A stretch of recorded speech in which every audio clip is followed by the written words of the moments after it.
Hey, YouTube!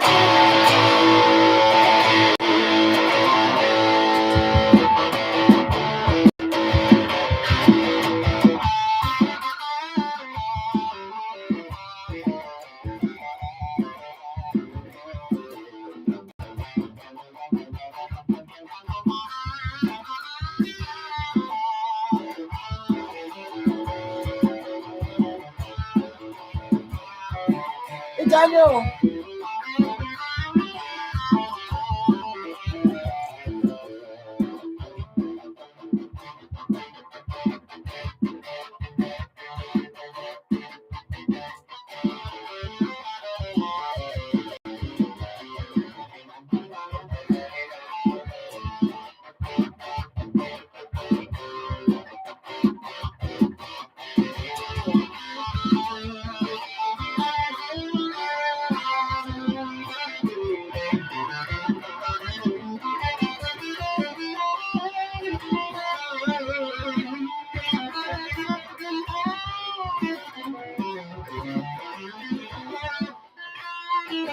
I'm trying to be not scared of this guitar as much.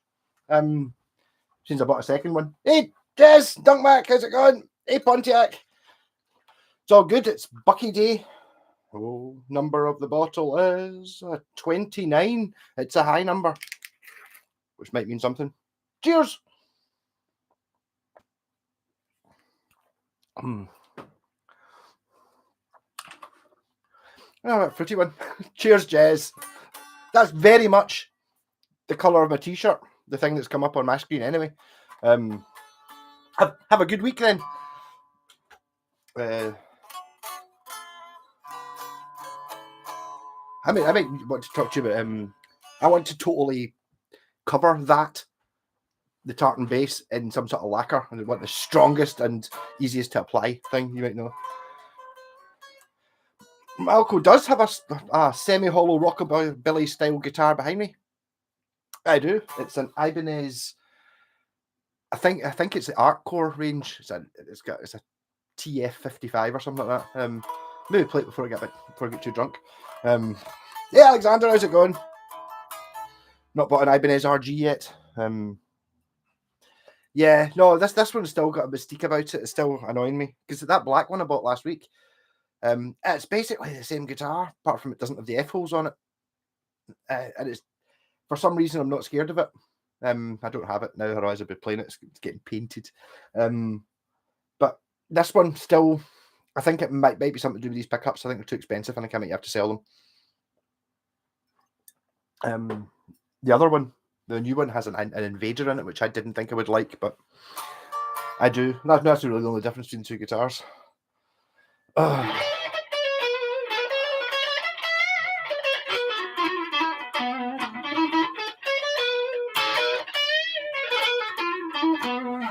Yeah, Black Ibanez, yeah.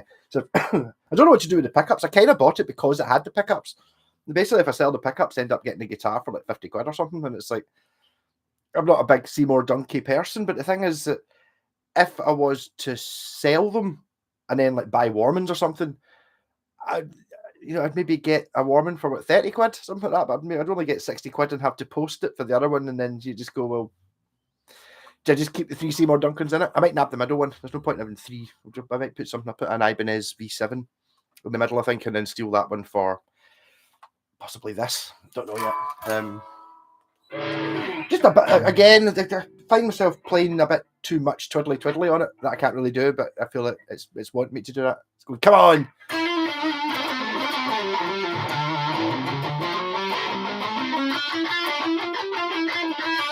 Hey, Ruben, I've still not watched listen to the King Wizard and the Gizzard Blizzard. But I will. I'll watch it tonight after the stream. I'll listen to it.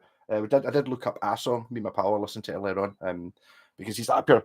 Oh, talking about the Lizard Gizzard, he's lent me a pedal. I might do a review of a Lizard Queen. It's a good name for a pedal. Some sort of octave fuzz thing. But I have to say that the Lizard Gizzard wasn't great. I see Jen's like she didn't paint them properly. Yes. I don't think she really understood. See, that guitar job, right? I got home, whatever night it was, tired. I just put the two of them in the living room against each other. When I went through in the morning and picked them up, the two had bonded together like mozzarella, when you're splitting open a pizza. It was like that. So I was kind of pulling the two apart, and the paint was stretching to about 6 inches before it came off, and there was a big wound like that on the front. And I managed to, just by pushing the edges of the paint for 5 minutes, I managed to make it so the wound's kind of closing the wound up, just moving the paint in. It's kind of mental. Yeah. Well, those guitars should go. They're actually ones from Andy Neon Tetrahedron, or one of them is. Just be cheapy encores. They're all right. They play. And they've got the art on them, so there must be. The thing is, it costs the same to paint a good guitar as it does paint a cheap one. So that's kind of that whole problem with the. Do you do good guitars, but then it might not be the good guitar that somebody wants, and then you might fuck it up, or do you just do cheap ones? In which case, people are going to go, "Oh, I don't know." No, I was quite worried when I damaged the guitar. She didn't give a fuck at all. There's quite a lot of that goes on. I think with the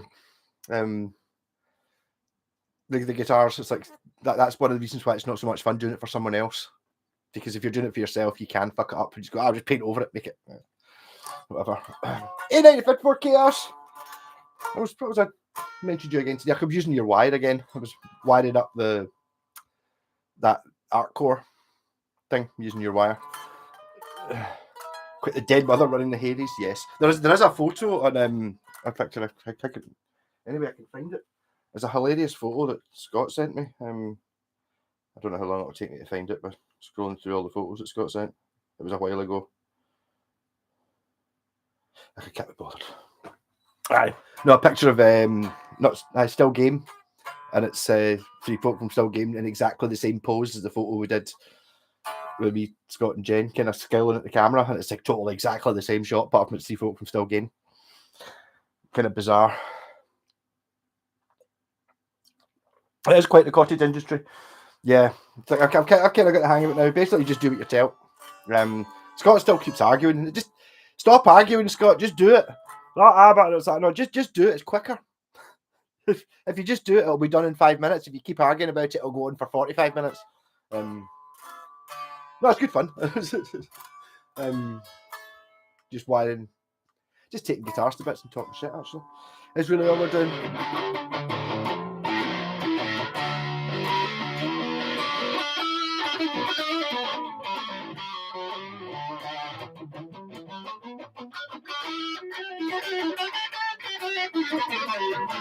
Jen's quite a good rhythm guitarist, yeah. It was kind of, in fact, I think the first time she ever played an electric guitar was in one of the first videos we did.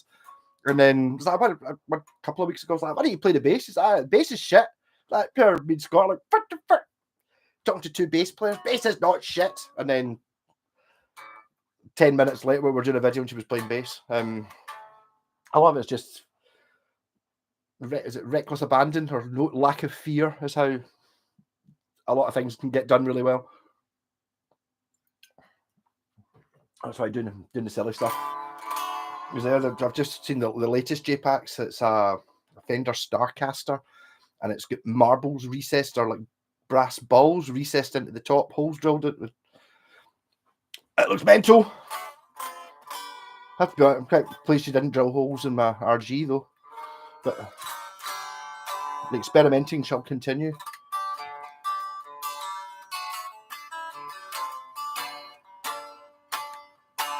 So has anyone else managed to buy any more guitars this week? I've not bought any. Well, it was technically that black RG I did buy. That's actually only the second or third guitar I bought myself. I did have it kind of in my head. There was a possibility of painting it, but actually after playing it for a night, I actually quite liked the way it was black and really less flamboyant. I think maybe that's why it's not as scary as this one. One of the reasons it's kind of like, oh, you're not really. This is like pure da-da. Hello, I'm Paul Gilbert. It's like, can't really do that.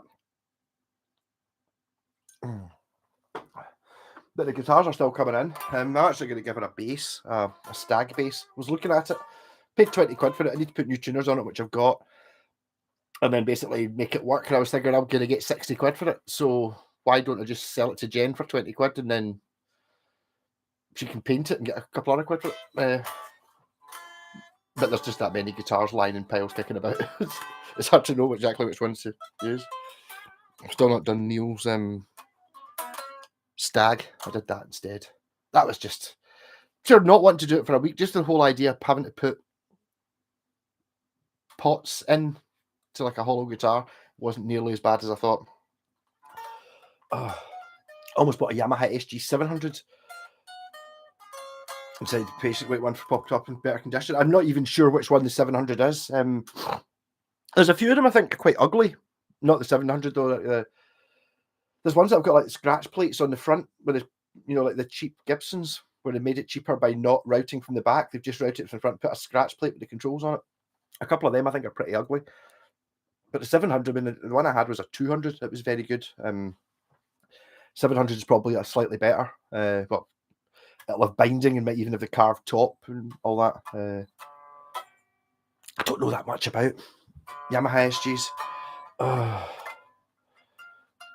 I enjoy it. Yes, I've seen it. It's been painted purple. Yes, it did. The problem with it as well is that the West tones of that era have got super skinny fender frets. Not like modern. You don't really. The only guitars you'll get with them now from Fender are like custom shop ones. If someone specifies they want the super skinny frets, what we now class as normal frets are fatter. So the thing is, because they're skinny, they wear down more. But it was just the frets that I saw and thought. It's also it's the cheapest of the Concords, which doesn't have the good tuners. It doesn't have the Gotoh tuners. I've got an H2, which is full scale. A Concord as well. It's full scale though. And it's got a one-piece neck and it's got the proper Gotoh tuners. It's a really, really nice guitar. Amazing. Hey Taylor. Hey Stratocaster.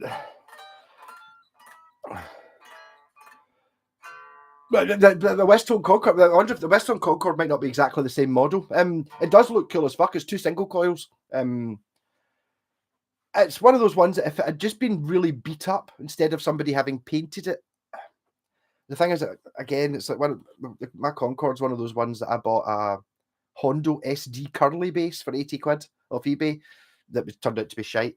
But as I was leaving the guy's house, I was like, so I'm going to get that guitar in the corner. I was like, oh, it's all smashed up. So I'm going to take it to the car boot sale. I was like, well, would you take 20 quid for it? And his wife came out and went, yeah, I totally, there you go, 20 quid, wow. So that's what I paid for my Concorde. But I did have to do some work on it. The body was kind of cracked. So I basically just glued it and clamped it and then painted it yellow. Everything was on it. It's got the hammer pickups. A really nice guitar, actually. I need to dig that out. 8 amp whales, about 825. Yeah, that's I don't know what I think price wise. I don't know. The one that's for you, you'll find and you'll go, that's the one, whether it's a funny colour or something, an odd one. You probably find that the ones that are you like to get a good price of the sort of lesser known models, maybe like a 750 or something that they only made for a couple of years because it's got an ebony fingerboard, something like that, something that people don't really know about. It's probably where you're going to get the best value on. But that's 825 is quite a lot for. That's when you start looking at the Washburn wings I've got. I mean, they must be worth more than an SG 700. I would have thought they're maybe not worth more than the 1500 and the 2000, but I think they're kind of competing in the same market. But the Washburn's got the through neck and all the things that make it look expensive.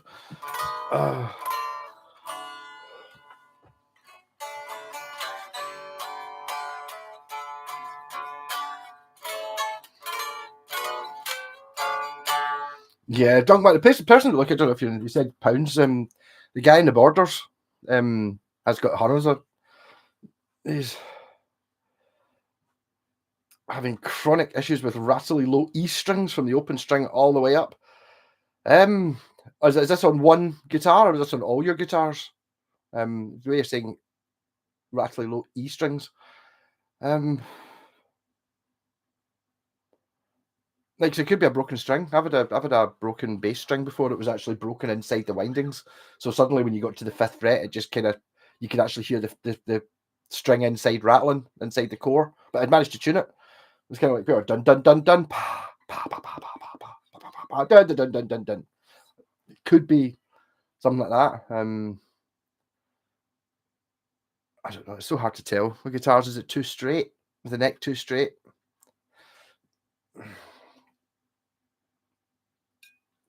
On several, I don't know. Have you just become hyper aware of it on one guitar? Because it's kind of annoying.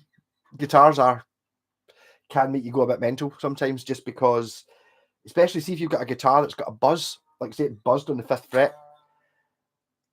So you spend all night sorting it out so it doesn't buzz on the 5th fret, but every string on every guitar buzzes a bit. It's just a case of you got to get the buzz down to an acceptable level, but it's never not buzzing. You don't get a guitar that doesn't buzz. It's a string vibrating.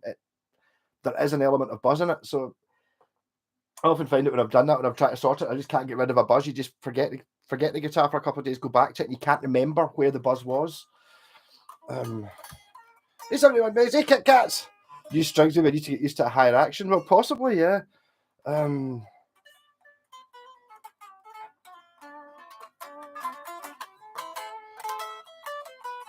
Oh, the guy talking about the been holiday or something. I don't know. Yes, I think.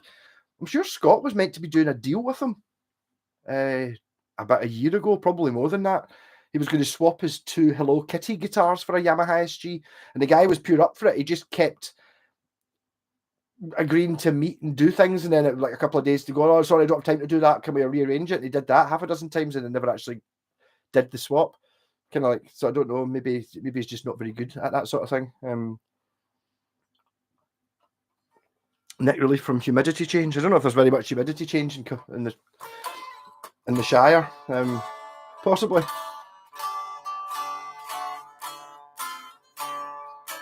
Old Blazer bass, but it's a buzz up the dusty end. Yeah. We did play the bass above the 12th anyway. It's not meant to be there. You just basically just batter the frets. An old Blazer bass. I mean, I know I had one of them. I know the model. It's an old piece of wood. Things expand and contract. You might find it's get yourself a fret rocker or something that acts like a fret rocker, and maybe you might find that see where the bolts come through. Scott always talks about this, the fender hump, where the bolts come through on the back of the neck. They kind of go into the wood, and they sometimes kind of over time expand a little bit, like where the hole is, and that pushes the fret that's right behind it up. So it could be just something like that. Hitting it with a hammer might be a way around it.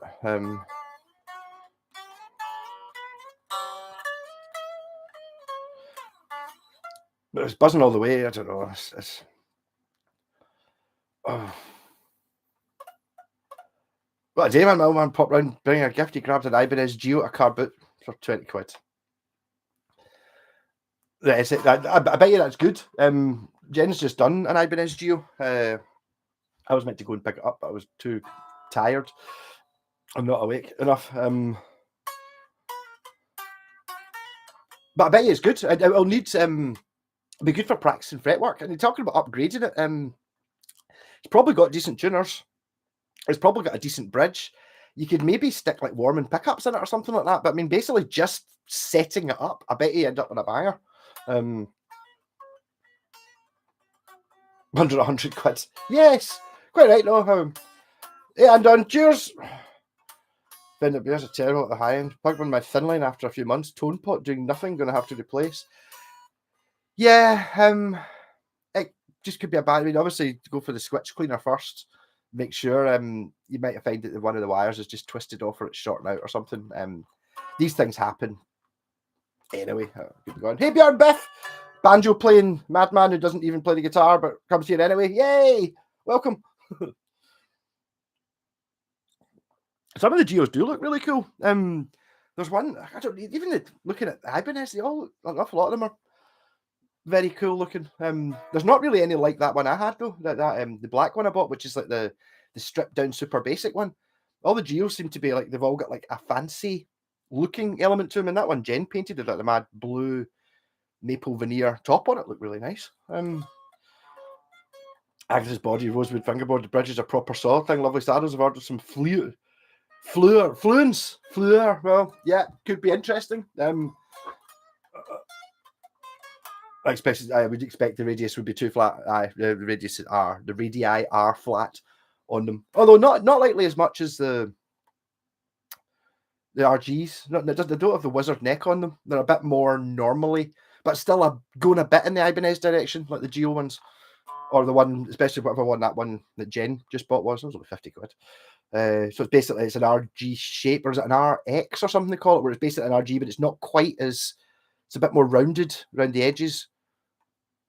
And it was a hardtail and two humbuckers, but basically same sort of thing.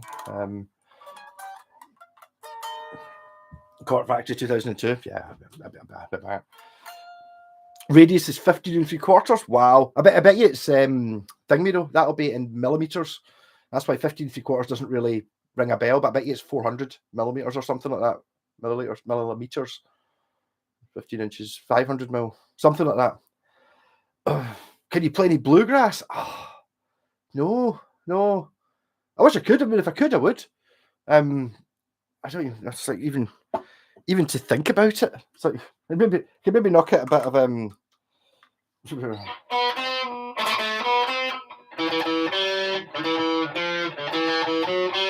So I can't even play that.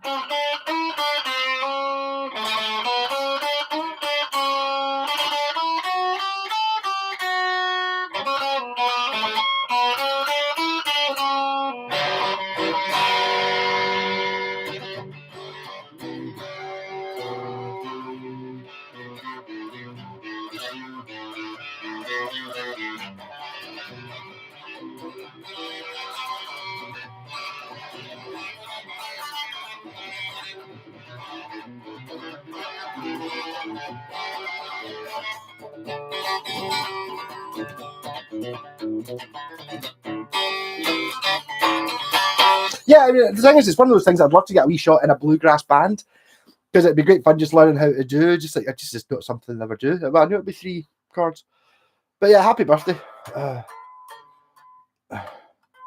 But Jen is slowly banging up all the guitars in Scotland. Well, a little bit, yeah, totally. The way to do it is that if you've got to buy a couple of guitars and then try and swap them for one of our creations, you'll be able to get one. Pure blue, rare picture shade of candy Scottish blue. Nice. Yes, no, the S series. The S series is based on the Sabre. That's what S stands for, which was about the same time as the Radius. And the Radius is this Joe Satriani model, apart from he sanded a bit more off it. So it's basically it starts off as the same shape, and the Joe Satriani one just gets sanded a bit more to make it rounder, basically. Bluegrass, the only acceptable question is Sabbath. Yeah, it is. It's not. No, there's other things I expect. I know what I mean. Back to work tomorrow after 2 weeks. Any suggestions? I don't walk after. Kill everyone when you go in the first 5 minutes. In the first 5 minutes, just go up to everyone individually and just go, no, and then walk away. Yeah. No, you can. No, Bjorn, you can ask for bluegrass as much as you want. And the reason I'm not playing it is because I don't know how to play it. Catch you. Happy birthday. Proper thing too. Yeah, I had one. Mine was the MH one, the mahogany one. I think it's bits stone off it. Didn't have no pickups, something like that. I drove pure miles to get it, and it was like the mahogany one that had been sanded down, and it was an S series, and it was a really nice guitar. Needed a paint though. Bluegrass and Sabbath used the 2/4 beat. But yeah, I don't know. I don't even know what the 2/4 beat is. It's like, really. I just it needs to be something. If I can play along with something for 5 minutes.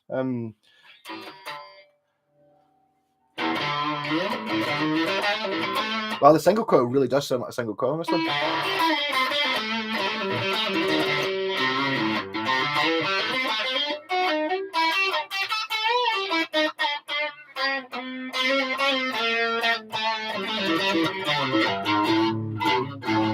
Doesn't sound right. It's got to just.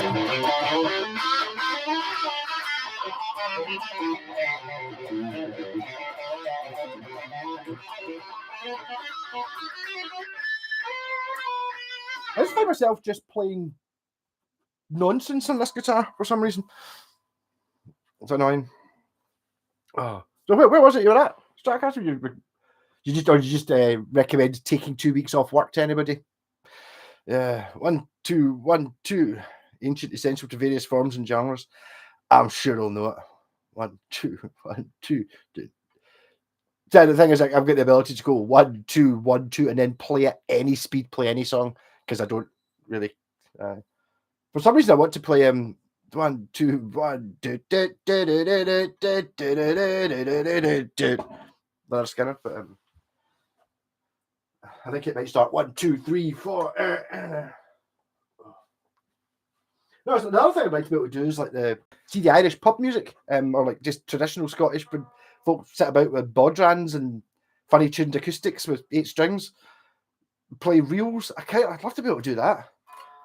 Madeira, I don't even know what that is, but sounds Mediterranean. I bet it was lovely. Yeah, I didn't go anywhere. We've now gone through the stage of not being particularly hot, but been really muggy at night, which is really annoying. Not particularly nice day, but horrible at night. Comes from UK folk traditions, possibly. I don't know. I've always had this thing with folk music, and basically, kind of to most types of music, see the slow stuff, fast stuff. Yeah, if it's got a bit of a zip to it. I generally like lots of different types of music. I bought some Corey's albums. Quite a lot of them are quite slow though. Cruel as the snow that blows in Glencoe. It's all about folk dying. Lovely. I think I had banjo as my dad's Irish. My mum is Scottish. I started listening to the Dubliners in my old age. I don't like banjo. My issue with the banjo is I suppose it's kind of like the same with a lot of other instruments. It's definitely the synthesizer as well. It's like I want to be able to go ding ding ding ding ding ding ding ding ding ding ding. I don't really want to be going, which you have to do for years before you can go. But I just want to be able to play it fast, and I couldn't do that.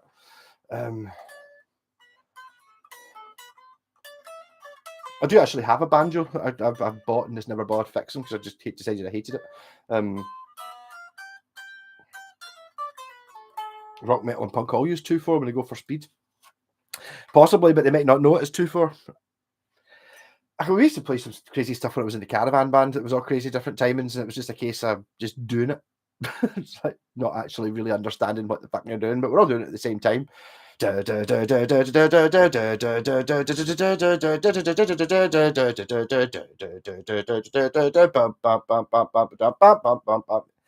was 11:14 or something. I don't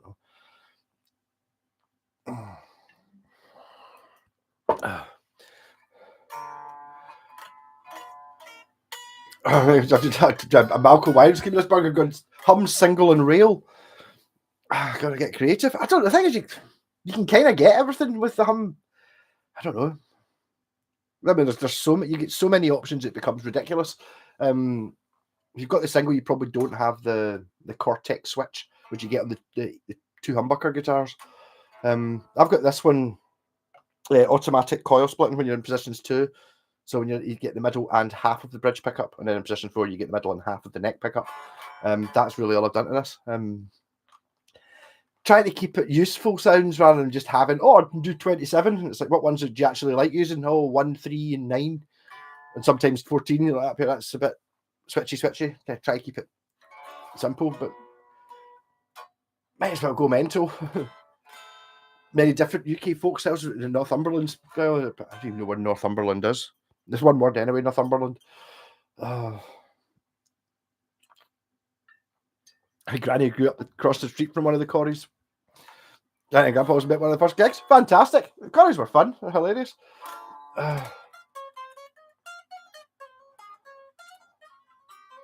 Americana folk band. Loved the stuff we played, but a few of the folk clubs we played were bleak. Okay, yeah, I can imagine. Yeah.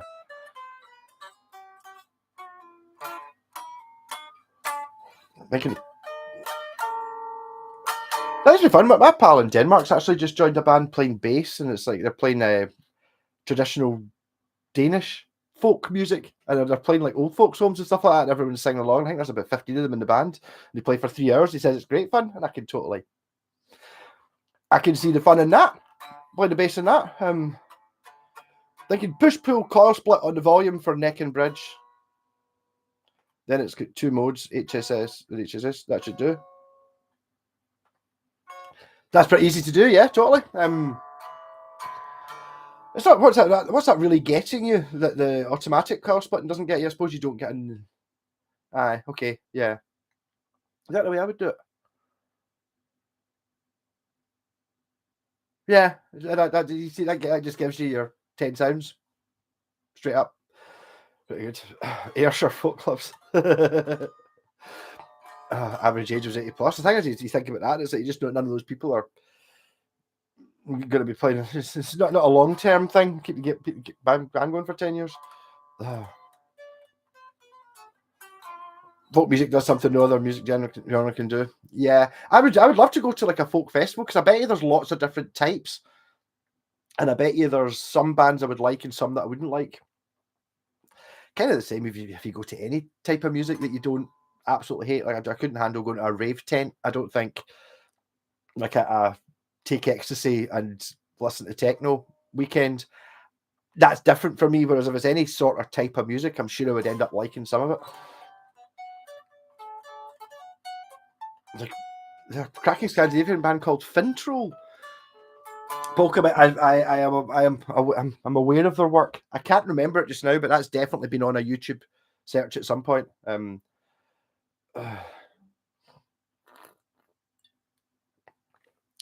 Cambridge Folk Festival is a banger. It doesn't sound like a banger, but I believe it could be. I don't know. It's one of those ones you worry about getting fed up with it after a while. Like if you go to see bagpipe music or something, when you get the Gay Gordons and stuff, Ceilidh music.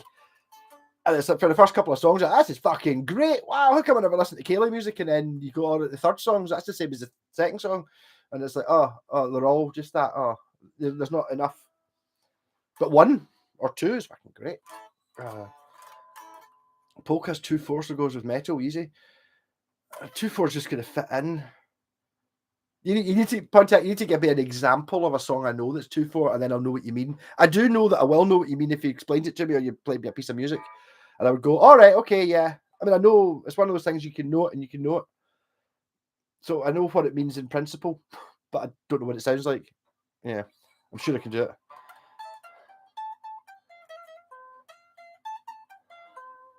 The Brecon Jazz Festival down here ain't no jazz. Well, just bad cover bands. Oh. Bad cover bands. I'm in a cover band, right? I'm not in a bad cover band though, but I don't really get the point of cover bands, really. Or when you say bad cover bands, I assume you mean more tribute bands, or do you mean just like bands just playing covers? Because bands just playing covers, why do they choose different songs? Why is it you go and I've only ever seen 4 or 5 pub, like pure proper pub rock bands, and they've all played the same fucking songs, and they're all completely different bands 5-10 years apart. Why not play other songs? There's Thin Lizzy have got an entire back catalogue. It doesn't have to be Dancing in the Moonlight or The Boys Are Back in Town. It's like there's other songs. Just a thought, The Pollock Folks Festival, there's 2 stone guys in the park playing early Bob Dylan. Sounds fine. Up for it. Fairport Convention. Yes, have I seen Fairport Convention? No, that was when I was sick, when I was at the Canterbury Festival. I think I managed about 1 song. I don't think it was the full. I think it wasn't the full version of Fairport Convention, but there were still a band that got together, sometimes containing enough original members, around about 2004 when I saw them. But I was sick and then went back to the tent, so I didn't really see them. I saw them too. I don't remember.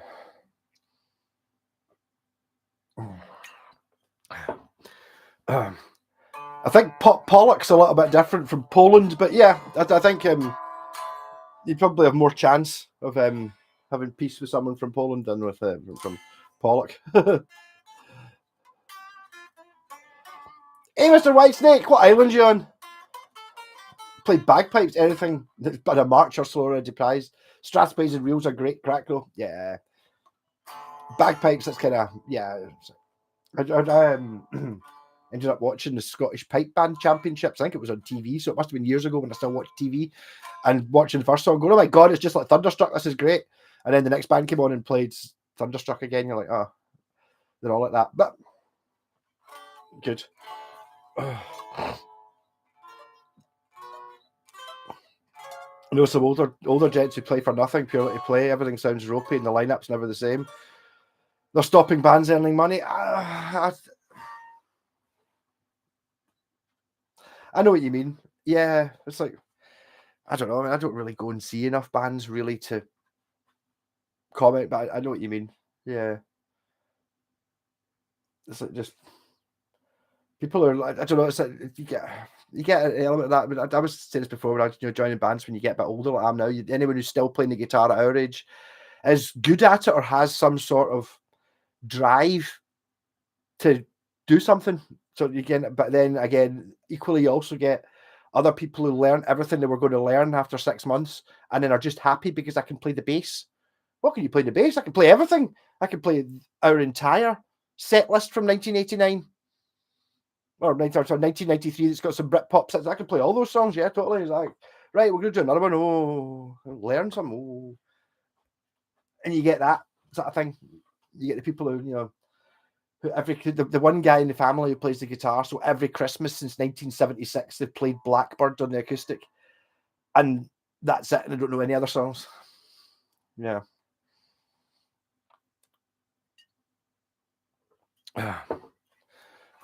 Bulk Hogan, good, nice name. Have you any guitars tucked away we've never seen? I'm sure, yes. I think even if you've watched every single one of my thousands of videos, there's guitars you've never seen. Yes, there's not any pure amazing. The pure 1979 Washburn. There's nothing like that you haven't seen. But there's shit ones you've not seen. There's ones with multiple necks you've not seen. There's experiments that went wrong and I consider to be too hideous to ever be gone to the.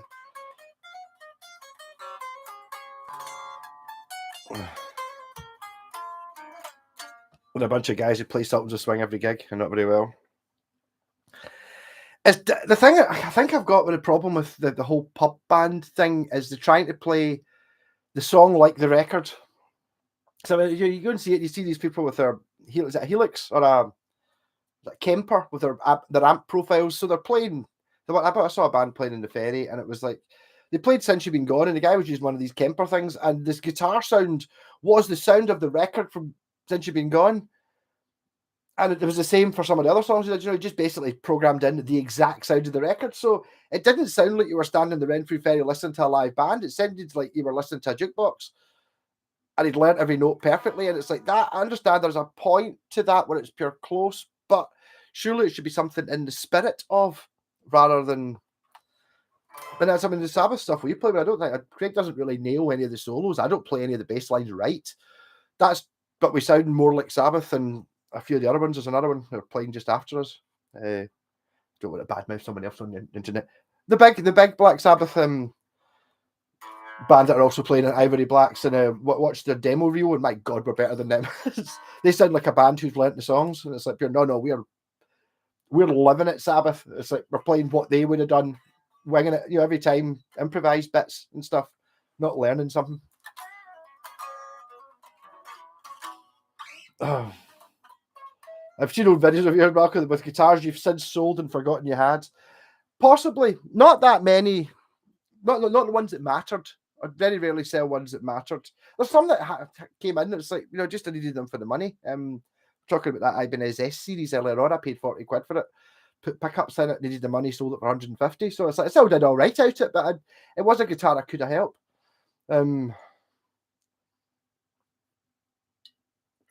Your mum's watching Mr. White, so you're in no mention of the tarp then, or is it an inherited tarp? Yeah.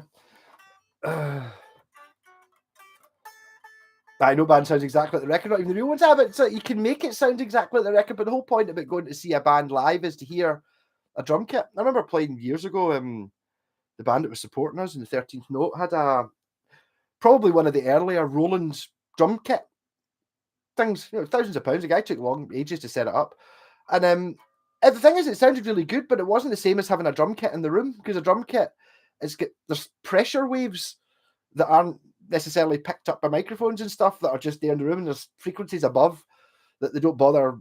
You can't hear them, but when you're playing in a room with got a drum kit with cymbals, they're there. They give it another dimension, so it's like having that, and it was kind of like that with that profiled amp sound. It sounded like a record, the same as the drum sounded like a record. Didn't sound like a real drum kit. A real drum kit's like, oh, ideally you'd want to try and recreate that somehow through a pure amazing stereo, I suppose. I think improvisation, yeah, but not too much. Just a little bit of just playing a wee bit of give and take in the band. This time, this one's sounding a bit kind of funkier than usual. Yeah, let's play with that. Or rather than being up here, and your timing doesn't really matter, or maybe it's a wee bit slow and it's kind of it speeds up. It's good fun. It's all about Spirit. Used to play a tribute band. For what band? We used to play Bang Like a Record, but we had a live found real thing. That's in the Sabbath band, totally doing things that we figured that's what Sabbath would do, not necessarily. We do some of them in different keys and stuff like that as well.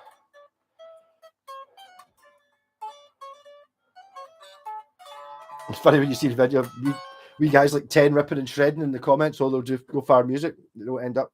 The problem with that is I think you get quite a lot of the ability to play something in front of a video. I'm doing it live, so it doesn't count for this, but you're sitting there in the same seat you always sit on, using your amp and your computer program and your metronome to learn how to play, Satriani parts or whatever. Can that person, maybe they can, but what happens if you stick them in a room like with a live drummer and a bass player? Can they actually play? Or can they do it when it's like, right now you're doing it live? Can you do it? It's like, that's a different thing. I've got very used to playing along with a backing track I've put up and talking shit. So I even go to the part to say I'm quite good at what it is I do. What I do is not technically very good, but getting to the point of being able to flow, and I'm obviously I've totally gone off subject. I've no idea what I'm talking about now. But yeah, I would struggle with it. The problem is I can't. Again, I'm talking about this blues band I was in. I didn't know if I was going to be able to do it because I don't like the music. Turned out I did like the music. I was just wrong. But playing things that I don't like is a real struggle for me. Basically, doing things I don't like is a real struggle for me for some reason. But I mean, even like we're doing a song, the one I'm having 100 times more problem with than any other one I've ever done. The Black Sabbath band, I've never really had problems with any of them apart from this one, and it's from the album 13. And I don't like it. I don't like the album. I don't like the song. It's a fucking nightmare. And so I don't mind doing it. Every other song's fucking amazing, because take any songs off the first 8 Sabbath albums, they're all brilliant. I love them all deeply. And then you just get to the other album, it's like, it's not the same. It's like, I do own the album, but I don't like it. It's not Sabbath. I would definitely have an awful lot more of both the Dio albums for a start and the Ian Gillan album are way above that 13 one, in my eyes. But it's just different. Some people have that ability, whereas I can play things that are probably much harder than I should, but if I really want to play it, put it on. Recordings are live in 2 different things. I don't mind a live show that sounds like the record, but not necessarily. I don't know, but that's where you come in with the Eagles. It's like, I remember seeing people slagging off the Eagles because basically they just played the song exactly the same as the record. All the guitar solos were the same. The arrangements were always the same. Everything was just the same as the record. Yeah, well, I don't know how much fun would that be, but then you end up with something like, Zeppelin, where you've got to go and see them at every single gig. And then when you do listen to the greatest hits when it comes out, it's a whole lot of love. It's like 28 minutes long. You're like, I don't know if I can really be bothered listening to that. I probably have listened to it. Probably. But I bet you if it was there, I bet it was amazing. When you get the sort of the bits that are, obviously you'll get bits that are terrible, but you get bits you would never normally play. I was very much like that when I was in Cranking House. I was like every solo, and I kept getting told, I was like, I wish you'd just play the same solo every time. And it's like, but it depends on what you're playing and what the mood is and what I play. I play the same thing every time. Like that, all right. So you're never going to go, oh, I'll play it a wee bit happier today. No, play the notes. Rubbish. I played with Dumpy's Rusty Nuts at a biker bar in Portsmouth. The drummer had a big gold. Well, yeah, I mean, to be able to do anything with Dumpy's Rusty Nuts, especially play a gig, is pretty good. I mean, I had a wee dose of the Rusty Nuts, and really, you just don't feel like standing up at all. You know, it's like just lying down with your legs apart and just not moving is really the only option. Get it, some people don't have all the chops, but just don't gig. I don't gig. I could be, but I don't know. The thing is, one of those things that you worry about not being. But if it became work, would I still love it? That's kind of why my YouTube channel is like the way it is. It's still crap because I'm doing what I want to do. And if I did try and do all the things that you're meant to do to make it popular, you know, like talking about guitars other people have and edit it, put in graphics and all that shit, that's work. You're not going to get me anymore. You're going to get me doing work. Just pish, you know, not doing something I want to do. And the whole point I like of it, spent a lot of things on YouTube is when you get somebody who's really enthusiastic about whatever subject it is they're talking about. Whether it's bollocks or not, doesn't matter. Someone talking about Star Wars figures or otters or anything who's really passionate about it, you can just join in with their passion, even though I don't particularly that interested in otters, but I mean, still, yeah. Have that album 13, don't listen to it. I love Geezer's bass playing and the older stuff. Yeah. Yeah, I mean, it's all right. It's not bad. It's just, it's a very, very safe album. It's like, we'll do, like, Black Sabbath progressed all the way through, right up until forever. They moved and evolved, and then it's like the 13 was right, we're going to try and make something that sounds like it came from Paranoid, so we'll just use sounds and riffs that are like Paranoid, and you're like, that's not really a Black Sabbath, that's covering something. So it's like the sounds are all kind of, oh, this one has that bit from Into the Void in it. Oh, this one's got the War Pigs bit in it. And it's just like, nah. Oh. Yeah, Mr. White. You can learn to sound like the record and then intentionally make it different. That's the difference. The one that sticks in my memory is I saw the Police on the reunion tour. Every song broke down to the middle with Sting scat singing. I wanted to hear the song off the record, but I know what you mean. Yes. I mean, I struggled. The first time I saw Neil Young, I thought it was terrible. It was just horrible. It just seemed to be the end of songs for all the whole time. It just seemed to be.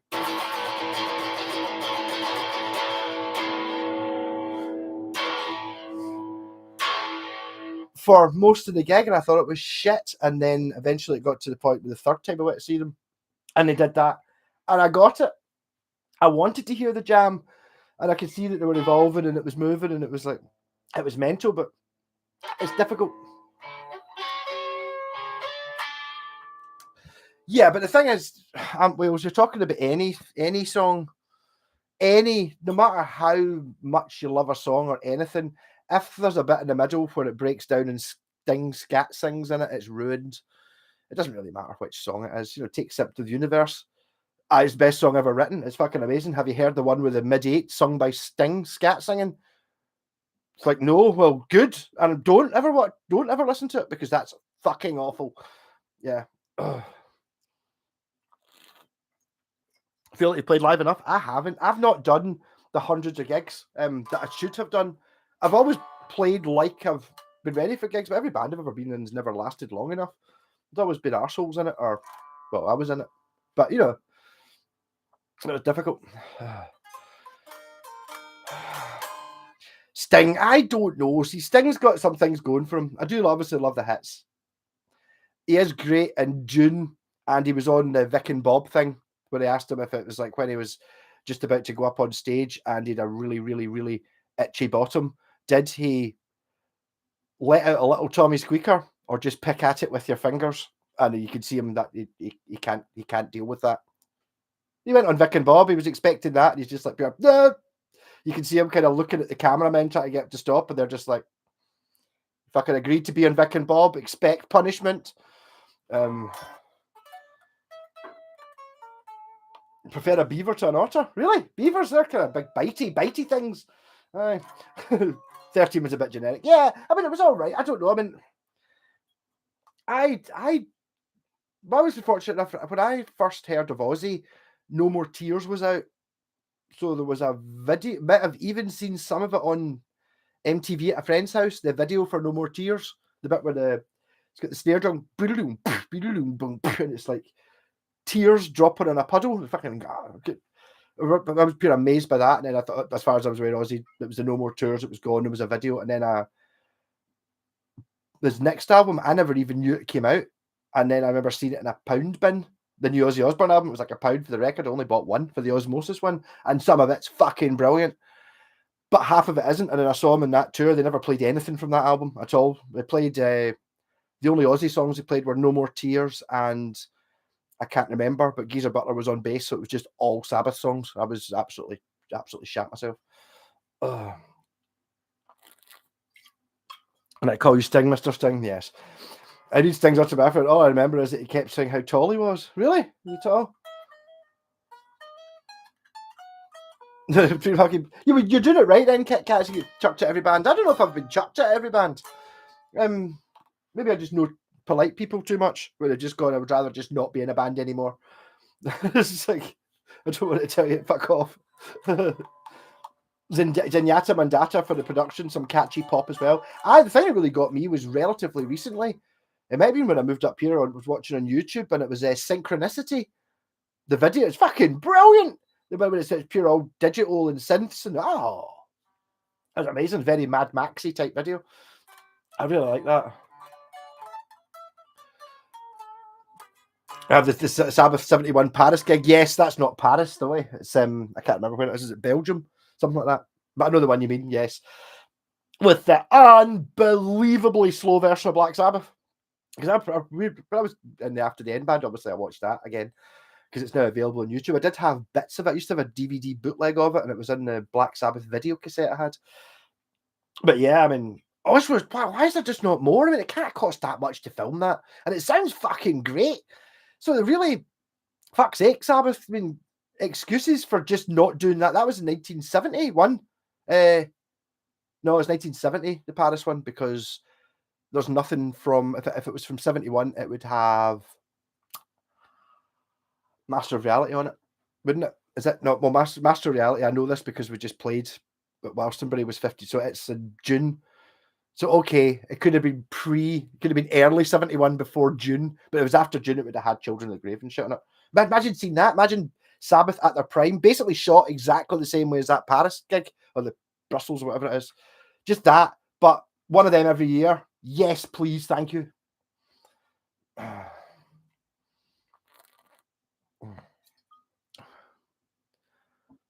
ex-wife babysit for Sting and scored him some grass. Well, it's a good story. I like it, yeah. My ex is in a police vid when she was 14. Well, yeah, again, that's good, yeah. That sounds like the same one. I left every band because it becomes a chore. Plus, I'm lazy. Yeah, I know, but I don't know. It's when it comes in. It's like, it's so much fun, dude. It's so much fun. See when you're doing a song, whether it's a cover or anything, the first time you sort of get somewhere, there's an energy and a vitality to it that's just fucking great. And then 6 weeks later, you're still doing it, and it's never got as good as that. I hate that, but I love it when you're doing it. I love the idea of just playing a song, even if it's something silly that only one of you knows. You can just go, I kind of know it, sort of, just riff through it. You end up doing some mad shit.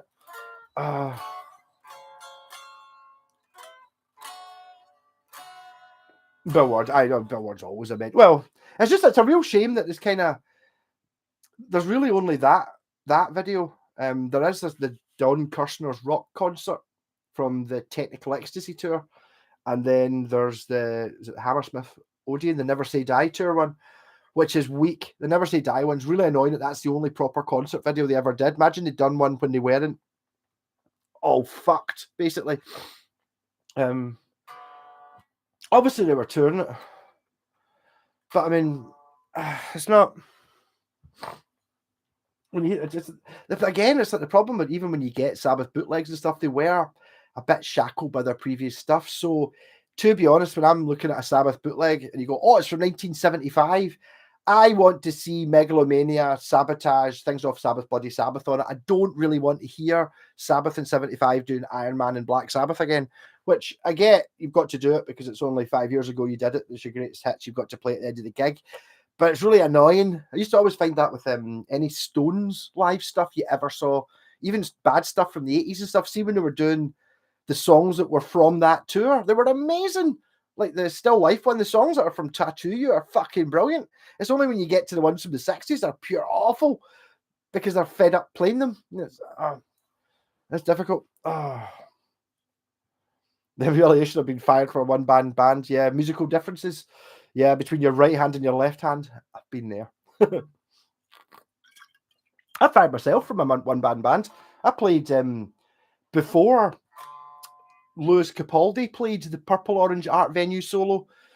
But I did it live with a tie-dye dipped, really cheap crap Stratocaster and the Softtech with a rat pedal, and I played all of their Satanic Majesty's Request on my own. Before I didn't take the loop pedal, I didn't have a drum machine, so I just basically played all of Satanic on my own for my first ever solo gig and my last ever solo gig, because I'm never doing it again. I think, to be honest, what I should have done was, if I'd booked 3 or 4 gigs in a month and done it, I didn't. I booked one miles in advance, did the one, it went shit. I didn't have any more booked and never did it again. What I should have had was 4 booked, and then the second time, I bet you I would have been all right. I would have realised, take a fucking some sort of metronome so you don't play everything at twice the speed. Being in a band is like a family, so you just fight and annoy. I know. The thing is, sometimes it's really good, and it's like, I don't know. I mean, I have to say, even in like Cranking House, where we did get on, and we were all, it was like, there wasn't really anything that was unspoken. It was just really annoying that I didn't get on musically with the bass player more than anything else. But to be honest, if the bass player, we wouldn't have gone on with the other 2 anyway, or vice versa. But it was fun, and there were moments of total joy and greatness. And it was fantastic. It's just, which are the bits that you choose to remember from bands, you know? Being in a band's like having 3 other girlfriends that all hate you. Yeah, totally. I don't know. See, I worry about it a wee bit in the Sabbath band, because we got on awful well, and it's like, it's not, I don't know, nobody's really pissing me off in the band, which is, it's quite weird. It's like, see, but once somebody starts doing something annoying, I think it's kind of over, because they're not going to stop doing whatever it is they do that's annoying. And it's like, I feel awful in the Sabbath band, because we're not doing original stuff, we're just doing Sabbath stuff, and we're all mad Sabbath heads. If I hear anybody do a bit that's not quite right and it's a wee bit off, they don't do it again. But I'm the same in the bass. So sometimes I tried something, didn't work, never mind, lads. Do you know what I mean? But it's just that you just recover and it's fine. It's like, that was a bit of an odd note, but I mean, it wasn't an odd note. It was a note that could have been the best note in the song, or the best drum beat, or the best whatever.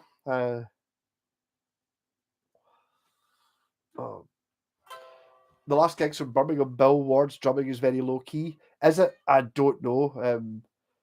I know. I was reading about the last album, and it was like the reason he wasn't part of it, and it was just like he was given an unsignable contract. It will have been Sharon Osbourne. I think it was Ozzy was getting 50%, Bill and Geezer and Tony were getting 25%, and Bill was basically, I think Bill and Geezer gave up 5% each, so Bill get 10%, they get 15% each, and even then it was just signed off as being improbable. You know what I mean? Which is a shame, because that would have been good.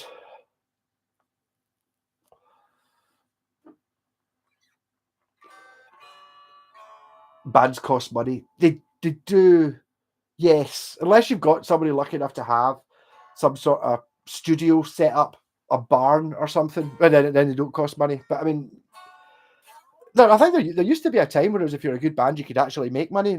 People would join a band so they could make money to buy their equipment. I think that was quite a thing maybe 20 years ago, where people would join a pub band and play. They would join with their Squire Strat and stuff like that. And any money they made, they would put in a wee pot. And then after a couple of months, they would be able to buy themselves like a Marshall Stack and a real Fender kind of thing. And that's kind of why they did it. I don't think that really comes in anymore. It's like that whole the meme you see, which is like, like a guy driving 150 miles with five grand's worth of kit in a $500 car for a gig that pays $30 kind of thing. It's like, yeah, it's kind of that. I mean, it doesn't take me much to fill up more, put more value than what my Panda is. For going to a gig, it doesn't do it. Actually, the gig I was not the Wolstonbury. I didn't have more than the value of the car's worth of stuff in it because I was using the tenor bass and the Westtone Thunder and that amp, which was 30 quid. So, but using normal stuff, totally. My dad put all my stuff in storage. I didn't want to play, so I just took a lot of my gear to the dump. Oh. I know that's a bad. I understand. I've dumped stuff that I shouldn't have dumped. I've dumped seen the amount of hi-fi shit I've dumped, like just because I didn't think it was worth any money. I was picking up hi-fis because I was in the bars and I was in every weekend when I was at uni. So I had fucking some of me. I had a stereo that had a CRT TV in it, and it's like the reason I threw it away because it had a slidey volume control that was a bit crackly, so I just fucking threw it away. It only cost 20 quid. It's like that thing's probably worth 400 quid now because it wasn't broken. It needed switch cleaner on the volume control. But you never know. That's how you get an awful lot of these guitars, like your Westtone. You don't see them as much anymore, but Westtone Spectrums and stuff that folk have hacksawed bits off and stuff like that because it was only 20 quid. Fuck it. Oh.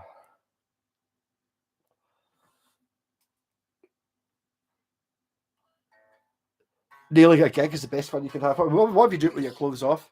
No, it is good. I mean, to be honest, I've not really had that many gigs that have been super well received. Maybe a few. I've had a few. The first one was in the Cavern. Carnival. I think everyone shat it. All my pals were there and all that. They didn't realise I was in a band that were actually like a proper band. And then I think probably that Bungalow one I did in Paisley was really good. Just I've never really been at a gig before where I've gone out for a fag afterward and hundreds of folk coming up to me and going, and it's like the only complaints they had was, you didn't play Sweetleaf. Next time, play Sweetleaf. And you're like, that's not really a criticism. That's like we didn't have enough time. We played Paranoid twice. We didn't realise we were going to get an encore. Yeah, but I threw away all my tapes. I Fender acoustic with a Strat headstock. Remember having to buy a PA for the singer, but when I bought a new bass amp, no money's were forthcoming. I understand. Yes, I can see that. Because you can play the bass at home. The singer, it's just, you don't practice singing with a PA. Aye, it's the band's PA, but it's your bass amp. I get it. I don't know. I mean, even then, you don't need money to be able to be in a band that's gigging now, though. Really. If you play the guitar, you're talking about, if you're a bit sensible like me, a couple hundred quid, 250 tops gets me, if you're like me, picking and choosing, you can definitely gig on that. So that's really all the money you get. And if you're getting paid properly, that's like 4 gigs and you're broken even. So it's not really like that. You can, and I'm talking about, I'd be gigging with proper equipment, but you could gig with that £50 Ibanez Geo and basically any amp because it goes through get a Black Star ID Core 50 or something like that, £100 amp, and you're there. Things change. You used to have to take a PA, not anymore. Watch Bill Forsyth. I don't even know if I know who Bill Forsyth is. I recognise the name, but I don't know who he is.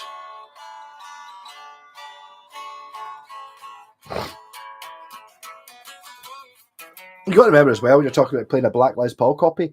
There weren't really any good ones until you started getting the Ibanez, some later on, but maybe mid-70s when Japan realised, hold on, why are we copying the crap ones? Let's copy the good ones. We'll make guitars that are better than what Gibson are doing. Then suddenly you get the better guitars than the Gibsons, but there wasn't really an option. You just had a crap one or a real one.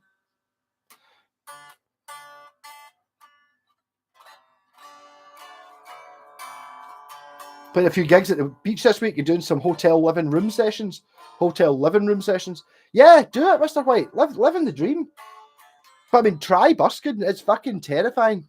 You need to get a repertoire of 4. You don't need to be difficult songs. They just need to be songs that take 3 minutes to sing. Bob Dylan ones and all that. Get a couple of Bob Dylan songs in there where it's just 3 chords, and you can worry about other bits, and you're there. Bill Forsyth, local hero. Gregory's Girl, really? I don't know. I take it is he the arranger? Because obviously I'm thinking about the local heroes, Dire Straits. But I mean, the music in that film's great.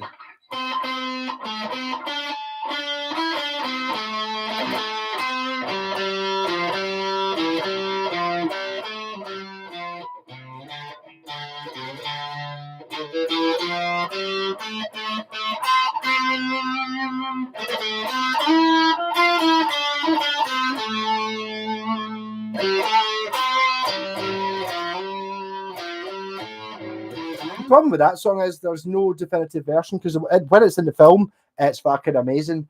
When it's on the actual film soundtrack, which I've got as well, it takes an awful long time to get to the good bit. And when it's on the live Alchemy one, it's the most fantastic, and then it kind of dies away. They don't really. So there's not there must be an ultimate version of that, which I've not heard. AWMCPMPS. There's a 70s Luxor SG for sale in my neighborhood. Looks nice. You know anything about it? I do not know, but I mean, if it's in your neighborhood, go and play it and you'll know immediately. Because if it's like, well, I'll go for Luxor. Sounds very much like one of these companies, kind of like Arbiter or Rose Morris or Grant or someone, which is basically a shop in your state or whatever. You say neighborhood, so I'm assuming state, that imported them and got their own brand put on it. But it might be as good as a Gibson. That the Avon Rose Morris one that I converted into EBO, which I converted into a 6-string EB6, was as good as the Gibson one, as good as the 68 Gibson one. It was 10 times better than the EBO, the Epiphone EBO I had at the time. It was a proper guitar. But also I've had a Rose Morris one, which is the same brand on it that my pal bought, going, I was really impressed with your Rose Morris one. Is this the same one? I was like, happy. Yeah, it's the same one, totally. And it was like, it was not the same one. It looked the same from a distance, but they'd managed to make it for a tenth of the price. It was plywood neck, plywood body.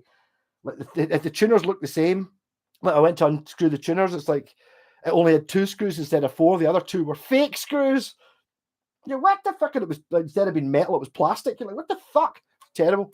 But if it's in your neighborhood, go and try it, and you'll know immediately. You know, if you play guitars, you know immediately when you're playing it. If it's one of the good ones, it'll feel significantly better than any Epiphone you've ever played. Had my Trace Elliott AH300 SMX since new. It needs repairs. That amp is capable of any gig. I have a PV head and a Mark bass head and a Mesa Boogie cab I brought from Adam's brother-in-law. Brilliant. Yes, you can get a lot of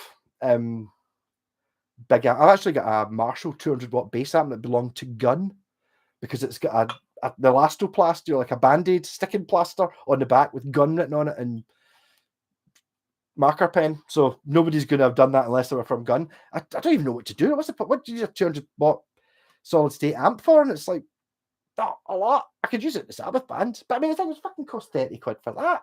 And it's like, and it basically in any situation, any gig you're playing, you're getting a DI coming out the bass. It's got a DI on the front of it, even if you don't have a DI pedal, and that's it. So basically, as long as it goes loud enough for me to hear it on stage, really, is there any point in having more?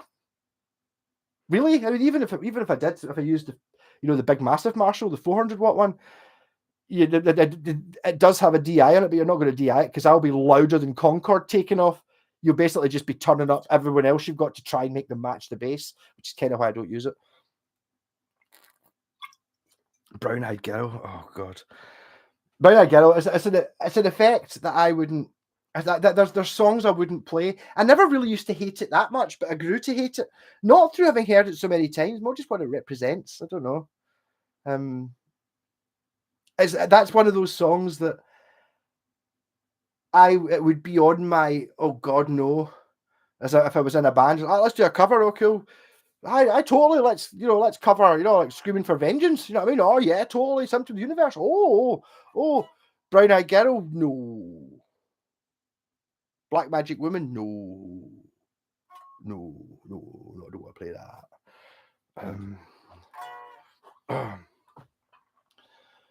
I have an Avon Grabber. It's a good bass. Well, I don't know about the Grabber 171 bass, but they definitely changed manufacturers because they were just a shop, so they were buying them in from different places. But I mean, it's just the difference. It really got me with the difference between those two EBOs, but also the main difference you could notice from photographs. See the ship one, it said Avon Rose Morris foreign made, whereas the good one said Avon Rose Morris made in Japan.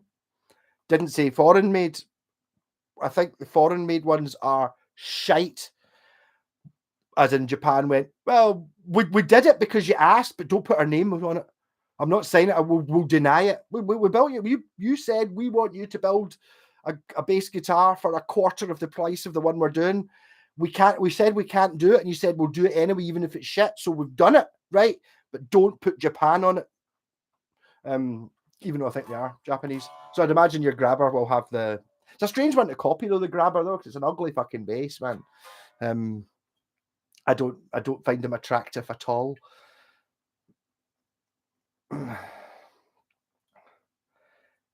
Galleon Kruger still made in you. There's the price.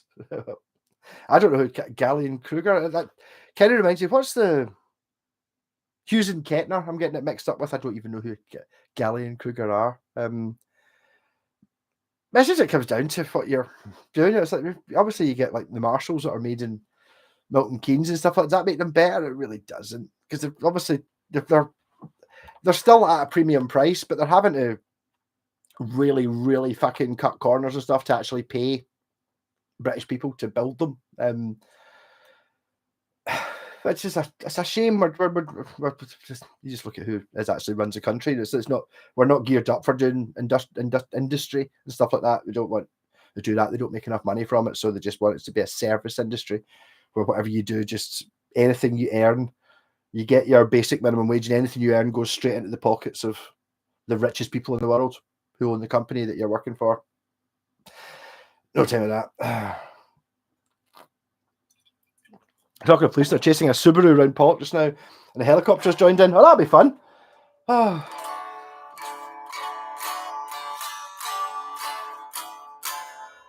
Sure, that his brother-in-law was cool. I was asking about Big Country. They're all from Aberdeen or somewhere. I forget. Chukta Country. He had a big American motor because he lived over there. Well, there you go. Yeah, Chukta, do you know it starts with a TS? You know, like me, just has assumed that Chukta started with CH. No, it's T, because there's a Ghost Riders in the Sky. There's a Corey's song called The Chukta Free Sky, which is the same tune. But it's TCHEUCH, Chukta. Starts with a T. The Ghetto Bird. No, I think it's Scott who's not on tonight. Actually, his fucking son's car crashed and fucking. I just get sent a picture and it's basically he's got a Ford Fiesta or a Focus, something like that, and basically the rear axle's just not attached to the car. The car looks like it's done a nice power slide and the axle's just 3 feet away, connected with a couple of wires. You're like, that's not good. But he's done work with one of the other guitarists somewhere. Scott was talking, was up here. Guy from Big Country, he came in and he was up here. Oh, he was aware he was there working, doing some session or something. And he came in just for, gig bags and stuff. So I don't know what's in the gig bag. What's in the gig bag? And he fucking opened it up and it was the SG, the Yamaha SG, the one that he used in all the videos and stuff. Just like in a gig bag because it was just his guitar. Didn't have any particularness to himself. Bizarre. I don't really know that much Big Country. Obviously, Rest of Natives film was fucking amazing. I could watch that over and over again. What was the film I was going to watch last night? One of those films I've seen many times, but I know I'm going to watch it again. I was wiring a guitar.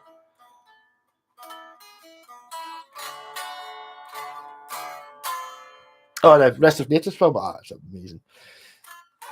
I mean, I get emotional watching that bit at the end when he kicks the bit when he kickstarts the motorbike at the end. That bit. But see, after you've watched the whole film, because it's such an emotional build up to that point.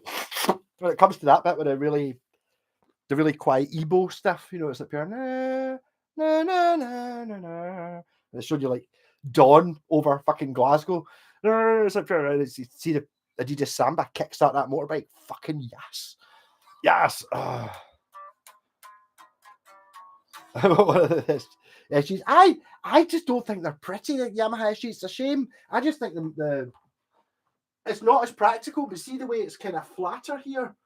It's just maybe I'm just used to looking at it. I really like that shape. Before I was really into guitars, the Washburn Falcon was my favourite shaped guitar. I'd seen pictures of it. I didn't know what it was or how much you got them for or anything like that. But that was, I thought, was the best looking guitar. And even looking in, it would be the 98 Gibson catalogue, there was the double cut Les Paul, which for some reason I liked. But the Yamaha SGs are kind of, they're too bulbous here. Not enough. I don't know. I just don't like them that much. Get Red Sonja rewatched. I need to watch Red Sonja. It wasn't Red Sonja. I was going to watch the other night. It was a relatively modern film that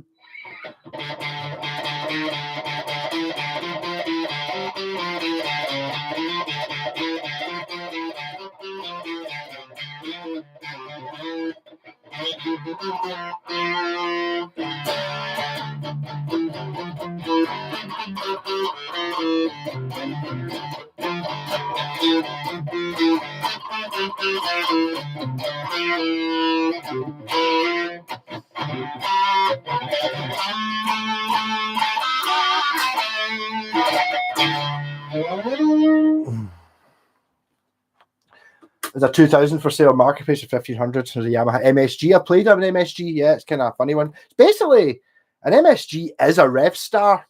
There's also another one. What's the other one called?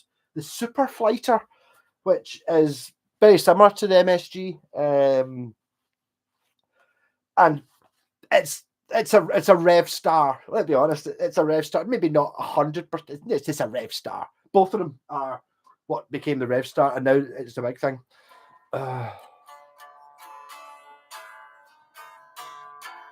It's an Essex, but what is £600?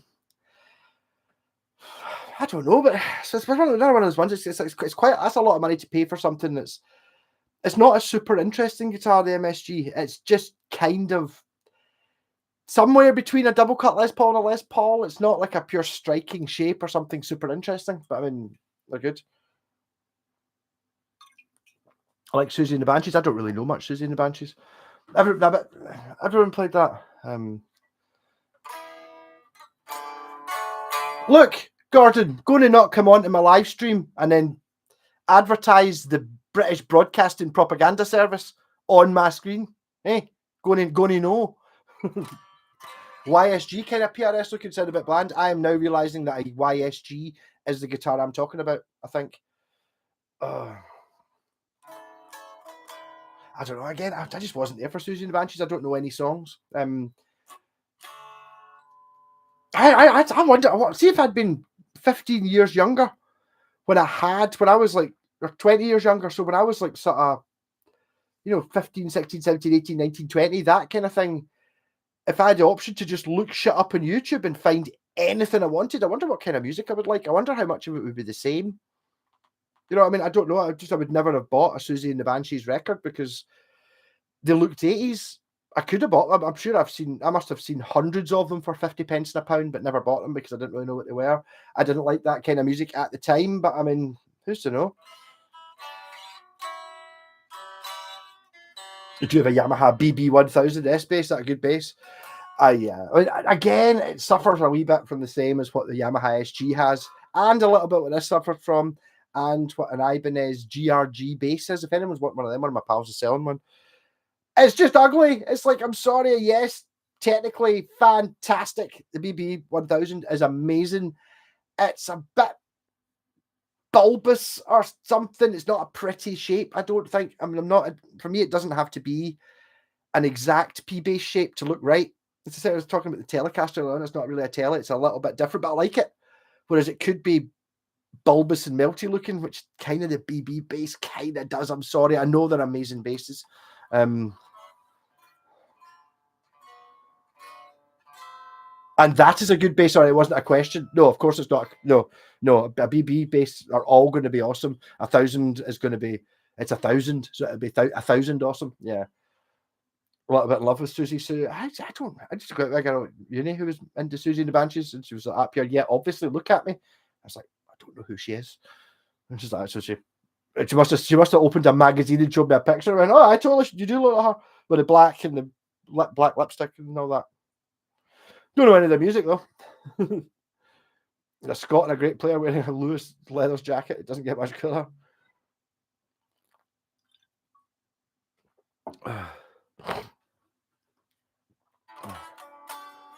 No, I should look. Susie and the Banshees. I just need. It's one of those things that I can pretty much. I bet you I like a few songs. It's one of those ones that's just like a lot of bands had a really good greatest hits record you could buy to see if you liked the band. And maybe a Susie and the Banshees one, if there was one that was a big hit that I picked up for £1 and it had a cool cover, I would have bought it just because I recognised the name to see what it was like, but never did that. Notice I just played P basses in the main. Yeah, so did I. I mean, I'm struggling with this, my double neck just now. There's something not right with this pickup.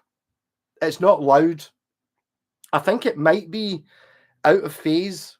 The thing is, because there's so little real estate and I've got a jazz bass pickup, I put a 4, you can't see it, there's a 4-way rotary knob in there and no tone control. So the 4-way rotary knob gives you jazz bass pickup, P bass pickup, the P bass pickup and the jazz bass together in parallel, and then the two of them together in series. So 4 sounds. Really, I think what I'm going to do is ditch that 4-way switch and just put a tone control in it and just make it have the P bass pickup in it and then the jazz bass one. Although I absolutely detest this idea, it's just going to have a pickup there that doesn't do anything. Because the bass I chopped up had the jazz bass pickup, I put it in it. It's like, I wish I hadn't. Really annoying.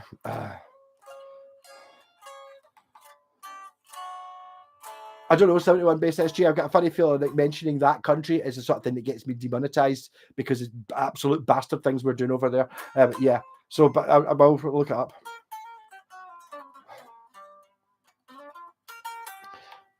Dear truth, I'll actually look it up. The Cure as well. I don't know anything about The Cure, but I saw one of my favourite videos ever, just like it was a wee interview clip of, I don't know, it was like a mid-90s or mid-2000s MTV Awards thing, and the sort of European sexy girl with a bib tube and that on was going, "Oh my God, I can't believe you're so excited! Are you as excited to get your Lifetime Achievement Awards as I am?" It's like, "Oh, amazing, The Cure after 30 years, blah, blah, blah. Are you as excited as I am?" And Robert Smith gets the mic set up and he goes like that, "Pure, evidently not." And it's like, Pure, oh, and he's like, "Pure, I'm sorry, I'm really sorry, my God, it was so," but I do like him. Just from that. I have a Rivertone EB1. It looks so awesome, but I brought you can put the Veritone thing in anything. No, it's not. I take it as EB1 is that the violin bass, the Paul McCartney type one? Or is that the one that's like it's kind of like a 335 getting that way, but it's got a longer top horn. Oh. Hey, Lee's Guitar, how's it going? Your Lee's Guitar, who's doesn't live around the corner, whose name is also Lee, who I still he messaged me weeks ago and I haven't got back to him. I've never even honestly heard of Magoch, or even how you pronounce it. So he was in the band before Robert Smith? I don't know. I think one of the reasons I know them is because I built a Fender 6 because I wanted a 6-string bass because I heard that the Beatles used one, as did Jack Bruce. And I like the idea of having a 6-string bass because I was a bass player, but 6 strings, 60s thing. So I built that, and then a lot of people would always say he used one as a live thing. So violin bass, I love Mountain. Right, did they use a violin bass? I don't know enough about Mountain. I do have a live album, which I believe is called Mountain Live, and Nantucket Sleigh Ride, the album. And I do like them. They were never massively super huge. They kind of sat in, I don't know, maybe just being racist, but like the American bands from that era they didn't do as much as the British bands. They kind of seemed to, like your Jefferson Airplanes and Grateful Deads and all that, in sort of, the mid-late 60s, kind of just kept doing that. Shoot me down if you want, but a little bit, whereas by the time it got to, once that had gone, you know, the Stones did Jumpin' Jack Flash, and the Beatles did the White Album, and then you had Sabbath and Deep Purple and all that. The British people had done something else, whereas they were kind of still doing the same thing, still kind of traditional, not really trying anything mental. Which I can understand is offensive, but there you go.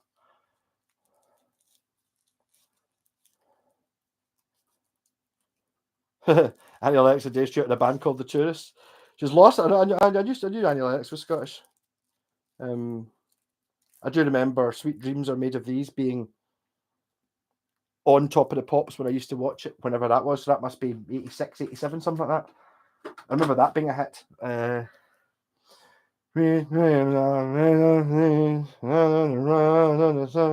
I'm pretty sure we used to play a version of that in one of the bands I was in.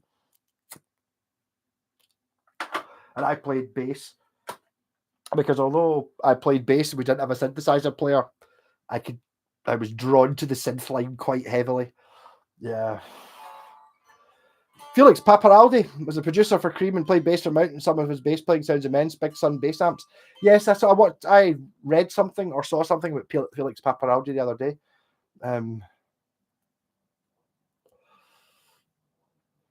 Sun bass amps. Don't get them here. Anybody recommend a Digitech Whammy drop tune pedal? Someone's selling one of them on Facebook Marketplace right now, because I was thinking of getting one in the Sabbath band, because the guitarist uses one, because the Sabbath stuff up till Master of Realities dropped to C sharp. It's just standard tuning, but the whole guitar dropped to C sharp, and then some of the other stuff it's kind of a wee bit, but the first one's all E, and then so the guitarist uses a Digitech Whammy. And one time he's always said to me, I never even wanted to do the down tuning thing. I played for the first year in the band, just fucking playing standard tuning. None of it's impossibly difficult to play in standard tuning, just you're not in the right octave for some stuff. But it's the difference I get playing live. I had one time I think my car, the Panda was broken, so I got a lift into the studio. I'd only taken one bass, and I used the Digitech pedal. And to be honest, it sounded fine for the first song we played. We played Tomorrow's Dream. I was like, this is fine. I'll do this. And then we went into the Void, and it was like, no.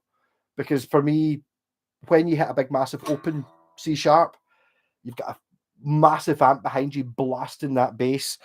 And the sound waves to the bass are making that low string vibrate. So the whole bass goes like that on every note. So up here, and it's like fucking trying to tame like a snake or something that's on fire, or like someone like with a fire hose, that kind of thing. And as soon as you put the drop pedal in, it's not there. It just doesn't happen. You're like, boom. Why is it not going woo? And it's like, so I basically no, not for me. I don't know the truth is I've seen Super Furry Animals use those pedals live with the acoustic guitar, using recordings for the weird sound. You can use it for different things. I don't know, when you're saying you're fed up with tuning between songs, it's just a drop pedal. I don't think you can like drop the D. I think it just drops the whole guitar. I might be wrong about that. I know the whammy pedal does an awful lot more. That the drop pedal literally just drops the whole guitar a note or two notes or something. I don't know.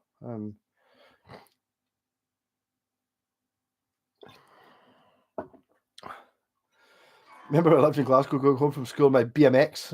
It's already got image in my mind. Yeah. And the Associates Party Fears 2 would be on Love. I don't know that one.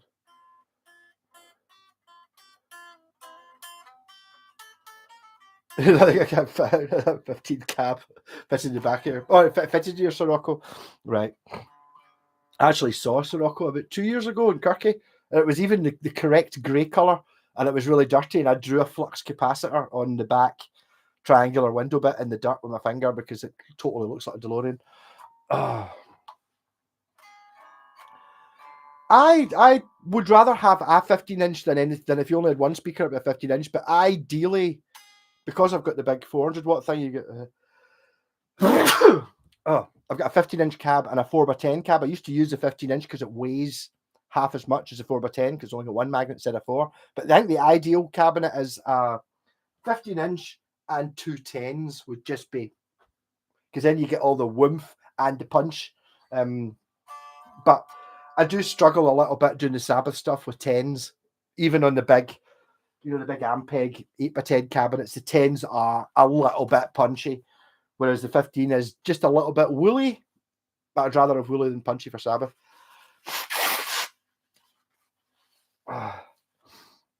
Pedal changes the key up or down, maybe a harmonizer. I think there's options to use a harmonizer thing in it. I mean, the whammy pedal does a fair few crazy things. It's one of those things that's like, it wasn't designed to do one thing. It was just designed, here's a thing that can do all these things. Musicians, see what happens. And then you get your Rage Against the Machine who use it for doing this, and you get White Stripes who use it for doing this, and there's different things you can do with it. It's like, here's a tool. We're not telling you what to do with it. Just do something, see what happens.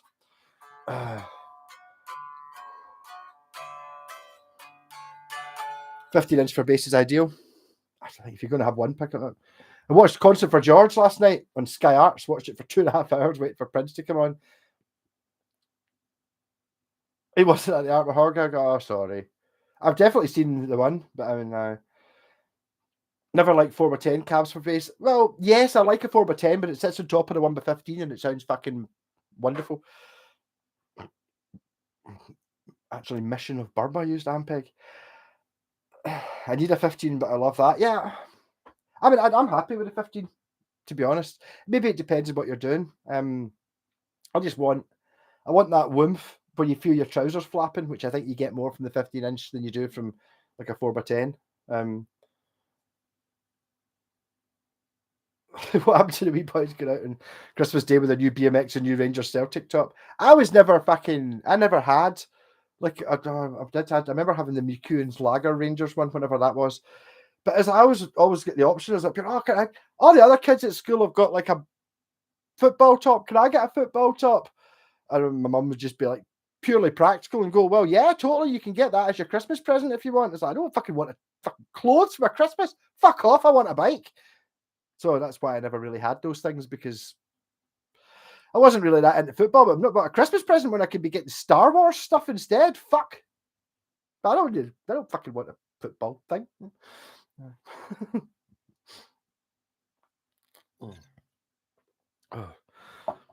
But yeah, so I never, the Ranger strip, and that was never, I think my grandpa bought me that Ranger strip, because obviously that must have been explained to my mum's up here. Oh, how comes that? Not wearing a Ranger strip, so up here. No. It's like we gave him the option. It was either that or fucking wetsuit. It's like he chose fucking wetsuit. Like, damn right. Don't regret it for a second. My brother had the BMX, not me. They were cool. Drug dealers used them in my hood. Adults riding kids' bikes. Yes, they were small bikes. I mean, I remember my before BMXs, there was a bike called a Rally Grifter, which was basically a BMX but a bit heavier, and it had 3 gears. That was my bike. The BMXs kind of came in. There was one called a Rally Burner, which came out maybe the year after or something, which was getting towards a BMX. These aren't BMXs you could do proper stunts on, really, though. But yeah, they were a bit shit for going long distance. Great for kids fannying about. You know what I mean? You couldn't really. It wasn't really great for going on bike rides. It wasn't until mountain bikes and racers before mountain bikes, but mountain bikes were the thing. And you had your 15 gears or your 18 gears, and yeah, you could go long distance. Hey, Papa Blue, how's it going?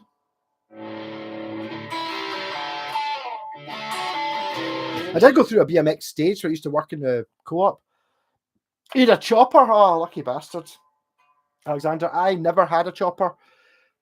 I do remember them kicking about and laughing at them, but secretly sort of wanting one. They were old folk.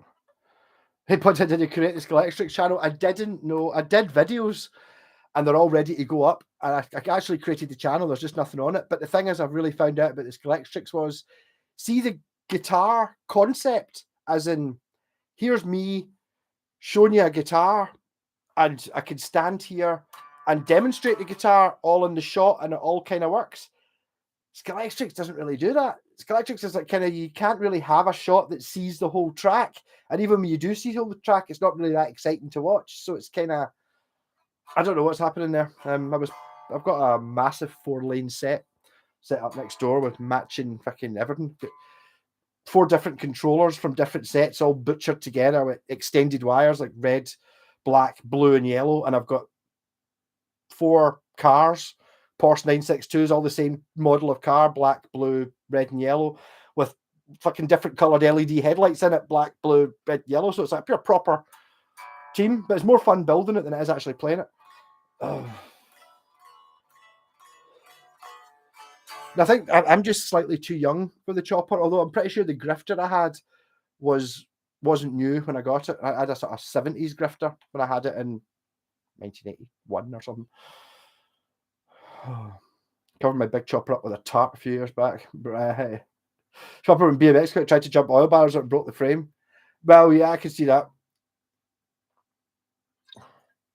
If you film with electrics, eventually you'll get a crazy scene. Possibly, yeah. Cheers, Lee!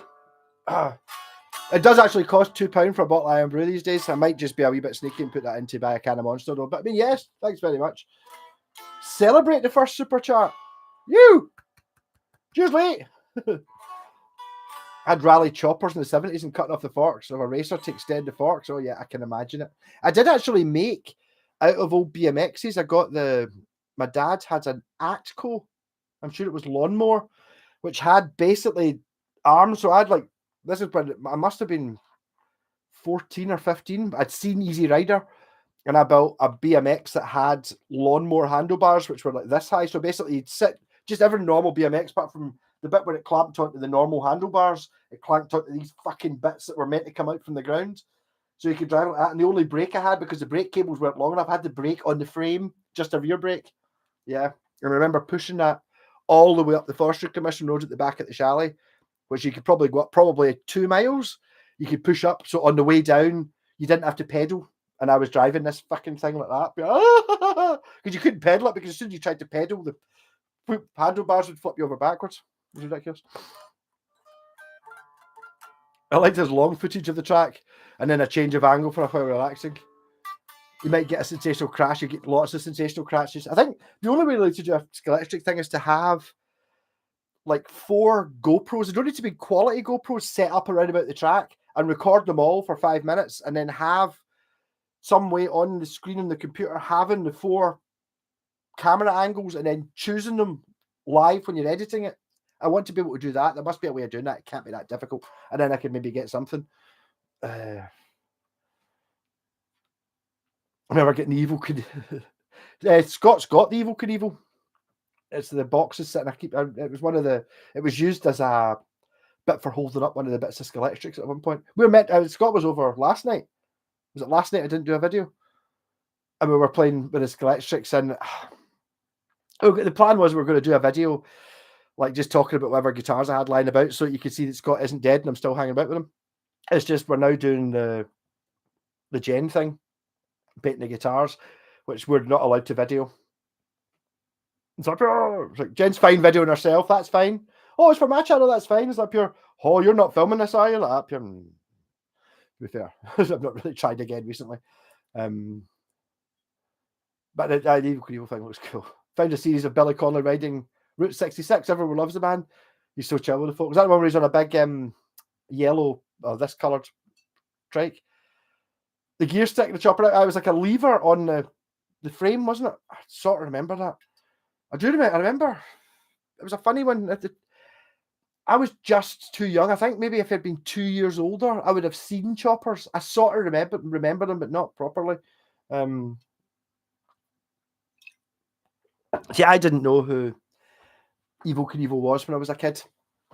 Again, it maybe wasn't on our TV. I mean, obviously I knew Knight Rider, the A-Team, Dukes of Hazzard, that sort of shit, but I don't remember Evil Knievel at all. Probably just a couple of years too early, because a year or 2 years makes a huge difference when you're 10. You know what I mean? It's like,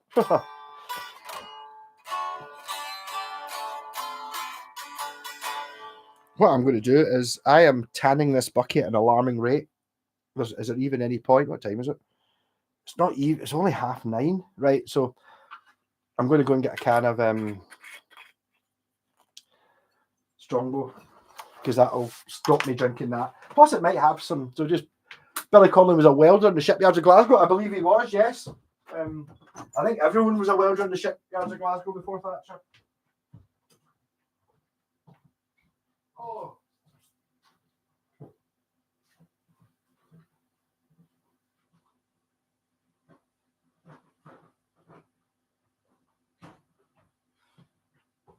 Oh, I've been generating heat in here at an alarming degree. I'm going to leave that door open, try and let some of the heat out. My God, it's much colder out there than it is in here. Fucking roasty toasty. Oh. Bobby Knievel. His name was actually Bobby. Was it actually Knievel? No way. I assumed he'd made it up. There you go. He wasn't evil at all. No, I never thought. I thought he was quite a dangerous man. But I think he was a dangerous man to himself. Like kind of like your Keith Moon thing. Yeah, he was always going to die ridiculously or something like that, and it was going to be horrendous. But it was more likely to damage himself than it was anyone else. Strongbow Dark Fruits. That's a bit of a girly drink. That I've just got the proper chemical apple flavour. But yeah. Marco, is that guitar in the shape of a sword behind you? It is. It definitely doesn't intone, for sure. This is the Jesse Ray guitar.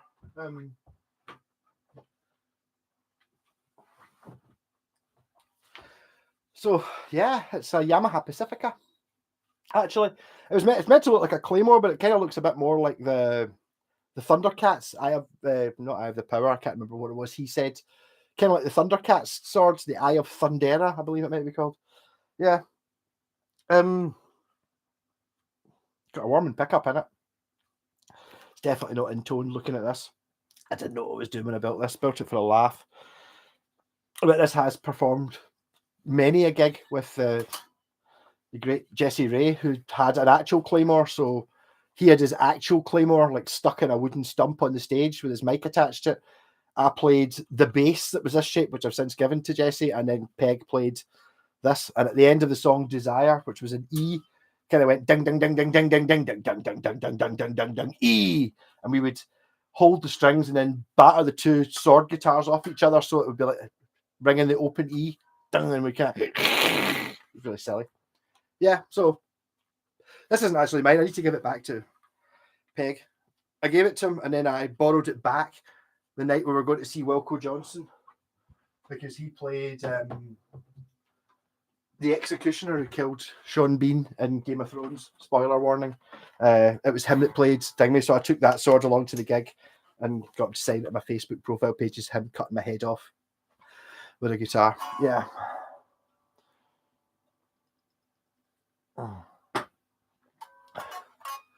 People didn't give a fuck. Well, there you go. Yeah, totally. By the power of Grayskull, yes. Hey, front row, how's it going? You've missed me not having done your guitar yet. I have put the switch in it. I've just not bothered setting up because I'm a lazy bastard. Did that one first.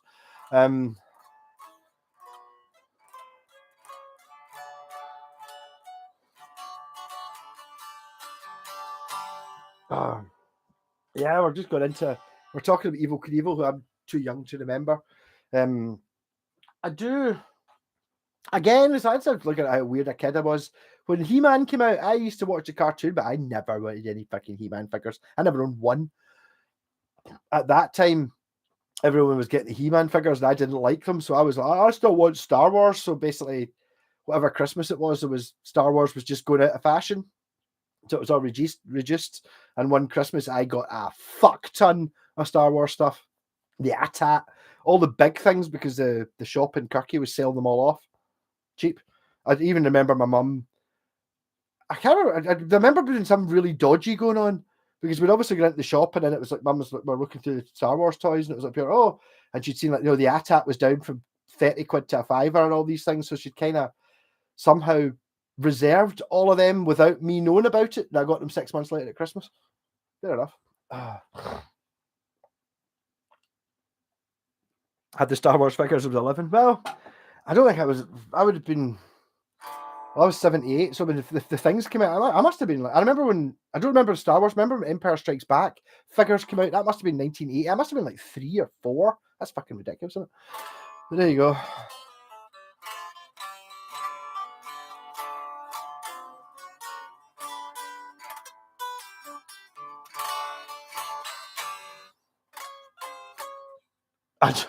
It's basically crashed every jump. Yeah, I think it was always meant to be terrible. A PRS single cut on Gumtree just now, £220, thinking about it. I do like the look of some of the PRS guitars. There is, you say single cut. Yeah, the one I'm not really keen on is is it a Custom 24 it's called? Sure, it's amazing. I've definitely heard good things about the Santana type one, which is kind of a little bit of a slightly prettier Gibson Les Paul Jr. type thing. A lot of fun in it. Yeah. I'm just, maybe again, am I slightly too young to get PRS? Maybe when I saw people playing PRS, it wasn't people I was super impressed with. Tony Iommi was playing an SG.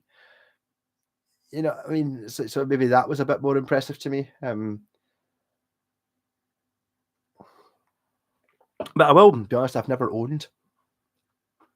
I've owned a PRS copy, which I think was probably a Westfield because I bought it with all the bits missing and built it up. I've never actually owned a PRS, I don't think. The Santana, Ian, I think that's the one I quite like the look of. I've never played one, but I like the kind of, it reminds me a wee bit of an Ibanez Talisman. It's got a thing. Oh. The ESP. I like the LTD guitars build wise, but there's something about the shapes of them I don't like their styling somehow. I do quite like my pal actually dropped off a Tokai Firebird earlier on, which I could get out, but the LTD Firebird called a Phoenix, I like that. It's great. All the other ones are kind of funny looking to me. I know that's not a good enough excuse to not say it's a good guitar, but kind of funny looking. I don't like them. Someone offered me a PRS SE for my Squire E-Serial, which I put customs. I don't know. It depends whether it's a good guitar or not. If I play it, I don't know anything about it. Play the Rockabilly Ibanez, I'm drunk. I can't do it. I had nearly a bottle of Bucky. Gav wouldn't care, but if I dropped it, I'd have to buy him another one. You know, it's like, so I don't want to. I'll do a video of it during the week. But the coil split thing, I was totally right. Coil split, fucking yes. It wanted that. Seen an E-Series from '89. Yes, I don't know.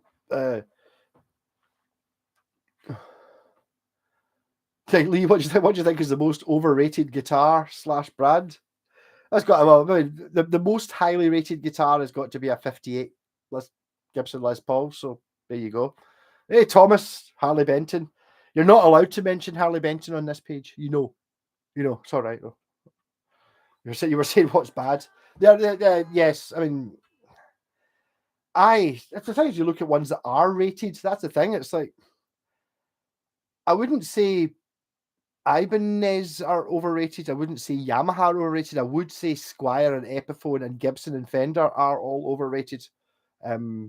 Not that they're bad. It's just someone was talking about that the Yamaha Pacifica the other day. It might be you, Pontiac, actually. And really, if you're looking at say you're looking at a $400 used Yamaha Pacifica, it's going to be 3 times as good as a $400 used Epiphone or Squire or Fender or Gibson. It doesn't look like a Les Paul. It looks like a Yamaha. But apart from that, I don't see anything in it. 87 ST57 with a custom pickups. Not going to swap it for a non-Jap guitar. I don't know. The thing is, it gets to the stage where you fall for it. I mean, I get it. I was even looking this week when I bought the Japanese RG, the one which is kind of like this, the 470, the black one. I'm Yes, I'm fucking falling for it's Japanese. I totally paid more for it because it was Japanese. I know I did. Well, you can get one Ibanez with a higher number that are Korean, that are newer, but for that kind of money, but it's a Japanese one. So we're all skewed, you know, all skewed. It's like what did you look at? All American built guitars. PV, Alexander. If you're in America, you can get PVs that are fucking amazing, made in America, and a couple $100. You don't get them over here though. Oh.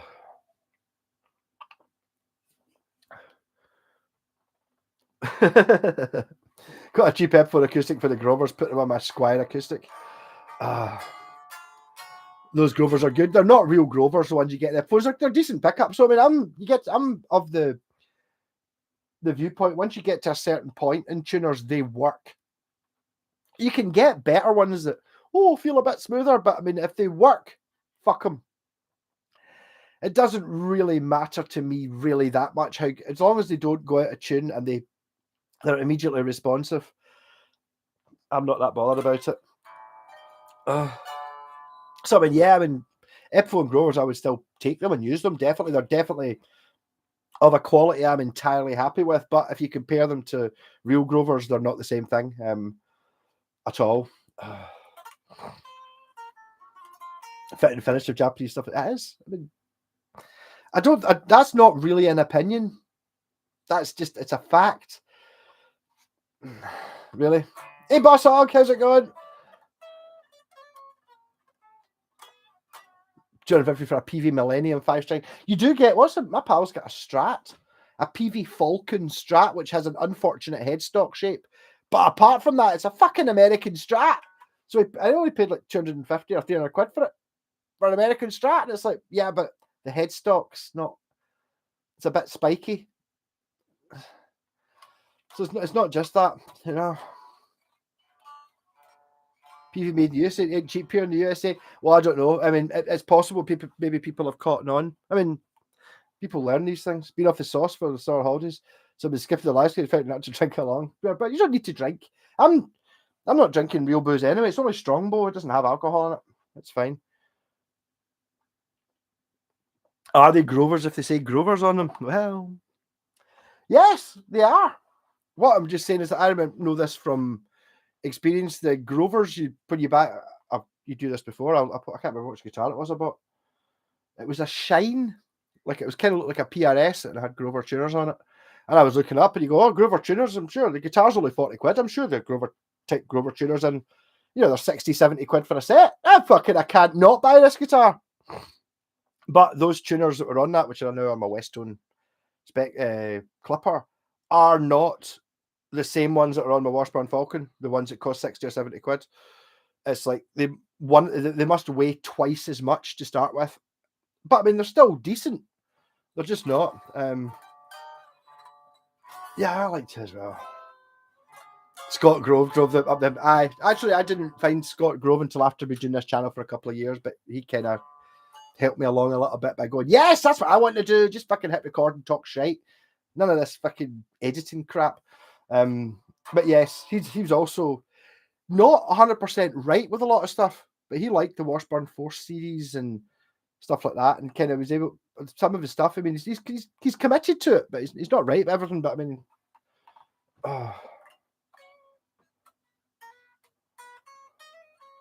had a PV Strat sold from the shop. Don't know what they had. It was on USA Radio. I think paid 150.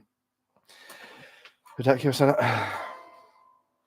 I stopped drinking once I think it was Tuesday. The American PVs made till the 90s, so they're still really good. I think they went even later than that. They did have a bit of controversy with over here. I don't know if it was the same in America, but there was a brand called PV USA. So we were selling, the guy in the bars maybe still has two of them. It was like basically almost a Strat shape, single humbucker, hardtail, PV USA on the headstock. And you think, it's an American guitar for 120 quid. And it's like, it was never an American guitar. The model was called a PV USA, or the brand or the line was called USA, but it was made in Korea or something. And they're not brilliant guitars. It's not an American guitar, but So I think maybe that kind of ruined it a little bit.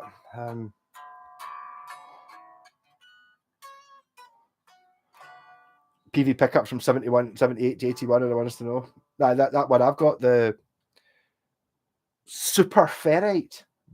Need to find something to put that in. I was actually wondering about putting something in this. I don't know though. I'm still not sure I've not wired up that pickup wrong. I gave my wife's nephew a lodestone bass yesterday. Had a couple of sherbets. One thing I didn't take the go-to tuners off it from F1 Classic Blue Thunderbird. Yeah. PV had a factory in England, really? And a PV Jack Daniels Strat. I remember them being in the shops. It just looked like a Strat, but it wouldn't have been an American one. It'll just have been a cheap, shitty Strat from the era. Oh, there's one for sale on Marketplace right now. No, I do remember them kicking about, the Jack Daniels ones. They weren't cheap. But then again, I didn't really know anything about guitars back at the time. It's different now. I can quite enjoy going and trying guitars, and you can look at it entirely objectively. What are you expecting for £150 sort of thing? And I know exactly what I'm expecting for £150. I'm not expecting lots of binding or particularly fancy things. I'm expecting them to have spent all of that money on making shit stuff work well. So I want the bridge to be in the right place, the intonation to be okay, the frets to be not terrible, the nut to be cut, the tuners to hold tune, and the pickups to pick up all the strings. Once you get to there, right, then okay, once you get up to 200, 300 quid, okay, then put your binding on and your fancy colours. But I just want the fucking guitar to work. The PV Raptor.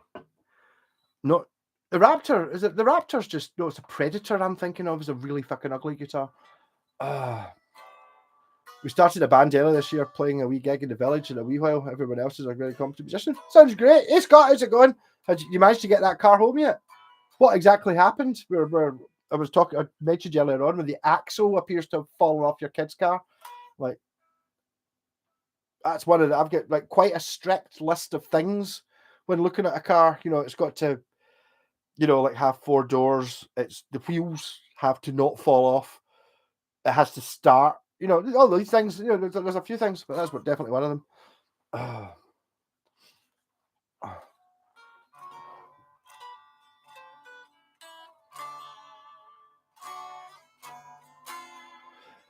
What's happened to own some basses and guitars? I spent the last 10 years playing Pixies, Breeders, Nirvana bass lines, but they're making me play guitar because the bassist is kick-ass. So there you go. 1980s PV Bandit amps were made in England. Really? I did not know that. I definitely had or even sold a PV made in the USA 10-watt ITV crappy guitar amp, but it was made in the USA, so it was worth twice as much as just the exact same amp made somewhere else.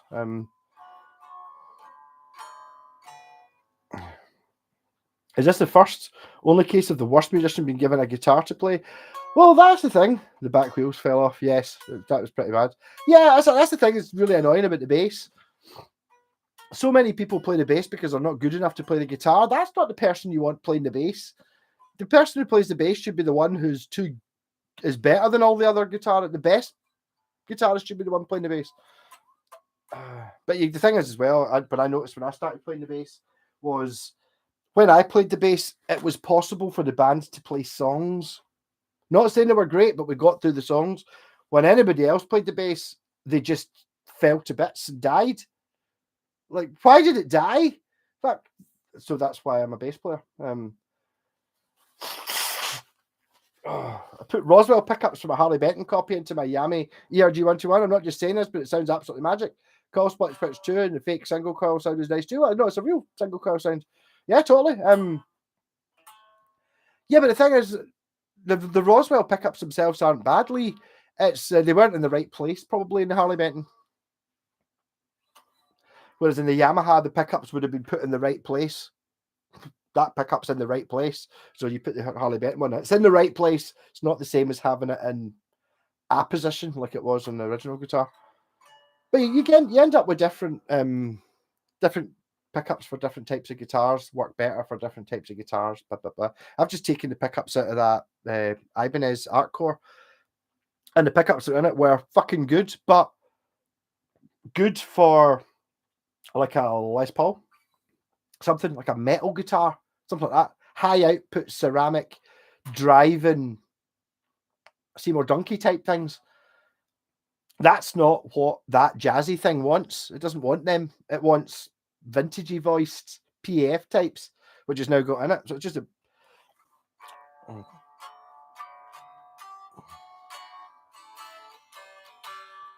I thought the bandits were USA made. It's possible they get made over here as well, though, because you got to think about. I think the reason a lot of the amps we got here, you got to ship them across the Atlantic. That's got to cost a couple £100. Really, done it really to ship like a fucking an amp like that. Whereas if you just make it here, you can afford to spend £100 more on it and just sell it here, kind of thing. For that'd be fine. I've heard of did PV not have a big problem with Undercover Boss at one point when they were getting prisoners to make amps or something? I don't know. A Mark 7 bass amp with the chorus built in, so it's 80s sounding. It's got chorus in it. Of course it does, yeah. All covers ranging from Dusty Springfield to Jessie J and shed loads in between, Blondie, Amy Winehouse, Stereophonics, basically stuff you might get up a very broad audience up. But I mean, kudos to you for being able to play that. I couldn't. Well, it would last. If there was a case of, do you want to join this band? You're playing a gig in 3 weeks' time. Do you want to learn these songs? I would do it just for the challenge, but I couldn't see it long term. Not that I even know very much. Blondie, obviously, good bass playing, Stereophonics. It doesn't really interest me, so I would struggle with it for anything longer than a very short amount of time. I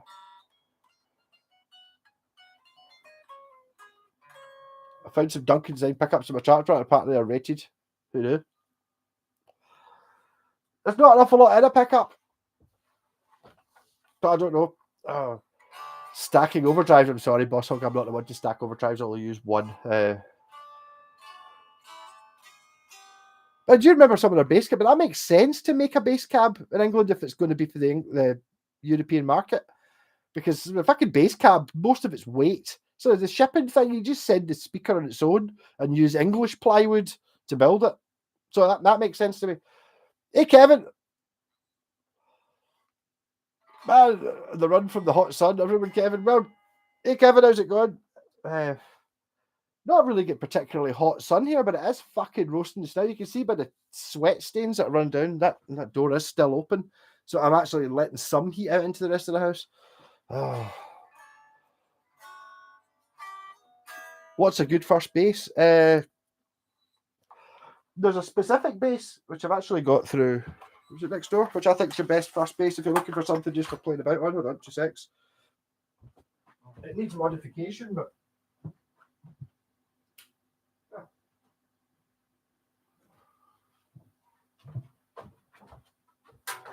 in the UK, this is the best bass to get. It's a Stag. Normally there's a metal plate with Stag written in it. This one has terrible tuners which don't work, which I'm going to obviously replace, but these basses are actually all right. You can pick them up for fuck all. But assuming it's got the original tuners on it and someone hasn't replaced them with the wrong kind, these are a fine bass just for fanning about with. They're enough. It's even got the jazz bass pickup, which you don't need. You just need the P bass pickup. It's ugly as fuck, but you can pick one up for. I paid 20 for this, and it's a proper instrument. I mean, it's better than a Harley Benton, obviously, because everything on it actually works. It's just hideous. This one's actually purple, but yeah, have a look at these. You can actually get a short scale one, a 30-inch one, which is the same body, but it's a 30-inch neck. I've been looking for them because I like the neck for stealing for other things. But yeah, that's the best bass you can get for fuck all. And basically you're talking about spending 50 quid. And it's almost worthwhile spending a bit more if it's got decent strings on it, because strings cost 20 quid for a bass. If you get one that's working, if you're into a bit of tinkering, like I am, you can pick one up for 20 or 30 quid, with a missing tuner or a missing saddle or not working, and then fix it up and it'll be fine. Or you just spend 60, 70, 80 quid and get one that's in mint condition. It's totally worth it. I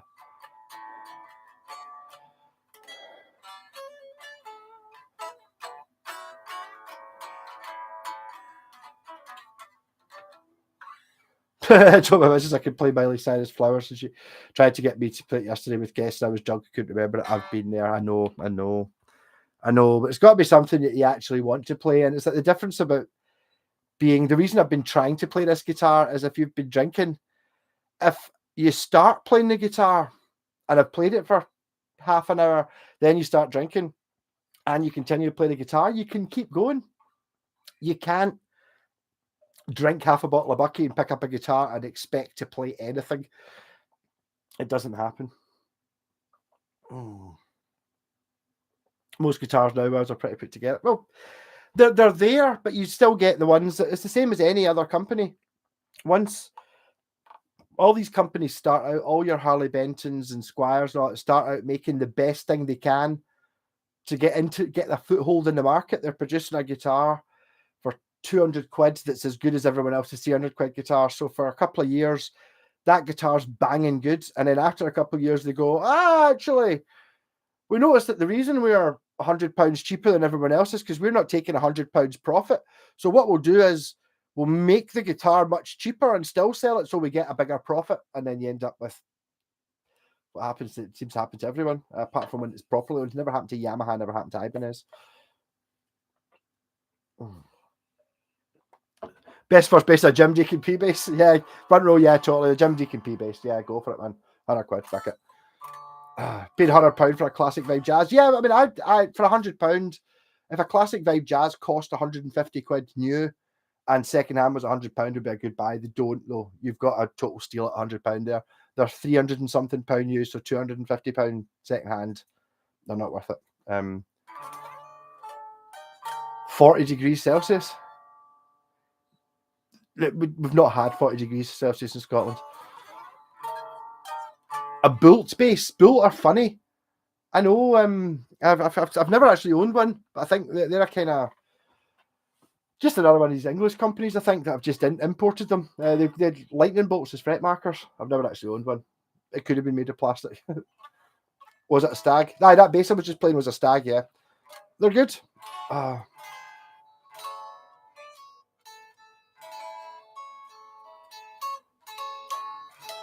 Anyone have experience with the Gretsch guitars? I think if you really, really like the idea of a Gretsch guitar, they're all right. And they're not that expensive. Because obviously you get the real Gretsches, which are now made in Japan, or they used to be made in America, I think, or Germany or something. But you get like the Electromatic, which are still quite high end, and then you just get so you get Gretsch and then Electromatic and then Gretsch again, like the Streamliner. I had one of them off. I've actually got a Gretchen earlier on today, which is a signature model from the Tiger, something it's called. It depends if it's your thing or not. When I bought the Gretsch Streamliner, I got it and I swapped it for something. I looked up the Gretsch catalogue, and to be honest, I looked through the whole Gretsch catalogue, and there wasn't really a guitar there. I went, oh, I'd love that. And I'm not talking any price. Just looking at them, none of them really did anything for me. But it depends what you want. The same thing, you said something like a Flying V. I mean, when I first played a Flying V, yes, of course, it's fucking stupidly awkward. It's absolutely huge. You have to play it standing up. You can't sit down. There's compromise today, but I loved it. It's like, yeah, but I can totally see how some people would just go Flying V, fuck off, I hate it. As soon as you play it, for me, it was like pure, yes, here we go. And I was standing like that with the thing going through my legs. Here we go. I understand. The first time I ever played one, it made sense to a certain degree, whereas a Gretsch didn't really. It didn't do what I want. I didn't see myself. I couldn't picture myself playing a Gretsch and going, oh, what song is it I'm playing? No, I'm not. I can't picture myself playing a Gretsch. Whereas a Flying V, I'm obviously just pure giving it. It seems very obvious. It does have a unique tone. I've actually got a Gretsch pickup there. I'm going to put in something, a Strat. I think that'd be a fantastic Strat bridge pickup.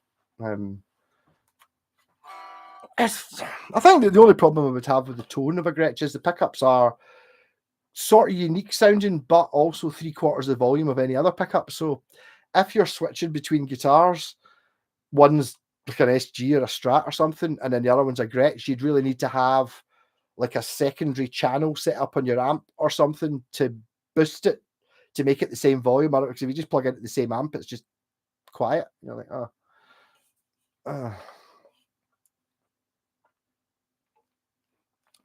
Used to have one of those Gretsch short scale basses. Did I have a shot at one of them? I quite liked it.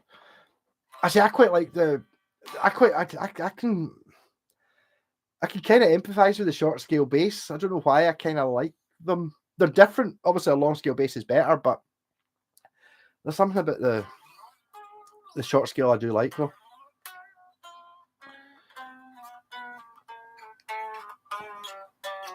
The Gretsch are their own thing. Distinct, clean with distortion is a different beast. Yeah, but it's a different distortion you need. It's one of those ones, kind of like mini humbuckers, where, like, I'm just going from personal experience. I've got like my amp set clean. I've got a rat pedal.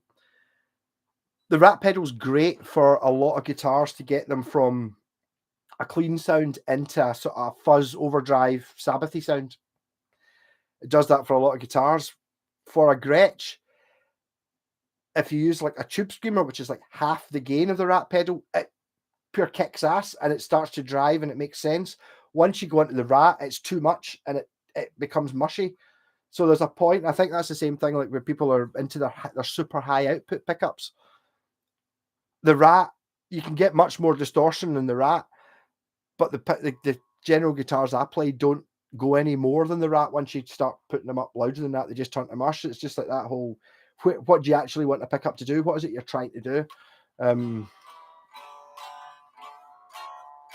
Got a Mustang bass. I do rate the Mustang. I don't have a Mustang. I've got a Music Master. In fact, I do. I've got the Squire Mikey Way Mustang bass. I do like Mustang bass. I do feel a wee bit. I'm a bit too big for it. It's like there's a wee thing in you. It's like, but especially when I'm playing like the wee red bass, it is a bit like a guitar on me because it's the same size as a guitar. Whereas I think if you were a smaller person, if you're maybe 5 foot something instead of 6 foot, then a Mustang bass or something is just perfect. Just when you put it on a tall person, it kind of looks small.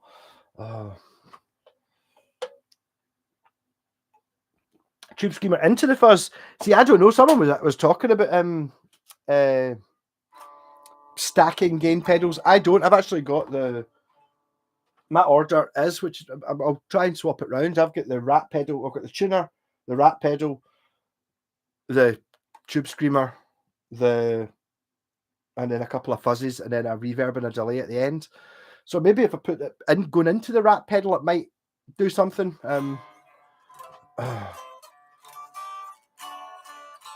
I like to cosplay as Tina Weymouth. I don't know who Tina Weymouth is, but I assume it's meant to be funny, but I don't understand it. Strike the likes if you could. Thanks. See, everyone, I think you guys have been striking enough likes to actually get me out of YouTube's bad books, because I've noticed that I'm started getting comments on videos from years ago again, and my reviews have gone up a little bit. And I got a message from YouTube the other day going, oh, congratulations, you've now had 17,270 comments on your videos. That pure, yeah. God, what we hit that landmark amount of 17,270 or whatever it was. So I think maybe somebody from YouTube has seen me bitching about complaining a bit and going, right, actually, no, we don't hate you. But the more likes I get, the more these things accumulate, and it just works better for me. If you can do that, that'd be awesome. If you can like every video, that'd be awesome, even if you don't like it. The only short scale bass. That was an episode EB3, which are stuck in Arctic. I don't know, are they not 32 inch? So they're medium scale. That, not 30 inch. I don't know. Always tube into the fuzz. The tube pedal to Tube Screamer, I never really understood what it was for, ever. It wasn't until I got that El Campbell one, the TC electronic one. It kind of started making sense a little bit. Tina Weymouth is a bassist from Talking Heads. She's short, yes. She's also quite a unique bass player. Sort of like, yeah. kind of straight, quite sexy actually. But yeah, she played a Mustang or a Music Master. I can't think of which song it is I'm thinking of. The one where they're playing, I think it's the Old Grey Whistle Test, where David Byrne's got the massive suit, and it's got what's it called, Bernie Worrell on synth bass. It's good. It's good. Actually, one of my first ever albums I ever liked was Little Creatures by Talking Heads. We're on a road to nowhere. Get that? So there's elements of whatever that kind of music is. I didn't know what it was at the time. I just had the cassette when I had my Walkman in 1987 or whatever it was. That was one of the tapes that I really liked. Na na na na na. I need to listen to it again. I do have the vinyl. I did buy it after that. I don't know. Is the rat fuzz though? I don't know. I'm not. I struggle with the whole guitar effectsy type thing, just because I'm not really sure how much music I like has it in it. I know that like Tony Iommi never had a reverb pedal, but they did have reverb in the studio to me, and they did reverb at concerts because of it. So it's like, yeah, to get the Tony Iommi sound, I do get that if you put a bit of reverb on it, you can make it sound. So, but I just can't be arsed learning all that crap. I just like a rocking sound. Fuck anything else. But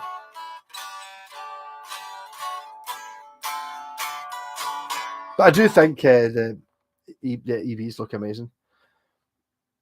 Is it Psycho? I don't know if it is Psycho Killer on the Old Grey Whistle Test, but yeah, something like that. I was always a wee bit disappointed because I bought Talking Heads Greatest Hits much later on, and for me the Little Creatures album just sounded better, but it was more commercial. I think it wasn't as difficult. Some of the amazing stuff. What's the David Byrne solo one where you may find yourself with a comfortable car? It's really fucked up and wrong, but I love it now. But if you showed that to me when I was 15, I'd be like, ah, Peter Pish, ditch it. The Old Grey Whistle Test did have some superb stuff on it, has to be said though. There's a really good Harry Enfield and Paul Whitehouse sketch where they're talking about the Old Grey Whistle Test. And it's like, pure, yes, it's like talking to the head of the BBC. The BBC's like, pure, yes, so they came to me wanting a modern and vibrant and exciting new music program for the kids. And I said, no, it's going to be dull. And that's kind of what it was. Really fucking dull, considering how good it could have been. Hey Ian, how's it going? Talking Heads is disco funk. Started the whole genre. Yeah, well, totally. I mean, I like it. That's just another one of the bands, Bernie Worrell, who was Jesse Ray's keyboard player, synth player. He basically died a couple of years ago because he didn't have any money to pay for his cancer treatment. He had no money at all, even though he's played 30 songs, I don't know which ones they are, but he's played synth bass on 30 songs, and wrote the songs, but never got fuck all money, just got screwed everywhere because he was such a nice guy. But he was in Talking Heads, and it was amazing. You could pure hear him.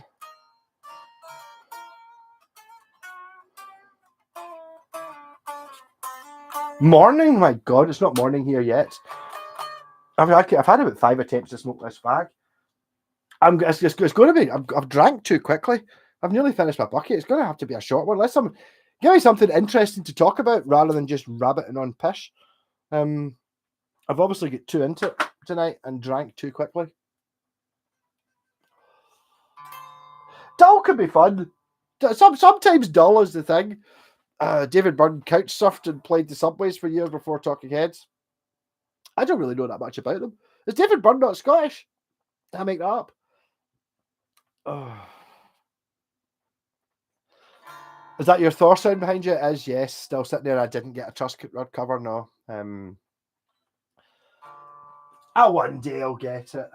I meant to draw around your one to get one the same size. It's one of those things that, see, because it's a Matsumoto built guitar, the routing of the truss rod channel is pure immaculate. That doesn't really look that bad. It's like, if it had been like a modern guitar, it would have been all, feathered edged and crap looking because it's in below a cover. You don't need to see it, so why spend money on that? But that's a Matsumoto guitar, so it's like pure mint.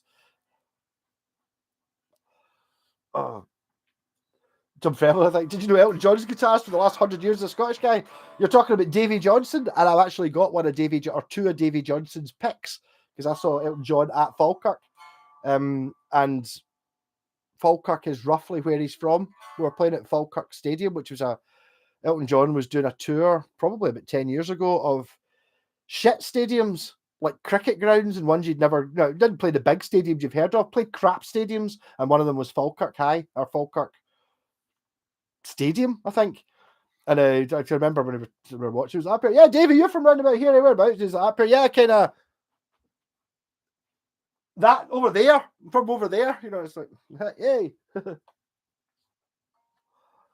Oh, you're right, he's not Scottish. Who? No, it's from Dumbarton. Dumbarton sounds about right.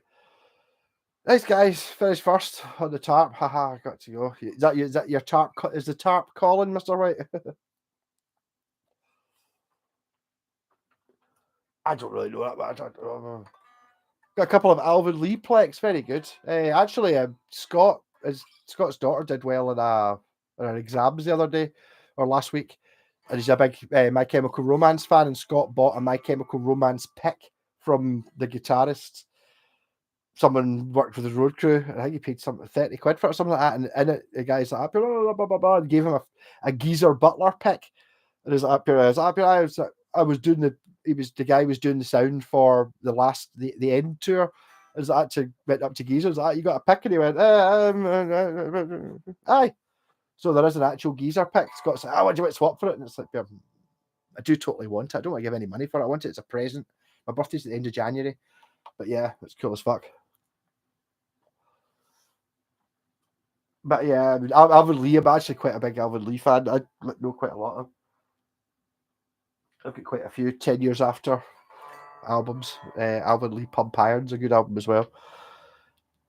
Again, it's like I was watching. I finally got. He's not on yet, but the Paul, but his blues band.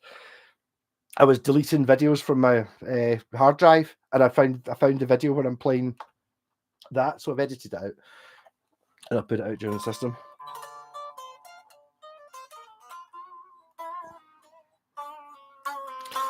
Are you going to show some Paul Gilbert licks? I wish I could. There's the one song that I can't play.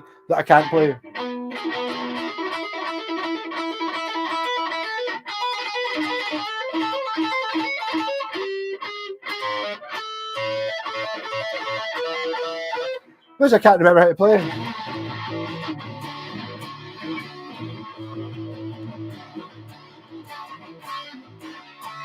Tucking round, tucking down the street. I'm gonna take you for a ride. Got the amplifier to put in my car. I'm gonna take it for a ride.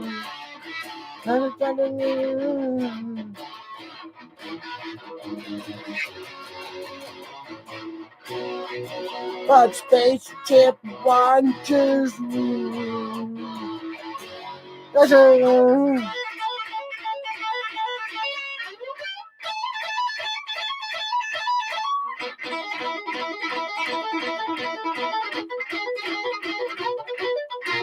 I can't remember it. I was never really able to play it, to be honest. But no, I can't play any Paul Gilbert. And fuck you. Oh. Anyone use the cage system? How do we look at it? It kind of it gives you something. So basically, the cage system is you're playing a C chord. So you play a scale in the C.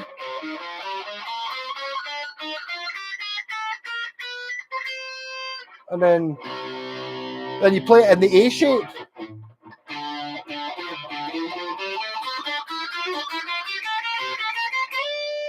And then, so you're still playing a C in the A shape, then you play the C in the G shape.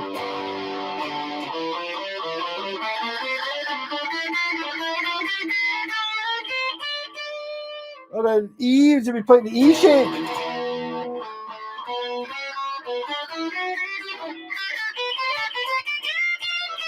And then E, D, so you put the D shape. Ah!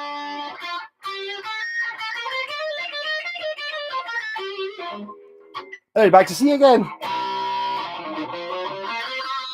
Yeah, so I mean, yes, I did find it quite expanding, but I kind of forgot what it was I did. I think I learned something from it. I just don't remember the actual cage system. But sometimes it's good to be able to play the same, basically what it is, you can play whatever key it is, whatever scale is you want to do in a C-shaped chord or there.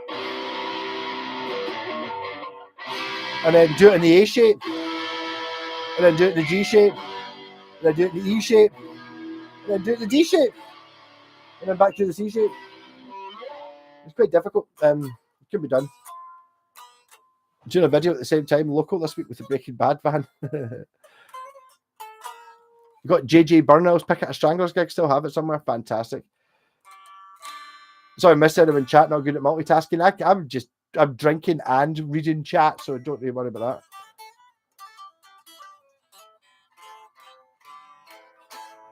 I met the Nutty Calibares and Mark Knopfler gave me a bunch of plex. You know why not? Mark Knopfler gave you a bunch of plectrums?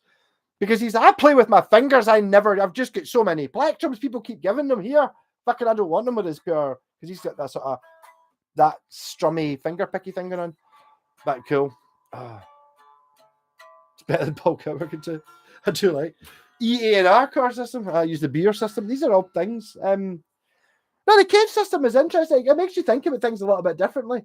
Kind of, if you were stuck in playing in the C-shaped chord, I worked out how to do it, and it's good for giving you an exercise to work through. And I'm sure some of it has stuck through. I'm playing part of it, and when you see me do my just making it up shit, bit of it I've stuck in. Same as a bit of everything I've ever played.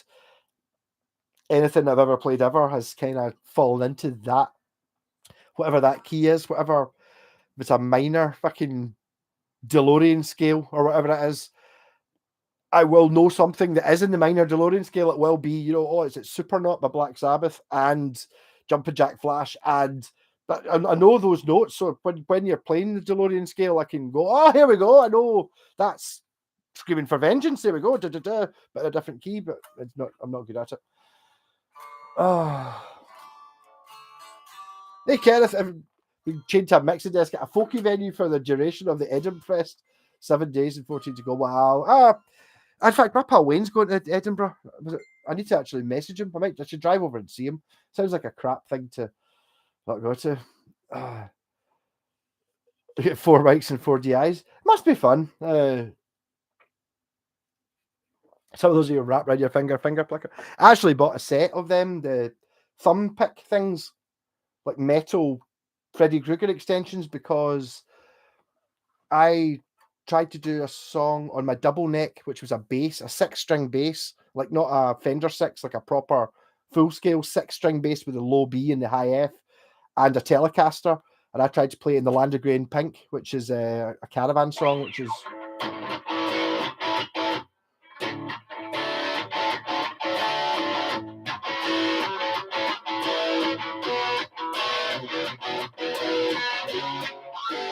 That, so it basically had the root notes, so I was using my thumb for the bump, bump, bump, bump, bump, bump, bump, bump, bump, bump, bump, bump. Then I had to use a finger tap to get that note. But I could bend my head around it. Yes, DeLorean scale and F-Lux minor. Once I use Magic Theory, DeLorean scale impressive. Yes, that's exactly what it should be. The secret of football is to put your finger in your ear. Yes. The thing is, I think you've got to work out from the point of, to be in a band that can play in a room where you've all got control over your own volumes and you can hear everything. That's great. And then to take that to a venue, and then the guy being able to replicate that. There's an awful lot of bands that can't do that. That we've all been in it. Our first band, no a fucking idea about what level you should be at. Do you know what I mean? It's like the bass is always too loud, or you can never hear it. And it's like the trick about the bass is always got to be too loud, and you've just got to try and not place notes interfere with everyone else, but you've still got to be too fucking loud. So look, you can't be quiet in the bass. If you can't hear the bass all the time, you're not loud enough. Once did I tell you use music theory to solve a problem? Wow. One day I'd love to do it. I'd love to do that. I could say that, but I'd be lying. I've never used music theory to solve anything. I don't know. My only option is to go, Give Me Shelter. It goes from that chord to that chord. We could try and do that. So that's like, yeah, me obviously putting in the DeLorean minor fifth. Aye. To me, it's just like, there's a bit that kind of goes like that in that Black Sabbath song. I like that. We could do that. Today I learned that even expensive instruments can die between sound checks. Of course they fucking can. I mean, there's less chance. But I mean, it's like, I kind of refuse to do a gig without a spare guitar or a spare bass, because it doesn't matter how good your guitar is. This is a Japanese Paul Gilbert. In fact, it's not going to break. It's of all the guitars that are likely to break, this is in the 1% of the least likely to break. So yeah. So I don't need a spare guitar. I've got this. This is fucking awesome. So we're doing a gig, in between the sound check, someone spills beer all on the pickups, and it shorts out. That doesn't matter whether you're playing a fucking Squire or a 60s Fender. You've just completely filled it with beer. Have a spare guitar.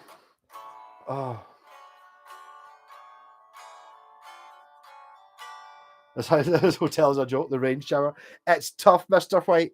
It's like you get so used to water pressure. I'm living at. You've seen my videos. The mountain range, the hills that are just there called the Campsie, which kind of looks like the wall in Game of Thrones. The water, all Glasgow's water comes from Loch Catrin, which is about 3 miles in a straight line from here up the hills, but 1,000 feet up. So my water pressure in the shower is fucking brilliant. It's like somebody basically just leaning on you. Like if you put it into the thin jet thing, it is if you imagine someone just putting their hand on your chest and full on leaning on you. That's what it's like. You're fucking great. Water pressure. It's like, maybe I'm just getting old, but the difference between water pressure. Fucking love it. But I noticed that down at Wayne's house in Leicester, which is England. Like I've been down a couple of years ago. I went down the night before, 2 nights before, slept in his shed, got a chance to have a shower, and you're kind of like pure. It's like you're like kind of just. There's an art to getting wet in below a shower like that, which is just probably just normal water pressure. Whereas I'm just used to it just being pure. Yeah, here we go. It's like fucking great. But some people just live that way and don't know any better. It's like some folk will sit there on that thing, on that internet, and they'll say, my luthier says Japanese guitars are shite. You've got to spend $2,500 on an American one. So you're just talking shite. You're just talking bullshit. Yeah. Whereas I've got the power shower and the water pressure. I know. I'm not saying somebody told me that it's nice to have water pressure. Fucking got it. I had 2 guitars and a Fender Yale reverb. I've never heard of a Yale. 1 12-inch speaker. Yeah, well, that's what I think. But talking about my favourite amp, I've got the orange one there, which I really like. 30 watt with a 12-inch speaker. Even the Carlton with a 12-inch speaker. My favourite amp still the wee Laney, which is much smaller, but the 10-inch speaker just isn't. It's not enough. You need a 12-inch. I mean, obviously this amp. Currently, I'm playing to the 3x12 that's in below it. It sounds better because it's 3 speakers instead of 1, so it's better, obviously. But if I just went on to the 1 speaker, it's not a huge difference. Whereas with a wee Laney with a 10-inch speaker, even though it's an expensive Jensen, it's night and day using that. It's like pure, yeah, that sounds all right. Oh my God, that's the best amp I've ever. That difference rather than being between the 12 and the 312s, it's like pure, oh yeah, that is better. Rather than being, oh my God, it's a different amp. It's amazing. Different. You're luthier, Mr. White. You know you're luthier. I get my luthier all the time. But there you go. Plays a cab with 2x12. Well, more is more, isn't it? I mean, the thing is, I really didn't realise it. I don't know. It must be a price thing. But see, the 3x12 cabinet, that's a hell of a lot smaller than a 4x12. Like, it's, you know, it's that and that and that smaller. So, I mean, it's just better. It must be more expensive. And so just the fact that the speakers point in different directions, taking that into the studio is just amazing, because you don't have to stand in front of your amp anymore. You can stand anywhere and you can hear it. So everyone can hear you. So it's amazing.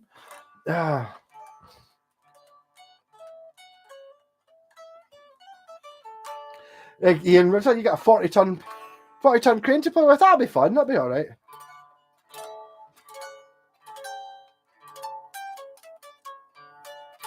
I use a Lacey VC50. Well, I've got the VC15. So that'll be like a 2x12. Yes, it's like the weight makes things sound better. It does. And sorry, it's definitely got something in it. A 2x12, yeah. So I do. I mean, I love the. I still need to get the other Laney. The one that I actually wanted was an LC15, which is just a lesser version than the VC15. That was like, so sometimes it's like God chose I was to have that amp. It was my pal Wayne who runs the Grant Guitars Facebook site. He's down in Leicester, and somebody contacted him and we're like, up here, yeah, I'm thinking of selling this amp. Can I use your page to sell it? And Wayne's like, it's a Laney amp, and this is a Grant Guitars made in Japan site. Not really, no, because it's you can plug a Grant guitar into it, I suppose, but not really. But my pal Malcolm just happens to be looking for one of those Laneys. Perhaps maybe he'd be interested in buying off, and that's how I ended up getting it. Bizarre, isn't it?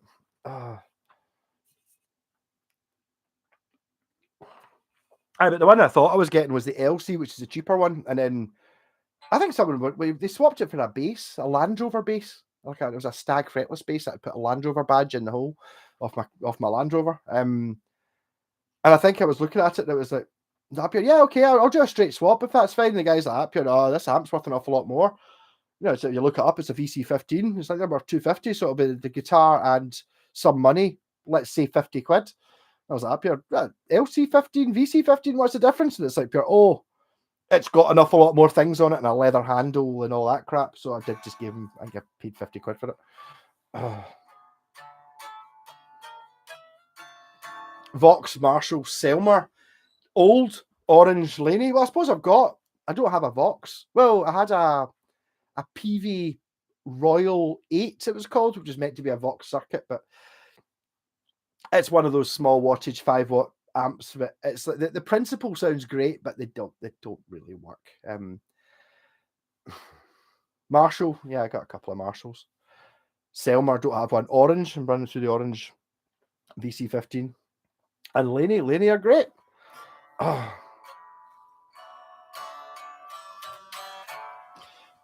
Hey Neil, how much do you think Jim Egypt will cost you to refret and rebuild my number one Strat 93 one-piece maple? I'm seriously thinking of getting that rebuilt. The frets are flat as fuck.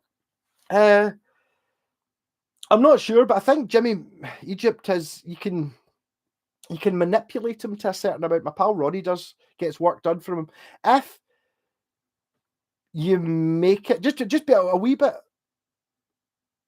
But original new 5762 pickups going. Well, I mean, I could obviously fitting in them is going to cost money, but Jimmy Moon's a weirdie a bit. I thought he was an absolute arsehole for many years until relatively recently, like in the last couple of years when I met him and he was really nice. I think he's just a bit. He's got to want to do it for you. It's the same thing if you're trying to buy one of the JPAX guitars, which are selling fast as fuck, by the way, if you're after a JPAX guitar. If you see it, talk to Jen. But if you're an arsehole, she'll not sell you no matter what. So, babe, do what I do whenever I'm buying anything off eBay. If you stick your message in and you spend 10 minutes thinking about the paragraph, so that you're coming across as unbelievably nice and reasonable and understanding, and make them want to sell you the guitar, rather than going, fuck's sake, this is pure shit, I'm only going to give you 20 quid, fuck off. They're not going to respond to that. They're just going to go, well, no, but we'd be a bit clever about it. And a Laney 100 watt heads never let you down, I can imagine.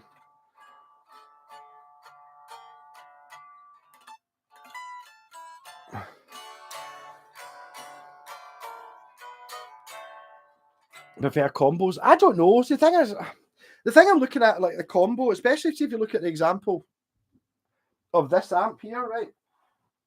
The wee Vox, the orange, you can get this exactly the same amp as a head for more money, right?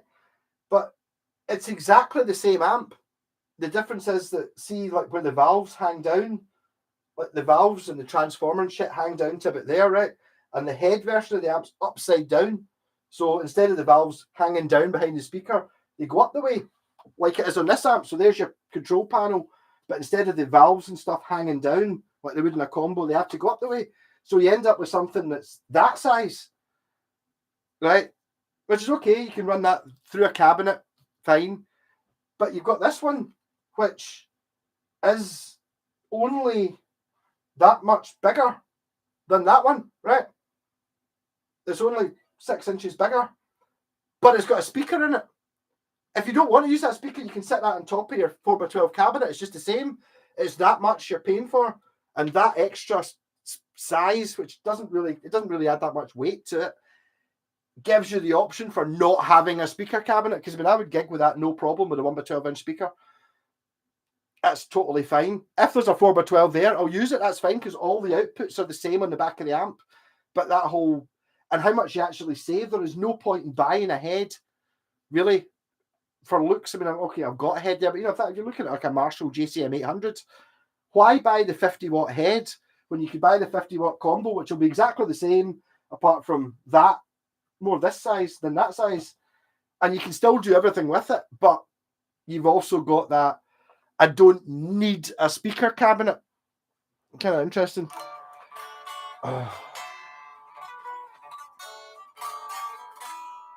We shot later this week, Marco, and getting the guitar in. Do you want to come with me? Have the Harris is good in the bad bit. I don't know. I mean, they know, him and his sons know who I am, because somebody, this is a couple of years ago, it got referenced down to them. Someone in and asked for a Buckycaster, and either him or one of his sons went, a Buckycaster, a Buckfast caster. The guy who does them is Mad Malco. You get his guitars in the Blitzkrieg shop, so whoever they are, they're all right. They get the joke. Do you know what I mean? I didn't even do a video in there, and I was like, kind of like, yeah, it's all right for film. I know, and I said the guy knew who I was. Didn't say, but I'm famous, sort of, in the smallest possible term in Glasgow. A Vox V15. It's like, I mean, to me, in all sensibleness, it's just different. I suppose if you've got a rehearsal room and you're playing along with drums in your house, yeah, 50 watt amp. But I mean, really, the 15 watt amp, you're not really going to get a situation where that's not big enough these days. You know what I mean? Looking at Joyo, want the bass guitar mini amp. Joyo mainly does major stuff. Only do one mini type amp. I had one. I had a Joyo bass amp. Styling wise, it kind of looked like a stormtrooper from Star Wars. It wasn't that expensive. It disappeared after that. I fucking sold it. I should have kept it. That was a really good sounding battery powered bass amp. It's the technology thing. The technology in a guitar, there's nothing in this that isn't really in a Strat. And even in a current module, there's not really anything in it. On a proper valve guitar amp, obviously still most of the world loves their 50 watt fucking hand wired. That basically is your boutique amp, a couple of grand now. But when you get into the small things like your Black Star Flies and shit, that sort of shit, the technology is just amazing, and you end up with something sounding really good. The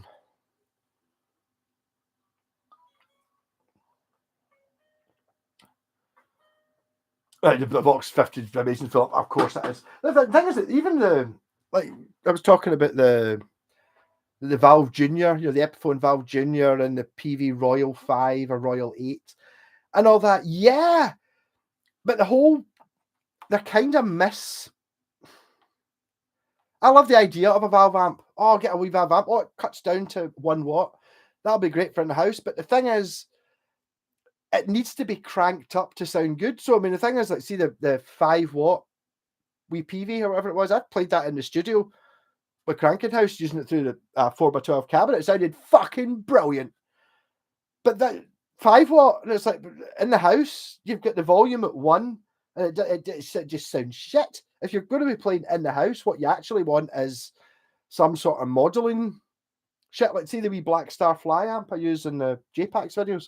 Wee crappy thing that size, sounds pretty shit. At the sort of volume that a normal person watches TV and you want to play along, it sounds miles better than all these expensive amps I've got, because these expensive amps I've got, even at the volume I'm playing them in here, are barely on. It's not what they're designed for. You know, it's like driving the Ferrari at 2 miles an hour in the Asda car park. It wants to be in a racetrack doing 150 miles an hour. It doesn't want to be sitting doing 2 miles an hour. Buy a Panda for that, which is fine. That's the way it works, I think. Nice to have people to carry the gear, yeah. Air movement, yes. I mean, I've noticed that very much with the bass amps. Especially, it depends what it is you're trying to do. I mean, because we're in the Sabbath band and we're kind of trying to do it right, there is a huge amount of, and also the filling in the space. I find in the Sabbath band, it's like, of all the last few bands I've been in, whether I'm playing guitar or bass, we're kind of, it's a 3-piece, so we're trying to make more noise than what we can, sort of thing. Which kind of, I don't know if it worked really as well in that blues band I was in, because there was lots of other people playing, so I kind of had a wee frequency range to sit in, which I didn't. I just went, nah, played over everything, as you do. But there's that whole, the difference of trying to play your part and trying to fill out all the stuff that isn't there, is a different way of looking at it. Hey, you didn't know it was a Sabbath band? You come and see us if you're local. Yeah, that's why I've got After the End painted on my bass amp. And the thing is, it's like, after watching a few other Sabbath bands kicking about, we actually sound like Black Sabbath. There's mistakes, yes, but there's mistakes in Sabbath, you know. But it's that the spirit is there or something. It's kind of like the funny thing. I'm not really that cool about being in. I wouldn't be in any other tribute band. I don't like tribute bands. It was only when it was like Black Sabbath, being my favourite. Oh, could have been a Stones tribute band, maybe. I don't know. It's not the same way with Black Sabbath, because Black Sabbath, I feel I've got something to prove. You know, I've spent my whole life going like that, pure. Right, you sit down, listen to this, putting on Simpsons Universe, and just going, "Do you hear it? Do you hear it? Do you hear it?" Because no one else seems to hear it. I hear it though. The best song ever.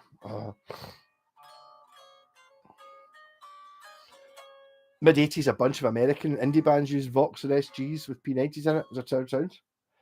Sounds good. Symptom of the Universe, there might be some news on Symptom of the Universe. We were playing, Brian won't mind me telling you this, in the studio with the Sabbath band last week. And we were trying to play Sweetleaf. And Sweetleaf has a sort of jazz section solo bit, which we can play, but not to the same level as we can other, because it's pure jazz. So it's like, it's kind of a bit iffy. So right, we'll put some other stuff in. So I had a great idea of putting in Symptom Universe, you know, the da da da.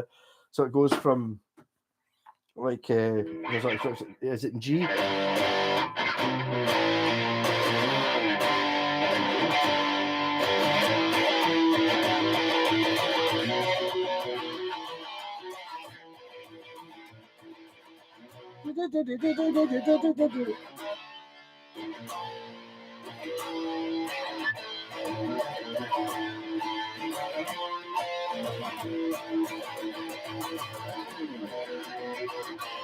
I just realised I was doing that in C sharp tuning, so we're going into that, and while we were doing the dun dun dun dun dun dun dun dun in C sharp, I was singing it as loud as I could, like at the fucking singer, and he was like, and then when it got to the singing bit, he sang it and he could do it because it was in C sharp, not in E. So instead of playing, you know, that note, the centuries to you're there. Breathe through the centuries to supersonic years. So we might be able to do something. The universe coming up. Ridiculous. I have to end his stare. I don't even like Sabbath. It's a groove thing. The sound might be fading. I'm getting drunker, so you might find that it's quite louder when I'm talking here. I'm getting louder, but when I start talking over here, it probably gets a bit quieter because I'm quite far away.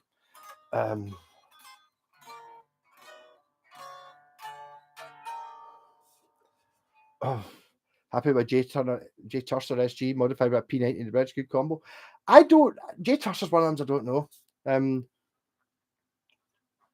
Last night watching Anderton's at Bossa brought out a new foot switch for my 2 stereo Boss Catinas 100 Mark II setup. Nobody told me, but now if I could need it.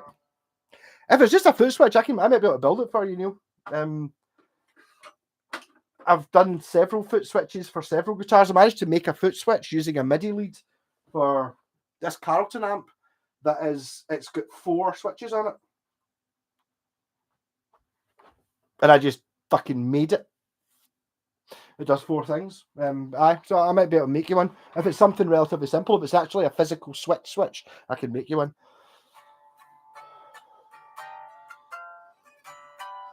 I need to find out who Jay Turser are.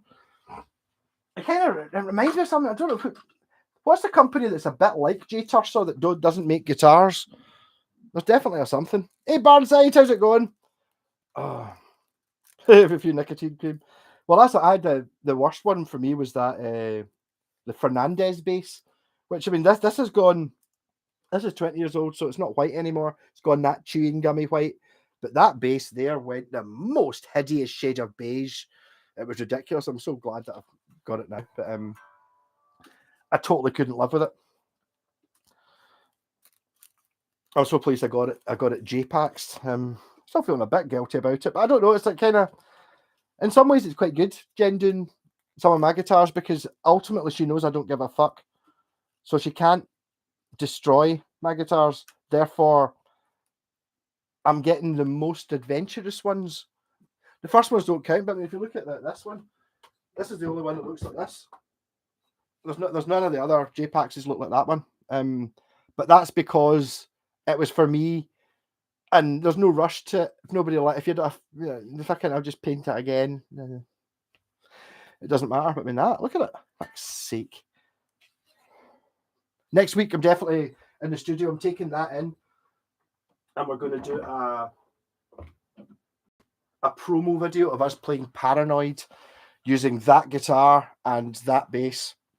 And I'm going to use Jen's new internet fame to do an actual proper promo thing for our gig that we're playing in Ivory Blacks. But I keep seeing other Black Sabbath bands, and man, none of them are doing it like the way we do it. I need to get out there and just get accepted as being one of the best ones. But I figured we might as well use actually Craig from Sabbath bands already. How did you get on? See if I bought one of those SG tributes, the satin ones. Do you reckon you could get your pal to paint it? And I was like, well, she doesn't want to paint other people's guitars. And I explain it. Doesn't understand. I totally understand. I totally stand by her not wanting to paint other people's guitars. It was like, well, how did you get your guitar painted? And I was like, well, I kind of conned her by handing an Epiphone Les Paul, an Epiphone SG with my left hand, saying, do you want this guitar for free? And then if you want to paint this, and she kind of knew, I said at some point in the last 6 months that I like purple. So therefore I got a purple tartan one. So Craig's like, yeah, well, okay. Well, say if I bought one of those SGs and then and I told her that I like purple and black, do you reckon I could get like a Black Sabbath one? Always fun. Jay Tusser worked for someone, Fender. 1980 started as Strat style, by Samick, those sought after, and about £500. Right, possibly, yes, I could see why. Catch you later, Mr. White. I'm not going to be up much longer. It's only 11 o'clock, but I mean, I've drank a bottle of fucking Bucky and a whole can of cider. 2/3 of a can of cider. It's a 6-button multifunction. When you have the first one for the amps, this one you does a lot more. Right? I don't know. If it depends what socket it goes in. If it goes to like a MIDI plug or in a stereo socket, I can fucking make it. But if not, you have to buy the original one. I want to make a glam rock band, so many good songs, but I tried it always gets hijacked by people saying, what about a couple of Eagle songs? What about a bit of Police? Really? I don't know. It's like, where'd you draw the line? I mean, I don't, it's like the whole, that's just ignorant bastards, so asking you to play things, you know, I don't know. I understand, I suppose, a certain amount. I remember playing with Jessie Ray one time and this drunk girl put up, well, I put all play Sweet Child of Mine and that, and you're like, we're a fucking electro funk band. Yeah, we could probably play Sweet Child of Mine, but no, we don't want, not want to play that. Oh, you just got to, I don't know. You just got, the crowds are all bastards, basically.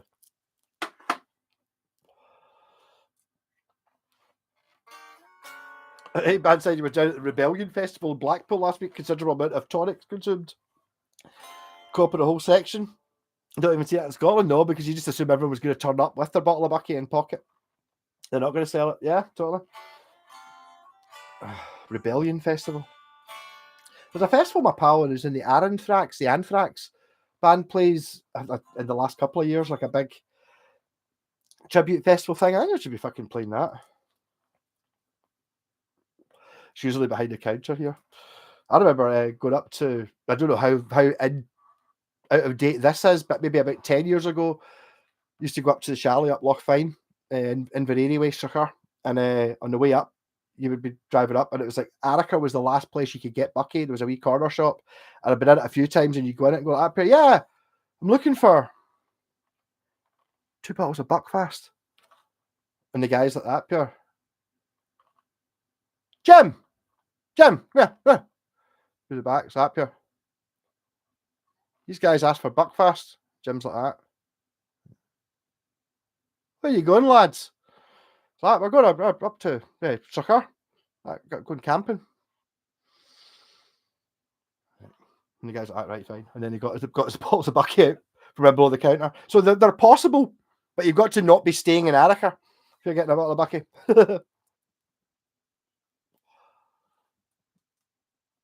Everyone is a bastard but us. Yes, that could be a Mad Marco t-shirt when I get the t-shirts done. Everyone's a bastard but us. Yes, got you. Rebellion is also a punk thing. We did a couple of shows, good fun. I'm old enough to remember bucky on draft in certain pubs. The Sloan Ranger, wow, on draft. Really? Draft? Wow. I know every time I've ever been in Nice and Sleazy's, I've bought bucky because that's famously a place in Glasgow that sells bucky by the glass. The thing about it is, when you get the first glass of bucky, they assume, oh, it's like the novelty thing. So you get like what should be a glass of wine. It's 125ml of bucky. That's fine. Once you get the second one, they go, oh, fuck it, and just fill it up. So you end up, instead of getting the 125ml, you just get like a full glass. And then you end up absolutely bladdered and going up to Glenn, bastard, can't remember his name. Alex Harvey, sensational Alex Harvey band, Chris Glenn. And you're so tanked up on Bucky from Nice and Sleazy's. You see rock stars at the stage, and me and my pal Peg, I was up here, it was an amazing gig tonight. You're playing with the Black Spiders who are supporting Thin Lizzy, and the two of them were like, up here, yeah, we were playing a gig tonight. Up here, right, really? You sort of look like those guys. Oh, that's really bad. And then the guys like that, you're like, that's Chris Glenn. And I was like, what, the guy from the Sensational Alex Harvey band? And he was literally sitting there, and he was like, pure, yeah, man. I was like, oh, fucking amazing, pure steaming.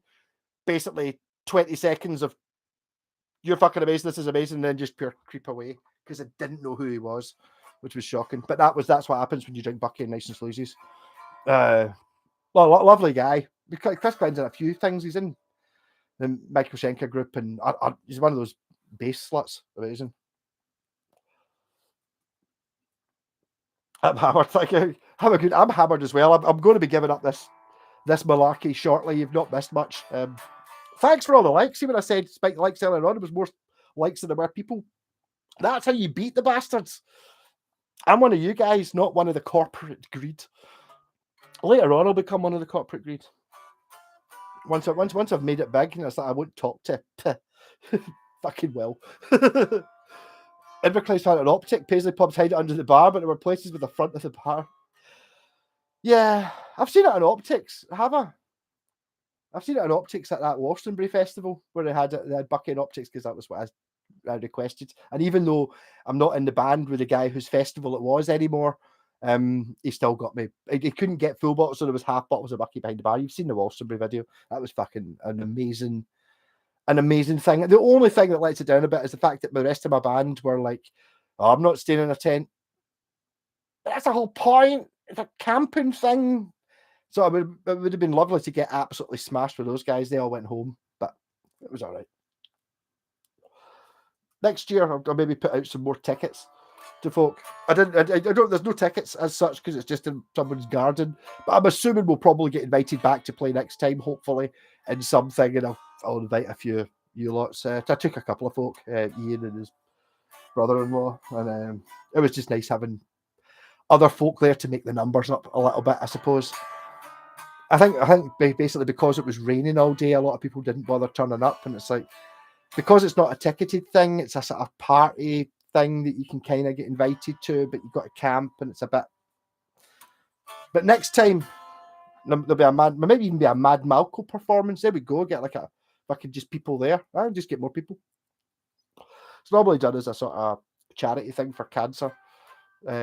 So, worst case scenario, 20 quid into the bottle for the cancer thing, and you get a free festival, which you can't really complain about, can you?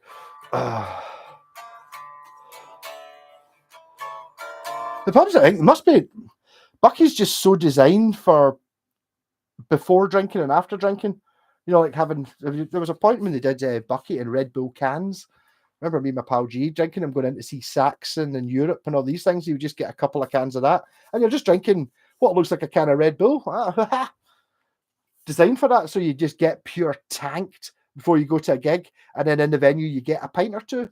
Or my tactics always go into the venue, right? What, a pint, everyone? Right, there we go. So 4 pints done. I don't need to go to the bar anymore. If someone else goes to the bar, you get me a pint, that's fine. But I don't need to go again because we're not drinking 4. You know what I mean? Aye. Right, so I know it's only 11 o'clock, but I'm kind of drunk enough. If anyone's got anything specific they want to request or something, but cheers for the super chats as well, guys. It makes a huge difference to me. Keep doing this. Just kind of get a wee bit downhearted sometimes doing the YouTube. Sometimes it's like, why am I doing this? And then other times it's just great, and it just it doesn't seem to matter which video it does. The videos that I put a lot of effort into, that's something I'm really passionate about, aren't necessarily the ones that do well. Sometimes it's just a shit one, so I'm just going to do them anyway because it's fun. Searching for folks to get into the winter gardens. As we were playing, we could get in the back. Half bottle sits perfectly in the back pocket. Just had to be discreet with it inside. I wasn't being very discreet. I was wearing my Buckfast hoodie when we were playing at Wolstonbury, and I had a half bottle in my back pocket that my plan was I had to take a bottle with me, and I wasn't going to start drinking it until we were playing.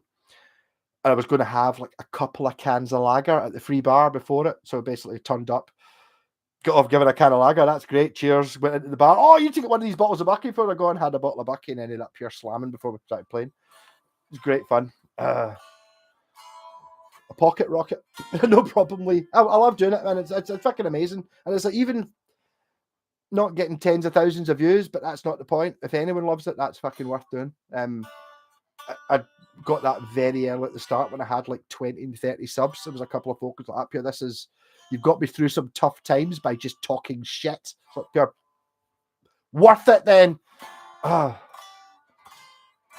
Get me in the ticket list, Marco. Looked like a good gig event. I'll bring my tent and help you with your Mad Marco stall. Perfect. Yes, you're invited next year then. Assuming it actually happens, Neil, you can come and we'll just get bladdered and hang about. This is basically it's I'll pick my. I will do it, Pontiac. I'm sorry. I will. I even know the place I'm going to do the t-shirts, and it's going to be simple. I know exactly what I'm going to say. I've just not done it. Once I do it, it'll do it and it'll work.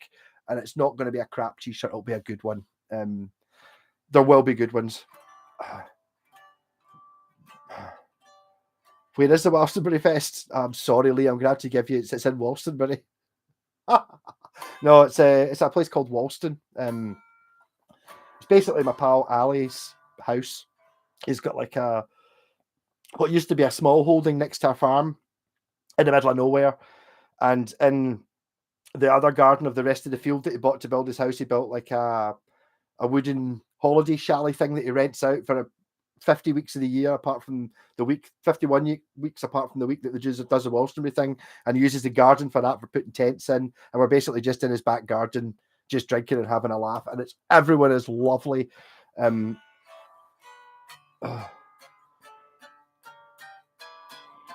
Mr. Worst, he does. He could bring his fucking tarp. There's a tarp outing. There isn't Bucky behind me. There's I've got a wee bit left in the bottle, but I've kind of not finished my can of hanger. Wolston in Scotland, yeah, it's just near Biggar. If you go kind of south of Glasgow, Marco t-shirts. I know, I've been trying to do them forever though. I tried a couple of years ago. If you go to Zazzle and all that, you can buy Mad Marco t-shirts, but they're shit. They're really bad quality. There's like, you buy it and it's one of those ones that you wash it once and it's fucked. It's not even that nice, and it's 35 fucking quid, on which I get £3. And it's like, I'm not comfortable selling you guys a t-shirt which isn't very good for 35 quid when I only get £3. If I'm selling you a t-shirt for 35 quid and I'm getting £20, yeah, that's all right. You can buy me. I'm not incorruptible. You know what I mean? It's like, give me a Harley Benton and 10 grand and I'll tell you it's amazing. I'll be able to ride over all the honor and shit that's built up over my years of being honest and stuff, and for 10 grand I'll fucking do it. But yes, Mad Marco t-shirts have to happen. Even the ones, my original ones I got in China are fucking, they're falling to bits. Got a band for a guy we know, Angus Print Services, decent quality and value, maybe a bit out of the way, you know. I need to find the right place. It's like there's a place in next to Strung Out Guitars, which I don't know. It's just a case of whether I get on with them. You know, it's like, obviously they're more maybe used to doing, right, we've got a stag or a hen party. We want 10 t-shirts. Here are the sizes that all say, woo, Vicky's birthday or whatever. That kind of thing. I just need someone who's a bit more wide thinking, where I go, basically, here's what I want. I want this design of guitar, Mad Marco guitars. I want it in multiple colours, and I want to be able to, on a Friday at the end of the month or whatever, order 10 of this size, 5 of this size, 2 of this size, 5 of this colour, and then pick them up during the week. Maybe do it like on a monthly basis, so it would be like a sort of cumulative thing, so I wouldn't have to buy a box of extra large t-shirts just to find out that nobody wanted extra large t-shirts, so I could buy them kind of in advance and then just do it myself. Whereas, so basically getting you a t-shirt for hopefully $20 straight in, but I'm getting like a tenner for that, and having to post them and all that crap. But I mean, it's just one of those things I need to bend my head around. It's kind of hard, you know, not being a mad super egomaniac, although I pretend to be. It is in my head. There's something that's like up here. Yeah, so I'll sell t-shirts with my name on them and people buy them, and you're like, what sort of fucking god complex do you have? Do you know what I mean? It's like there's a wee element of me in saying that. It's like, up here, people are actually going to buy a t-shirt that's got my name on it. You know, maybe the guy could do all the logos and stuff, just went and handpicked from his gaff at work nearby, based in Forfar. So maybe to see if a feasible would pick up arrange postage. The thing is, I mean, when it comes down to it, if I'm buying a box of, I didn't fart. If I was buying a box of 20 t-shirts, my Hermes packet only costs, you know, £6 or something. Okay, it's 50 pence a t-shirt. I have to pay postage to get it to here. There. To be honest, if I was going into town, I can't get. I was picking up 20 t-shirts. It's going to cost me a £5 or a tenner to get into town in petrol and time anyway. So why not just pay my Hermes the £5 or tenner to get it from them? So I mean, it's worthwhile looking at. I just need to get someone who's a bit enthusiastic about it, gets it. Do you know what I mean? Is willing to help, because it's something a bit different rather than just being the usual pish. It's the same as anything. It's like whenever I'm dealing with anyone, it's like I don't want to deal with dicks. Basically, it's the same when I'm selling guitars or buying them. It's like if someone's an arsehole, I'll just walk away. Whether I'm buying it or they're selling it, it's like I don't want to deal with you. Most folk I meet are fucking lovely when it comes to the guitars. Any ones I sell, most of the ones I buy as well, most folk are brilliant and totally on the level, and you can kind of tell immediately.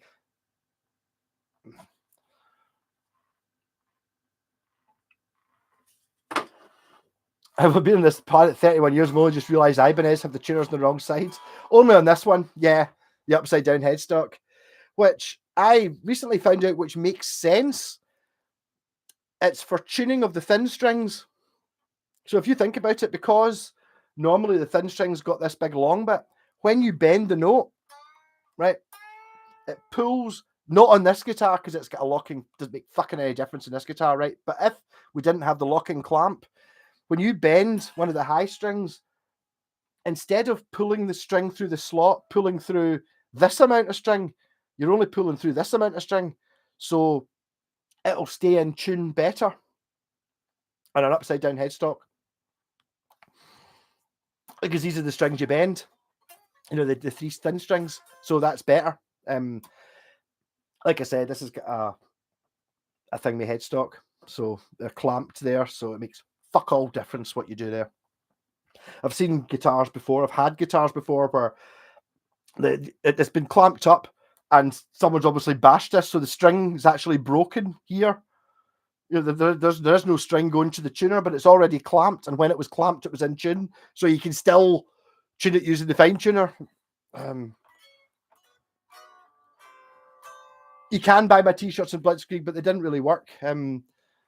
It didn't work the way I thought it was going to be. The first time I got the t-shirts was basically I was in China. Civets like, you should get Mad Malco t-shirts. Like, that's a great idea. How much are they? And it was £28 for 10 delivered. I was like, aye, whatever. And she's up here, what do you want? I was like, I want them all in different colours. So she chose fucking 10 different colours. And then I was like, up here, I want it sort of 70s computer writing saying Mad Malco guitars, and that's just what they are. It's like some Apple font. Bang, bang, bang. 2 days later, had them, and it's fucking, this is great. And when I tried to do it on Zazzle and another company, it was like all this fucking tax. I'd paid £30 and getting a t-shirt that would look like it had been printed with someone with it. Fucking terrible, man. But you can buy some of them, but that didn't work out either because I was like, Mad Malco guitars. And I was like, I filled out the form thing. I was like, up here, I want, 3 green ones and 3 pink ones and 3 orange ones and 3 white ones and all that. And what I got was 20 t-shirts that were all black, all of them black, but instead of it was like green Mad Malco. Didn't say Mad Malco guitars, just said Mad Malco, and it was like, guys, don't say Mad Malco guitars, not just Mad Malco. But so there's a couple of them kicking about. Yeah, they'll be worth money someday because I won't be remaking them. Shipping is murder now. Facebook Marketplace, nobody wants to ship.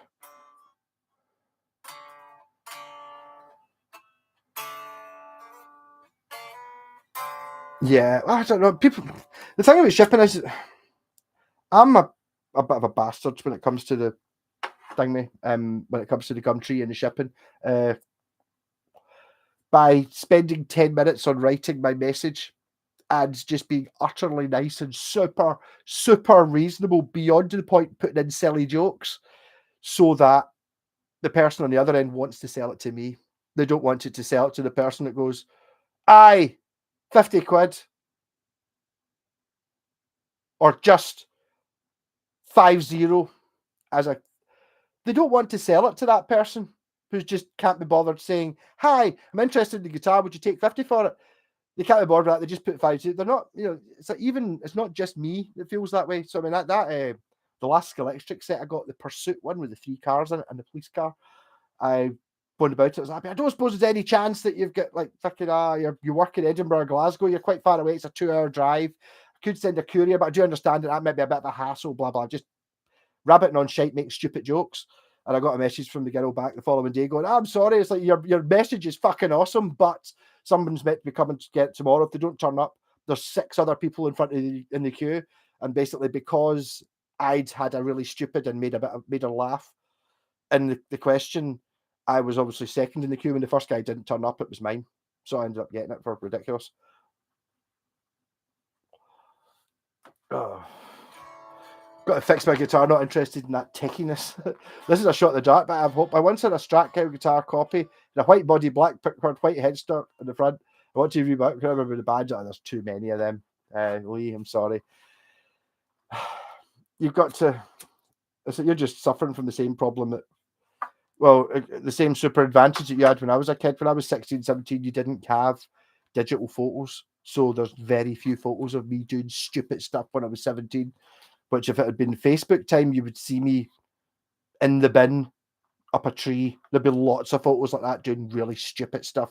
Nothing really super, more silly than stupid. You know, doing lots of silly things that were just like seemed funny at the time. I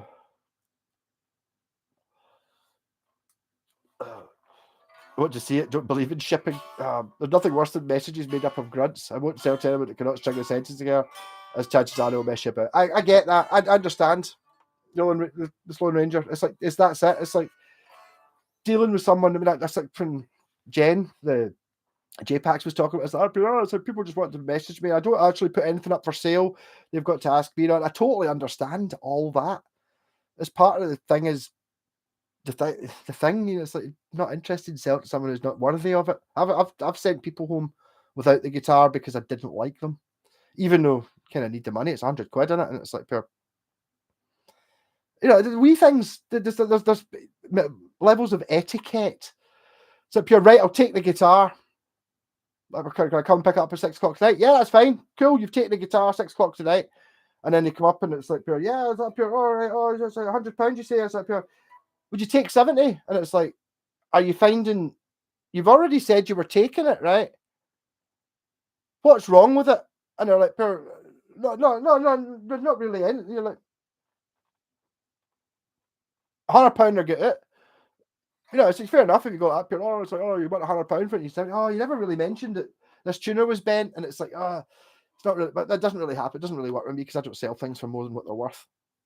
But I mean, you know, it's like you get there. Just keep looking up, Lee. You'll find it, and it'll be really obvious when you find it. I take it wasn't a Marlin, because if it's a Marlin, you don't want to get another one.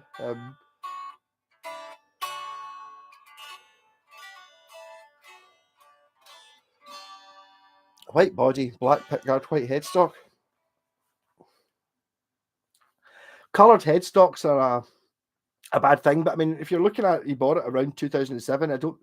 That sounds like me to a white guitar, black scratch plate, painted headstock.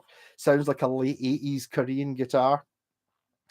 So a Marlin or a Marina or a multitude of several makes. No, it was a brand like Vintage or something like that. It could have been a Vintage, or whoever it was, Encore perhaps. I don't even know how you would find it. I mean, a lot of these guitars I've done videos for, because I went through a big stage of buying guitars no one's ever heard of. So I get a lot of videos, like I've got like thousands of videos on YouTube, and I still get comments on going, no way, can't believe I found this guitar, blah, blah, blah, blah. The guitar I had was a Marlin State of the Art series, because it's a pure bizarre one that I bought kind of out of curiosity, but bought it cheap enough, broken for 30 quid, knowing that I can make it work and get 100 quid for it. So I've not lost anything if I don't like it, sort of thing.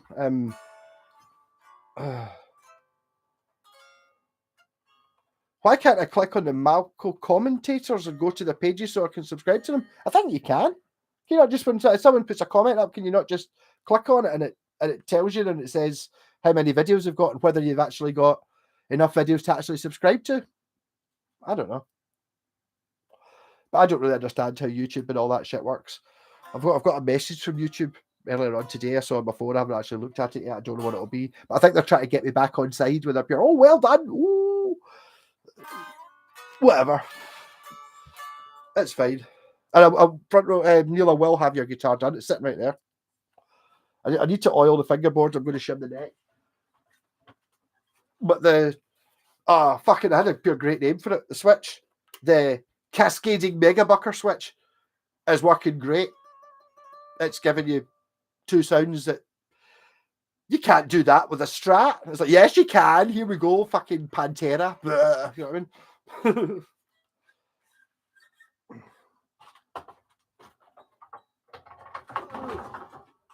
That's all right. That's all right. No, but I tried it. So you might if you're not subscribed to Mr. White, you're missing out. Every person I bought a guitar off is lovely, all guitar players like that. Sort of. Well, it depends what you mean by guitar players. In general, yes. I mean, I think that generally I have had a few arseholes selling guitars, but on the side I was thinking about, I'm more likely to get decent folk is because most of the guitars that I've sold, there's a video of it. So they kind of know what to expect from me because I'm not any different than I am in these videos. I'm not really putting on any sort of facade, just honest. It means I don't have to think. So basically, most of the time I buy a guitar off, I'm selling a guitar, people have seen me in a video, so they kind of know it. So if they're an arsehole, they're likely to go, that guy's a dick, I don't want to buy it. So that's fine. It kind of eliminates it. But most guitar people are awesome.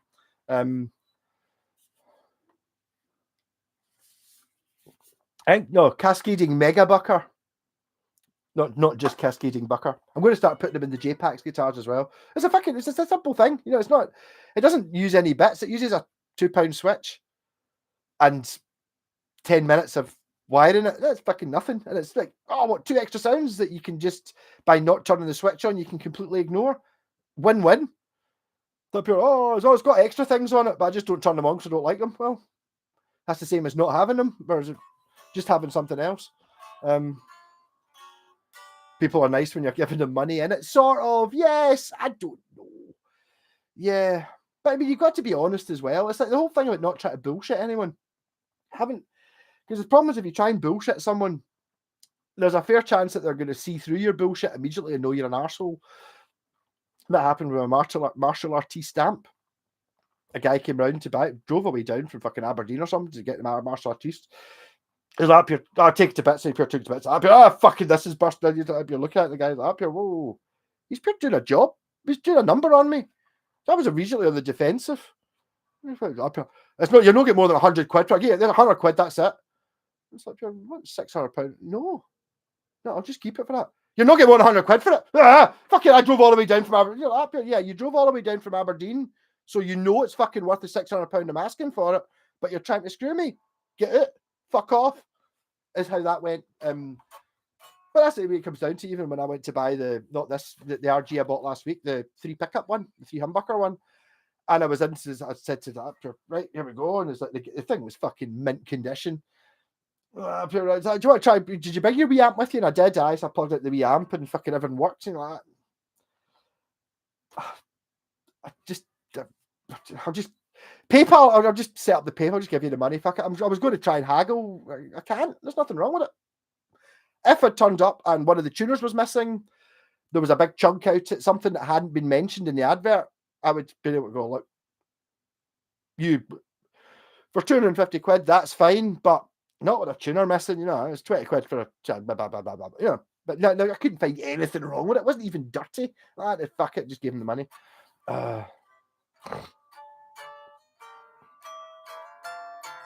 But yeah, Ibanez Gen Paint does look fucking ace. Is that my one? It looks like an expensive one. It was meant to be a Vortex, the same as the Pacifica. But I genuinely was feeling guilty about getting Jen to paint a few guitars, especially the tartan bass, which when look at this fucking thing. Even the fucking it was in the studio. Look at it, man. Look at the colour of it. It's like the colour changes. It's like a bluey one today. It's fucking amazing. But even the bass player, the drummer, and the singer who didn't know anything about this, I'd already talked to the guitarist about it because he's kind of wanting one. As soon as I took it out, the drummer's like, up here, got a tartan bass then, Malcolm? Up here, yeah. To get a comment about a guitar from a drummer must mean it's impressive.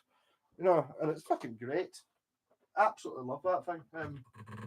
I'm feeling a bit guilty about it, but I basically took over the RG to show Scott. Go, happy, look at my new RG. And he's like, this is amazing. Jen saw it and she's like, this is really nice. Let's get 3. I like Seymour Duncan's. That's good. Just up here. Can I paint this one? Up here. Okay.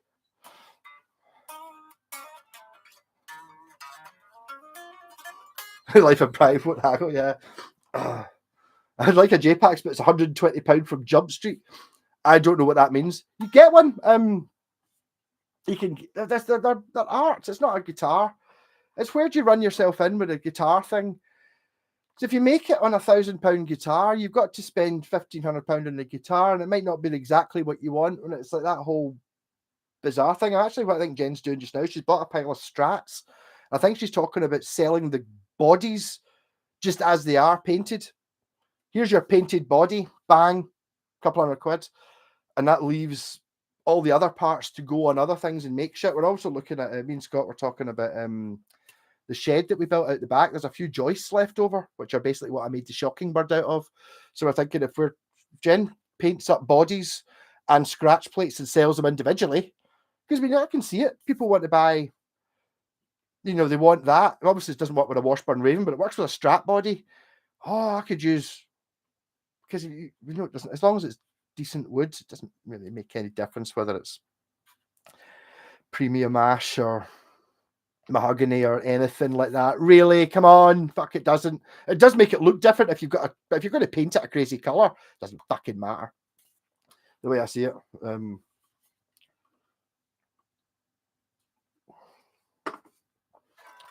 Jump Street from the get go. I'm in USA and Gen chips for $120. Yeah, but that's what it costs. She's actually losing money, and I was happy. Look, for fuck's sake, people, if it was up, it's cost me 140, but I said 120. Fuck them. People are buying a guitar. You're getting a couple of £100 for painting it, and it's like it takes a day and a half to just fucking paint it. Never mind lacquer it. I mean, it's like you're not going up here. Oh, how long did it take her? 15 minutes? No, it took 9 hours to make that guitar. That's why it's got £200 worth of paint on it. Sell me the body and I'll add the rest myself. Exactly. I can see the fun in that. The problem is, it just the only way to get. I mean, obviously, folk are keep recommending that she buys, blank guitar bodies and stuff like that. The problem is, if you buy blank guitar bodies, you don't have all the bits. Whereas the best way to get it is to do what she's doing, which is buying guitars like Squires and stuff from Facebook Marketplace and car boot sales, and just painting them up, and then basically you're buying a guitar. $200 for a one-of-a-kind unique body. That's the thing, isn't it? It's not even possible to replicate them. I mean, obviously, if you gave her £1,000 to make a tartan bass, she could make a tartan bass, but it's not going to be like that one. It can't be, and you can kind of tell.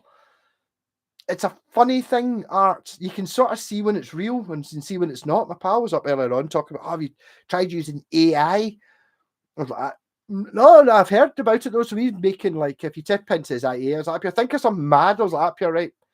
What about an orange penguin in space? So he typed it in, and up came different versions of an orange penguin in space. But there was no passion in it, which there is in a JPEX guitar. There's not in some, so you get like, it's just it's a strange thing. The same thing many comes in with music as well. It's like, I'm not necessarily, if music has a no passion in it, then it's useless. It doesn't matter how technically good it is. If there's no joy that someone's put in it, doesn't need to be good to have joy in it. Do you know what I mean? It can be relatively simple, but it's got joy and heart and personality in it. Yes. Whereas if it's technically pure amazing, but sterile, fuck it. Not worth anything. Yeah, the scratch plates are good. She doesn't want to do the scratch plates though, which I understand. So I think we were looking at buying a batch of 20 Telecaster scratch plates and painting them up, but she doesn't have the technically, obviously, much easier to paint that. That's fine, but you've got to try and satisfy the artist in it, which I understand. I get that with the Bucky guitars. It's like, I know I'm not an artist, but to be honest, actually, after talking to Jen for the last couple of months, I am an artist with the Bucky casters and stuff. It is art. It's a very low grade art, but it's still fucking art. You could try for a scratch plate. No scratch plates, no, but Pontiac. But no, if you got what, if you see one that she has painted that you want, you'll be able to buy it off her. You're not going to be able to ask for one for her to do it because it's a different thing. It's like it's just the human condition. I've not asked her to paint any guitars since the first one, with the first lot I took over. Every other one, it's been like pure. She knows fucking fine and well I want it painted, but thought about asking Jen to paint your area. I'm sorry, she's not going to do it. See the number of she honestly gets 100 messages a day about people wanting to get their guitars painted, and I totally understand it doesn't work that way. You can't have free reign to do an artistically viable guitar when it's somebody else's guitar, because you can't be true to it and see what happens. I mean, I had no knowledge that was going to be a tartan bass. I had a sort of idea. I did mention the word purple in it because I was using it in Black Sabbath, so something purple would be quite cool. But whether that was meant to be a tartan bass when it was started, I don't know. I mean, the RG, my black RG, was meant to be the Vortex one, which was a big spiral, which she did on a Yamaha Pacifica. Just saw it, I was like, fucking hell, she's done another thing that I've never seen before. That's amazing. It's the best one yet. You know, in a message, and then when I would turn out with it, oh, do you want me Vortex? Yes. So she tried to. It looks like a butterfly or something. It's different, but it's a random thing. You can't. The only way of doing it is to just get one, and she'll build it. And if you like it, buy it, and it's yours. And there'll only ever be one. Oh. Wouldn't even consider to request or anything. No, I mean, it's like you can ask, but I mean, just ask if you're after a pick guard or something. I mean, it's not going to be £120 delivery on a pick guard. That was my thinking of the pick guard. It's like a pick guard, okay. You've got to spend. It's going to be quite expensive anyway. It's going to be $40 or $50 in it, because a pick guard's 15. So yeah, and you're getting a unique. Working it out. Really want a custom skin rather than getting my guitars painted. It's possible to find someone that'll make one for a Cruiser RG600 though. Any recommendation? Is the Cruiser RG600 not the one that Jen's already got one of? The one that's kind of like a pointy explorer-y thing. I only know it because I'm sure she called it an RG600. There is a JPAX. Check out Jennifer Armstrong on Facebook Marketplace or on Facebook. If you look up Mad Malco Guitars, one of the last couple of posts that I put up on Facebook will have the link to her stuff. I'm sure she's got a Cruiser RG600. I think that's the one. It's kind of like a sort of. It looks like an Ibanez from 1985. Ibanez had a sort. It's kind of like a Roswell Rhodes almost, but somewhere between that, like an Explorer. Looks like that. That's what the RG is like.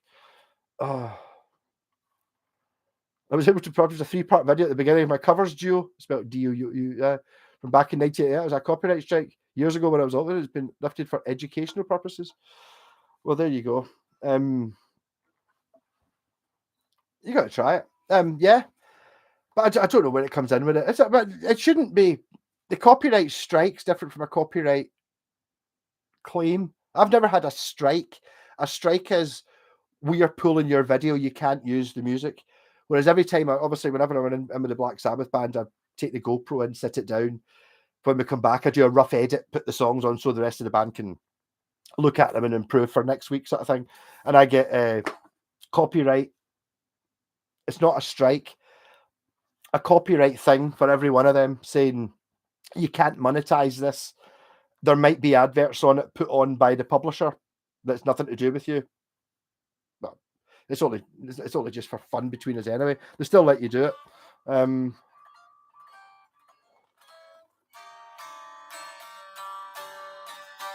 Yeah, it's going to. I don't know. It's going to cost you $20 to send a scratch plate, something like that. Yeah, aye.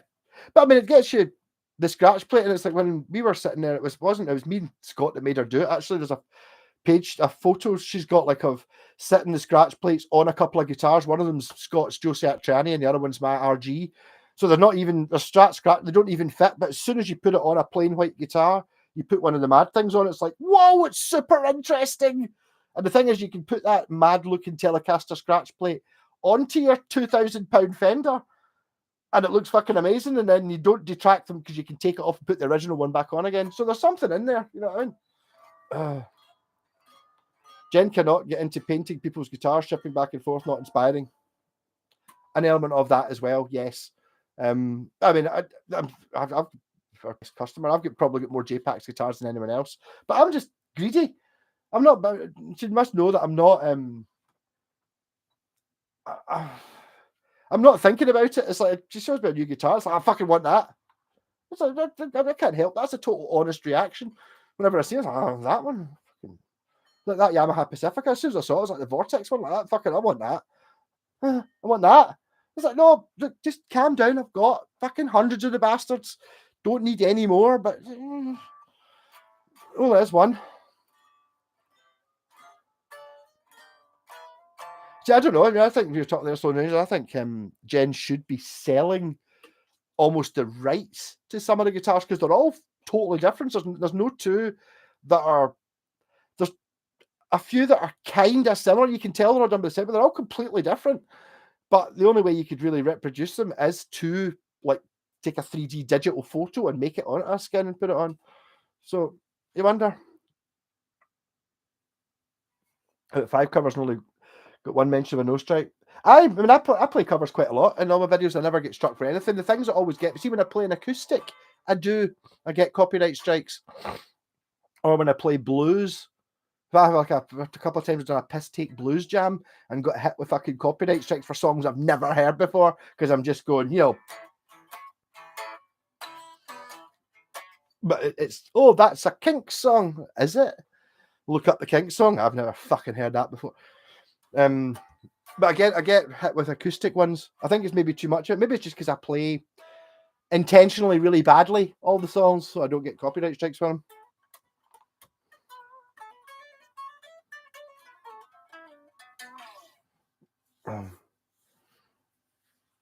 I'm wondering how you blend the pickups into the art. How about decoupage pictures of pickups all over the guitar to hide the real pickups? Well, I don't know if we really got that far. It's like if I suggested it to Jen, I'd suggested last week that rather than trying to get clear scratch plates, why not just take all the pickups out and all the hardware off and put the scratch plate back on again, right? Give it the first paint and then take it off with a Stanley knife before you do the filling in shit bit, the next stage, and before you lacquer it. And then you can put it on and you'll end up with it. And it's the same thing with the pickup covers. Basically, just take the pickups out, but poke the pickup covers back through, paint over the top. There's ways of doing it. Am I still being demoted? I haven't been for the last couple of weeks. I got away with it. I think YouTube have kind of realised that I'm not the enemy. I'm not somebody. But if I do say stupid things or offensive things, it's not an intentional thing. I'm not an evil person. 10 years from now, will you sell us the Steam Picture J-Pax guitars? Well, they might be worth a fuckload of money. One of the reasons I'm thinking about she's done the Satriani guitar. The Satch.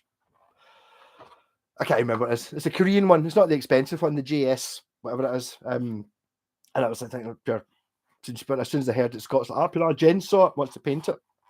Well, the possibility Joe Satriani will see it, isn't there? Because what's his face? Billy Sheehan's commented on them. And I was thinking, if only you had a Steve Vai type one to do as well. And Jen's like, up here. That black one's a Steve Vai one, isn't it? It's up here. Well, yeah, just by chance. I mean, you find well what I was up to. But possible. Fender made a Strat with a photo finish. I've got one. Yeah, it's photo spelled with an F. Yeah, it's Fujifilm and Fujigen both work together. I've got a Japanese Strat that's got the really, really, really fancy photo of wood on the surface. Which it's great, but it is literally a photo put on it. But yeah, that's how you do the J-Paxy ones. I think it's selling those designs to a company that's willing to give her the money for them. Especially since they're all completely different. It's such a hard thing to quantify. And none of you have seen them in the flesh. I mean, yeah, they look good in pictures and stuff.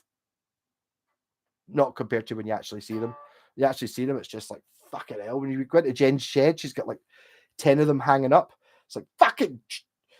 Honestly, any one that she's done, any of the J-Pax guitars, put that in Guitar in Glasgow, where you've got 500 guitars on the wall, right?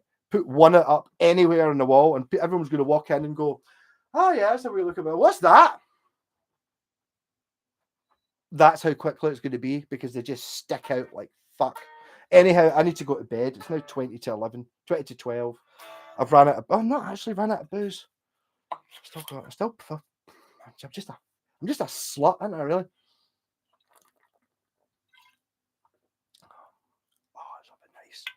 So very nice.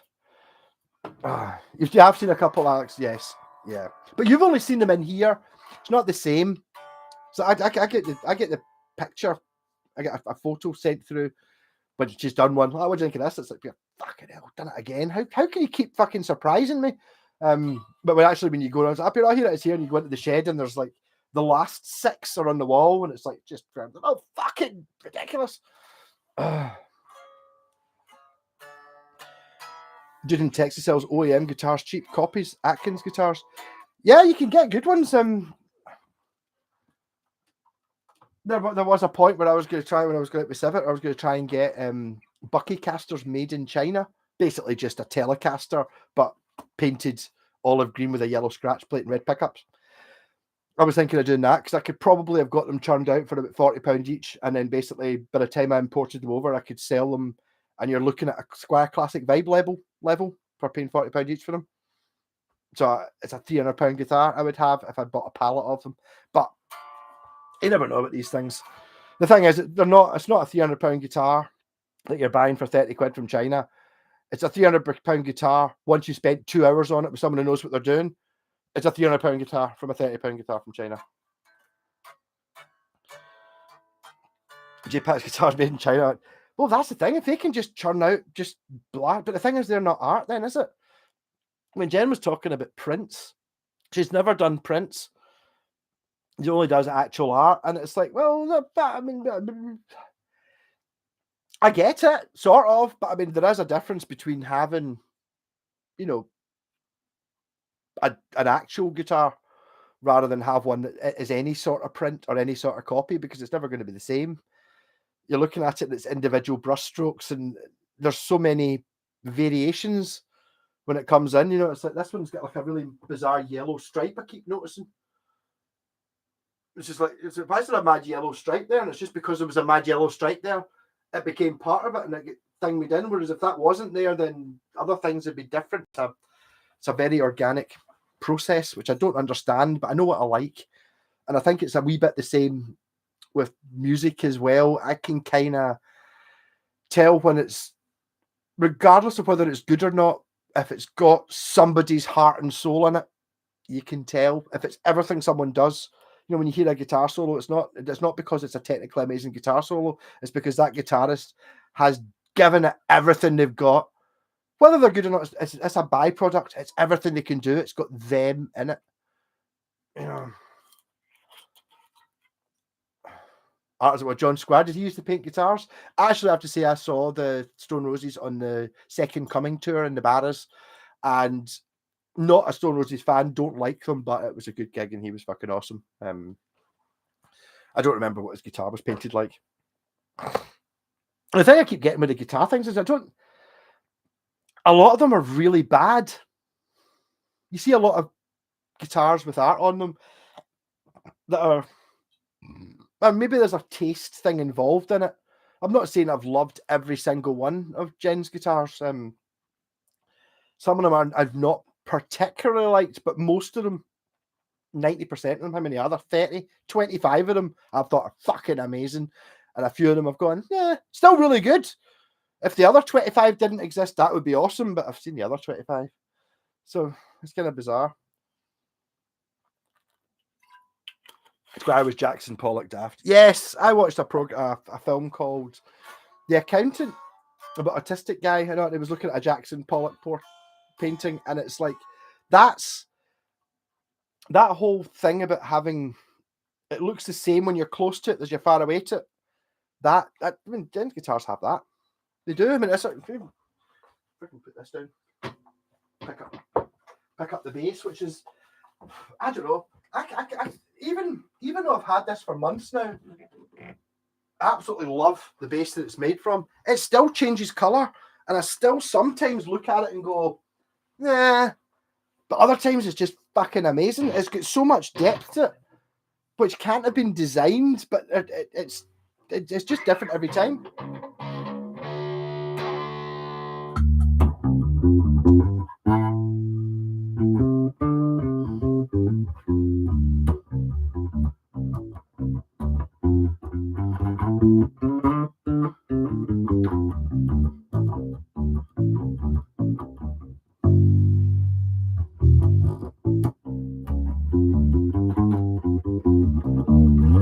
does detract a little bit from it. Look at it. It's got so much complexity to it. I mean, I can't imagine what it must be like taking acid or something like that and having one of these in the room. Pure ridiculous. I don't remember a custom till I liked. Yeah. No, that's what it comes down to. I mean, that's like, obviously, I've known Jen for a couple of years now, and it's like, she's always I was friends with her on Facebook. She's painting pictures of mad shit that she's done portraits. I mean, her portraits are amazing. Not really that into portraits, but I mean, they are fucking. Very rarely you see one of our portraits and you don't go, it's fucking Alice Cooper. You know, who's that? It's like, it's fucking, obviously it's Alice Cooper. It's fucking whoever it is that.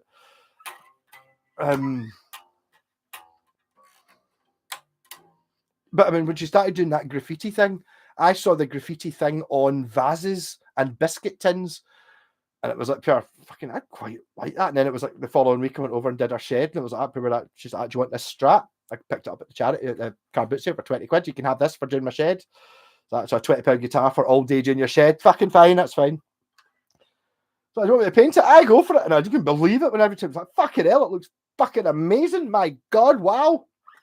It looked like, why don't you paint guitars? Because immediately it was like, there was only that one guitar that was getting painted on our washing line, and it was like after 5 minutes later, I went out to cut some more wood. I was like, that looks fucking amazing. Why don't you not get any other guitars to do? And she went and got the SX Les Paul, which is J-Pack's number 2, and did that at the same time. And then later on in the afternoon, she had a black Strat. It was just really good condition, a Squire, but it had a sticker on it here that she'd picked off. So there was a kind of bit where the sticker had been picked off, and it was like, she's like, oh, we could feather in the edge and repaint it. And Scott's like, no, fucking strip it, we'll just paint it like the other guitars do it.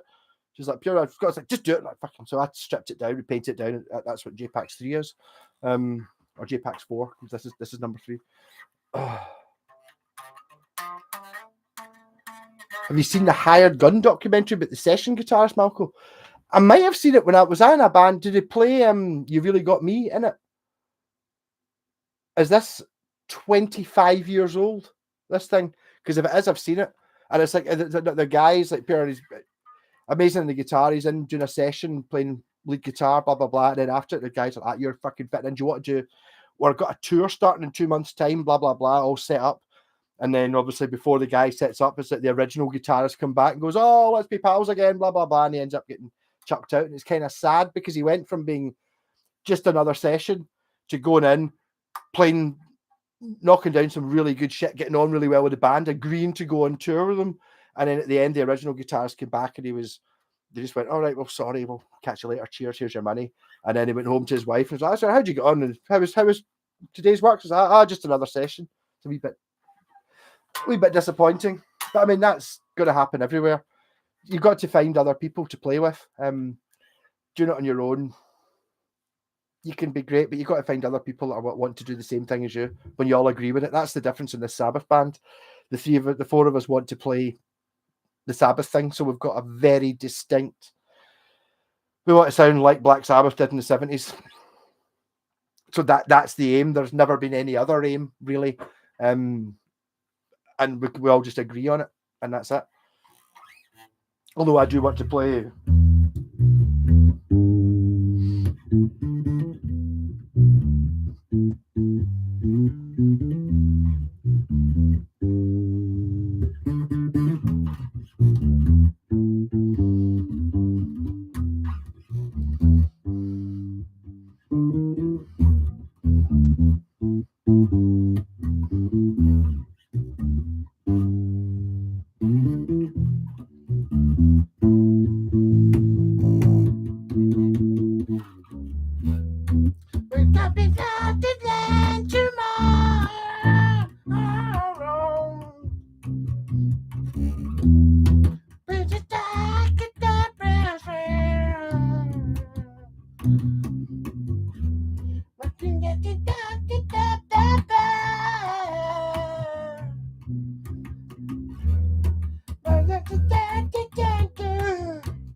Genius eyes looked up to the skies and pin.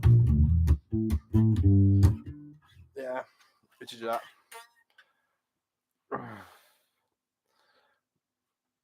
Oh, it's obviously a different thing with session guitars. No, this was definitely, I remember because I was in Carnival when I remember seeing it, so that must have been about 2000.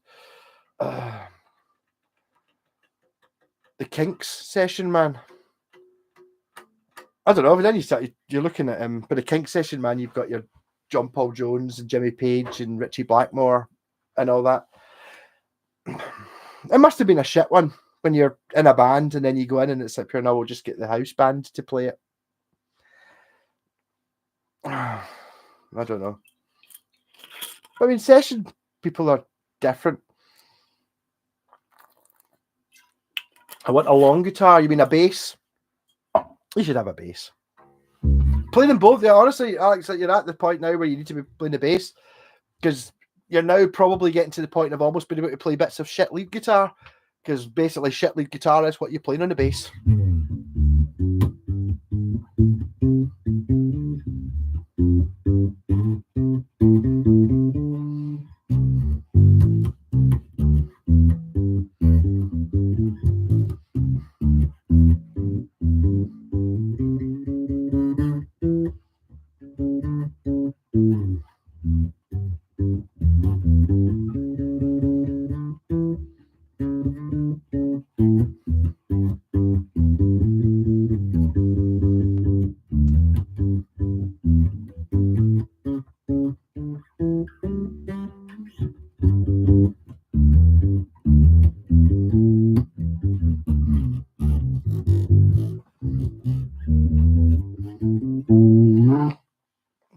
Lots of great music is made by session players. I'm not going to deny the fact, but you're talking about your Glenn Campbells and stuff like that. I don't know what it comes into these days.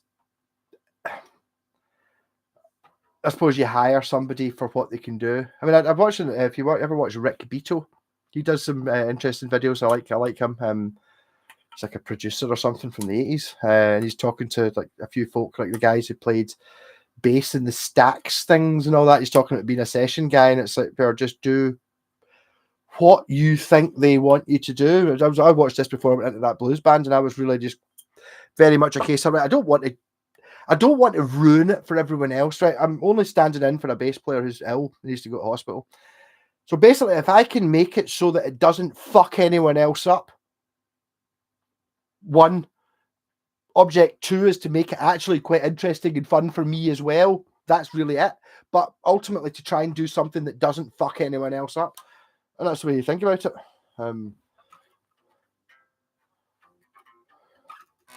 Terry Flowers, yeah, with his jazz bass. Yes, he's played on a lot of good stuff. It's a great name. Herbie and Flowers. ABBA's bass player. Oh, yeah. I mean, it's just so much ABBA. It's like on the bass, it's just like, yes. That's what really blows me away. I mean, I was at a party. It was just at the end of lockdown with my pals and all the middle-aged wives were there. And I was up here, got to the stage, everyone was pure slamming drunk. And on would come like Tragedy with the Bee Gees, but not by the Bee Gees. It was by Steps or whatever. And I was up here, and then it would all be Bee Gees and ABBA songs done by really crap 90s, 2000s boy bands or girl bands. And they didn't have the bass. So it's like, I can listen to ABBA all night, but it has to be ABBA. Once you get the pop versions, it's like, oh, we don't need no bass or good drums or any interesting musicalness. It's just the vocal lines. We just get the vocal lines and then bland it. Whereas if you actually listen to anything ABBA ever did, the music is never bland. There's always something for me to listen to. There's always something for the person who doesn't like cheesy pop music songs about ring ding dinging. But they're aware of that. They're going like that, yeah, but we've got this piano offbeat bit going on. You're like, really? And the offbeat snare, like, right, whoa. But they sneak it in to music that women like, you know what I mean? But they sneak in really good stuff. Amazing. Clem Catani, I don't know who that is. On the bass line to ABBA's Summer Night City. I don't even know if I know Summer Night City, but I believe you. I mean, ABBA's got so much good shit. Kind of a wee bit karaoke. Okay, that's There's a Yingwie Malmsteen cover of Gimme Gimme Gimme. Is there? I used to cover. I did. My pal had a cassette 8-track, which was quite a rare thing. So it split like a normal audio cassette into 8 fucking tracks, like a big Tascam thing. And I remember doing it, and the first time I had a shot of it, he left it at my house. He sold it like a month later. It was a cassette, and I did Gimme Gimme Gimme, a woman. Gimme Gimme Gimme, woman after midnight. See, because I'm not gay, so it was like I made it woman instead of man. Wasn't that clever? But it was fucking great, and I did that. And I'd managed to fill up 8 tracks with the harmony vocals and shit, and that's what you used to sell.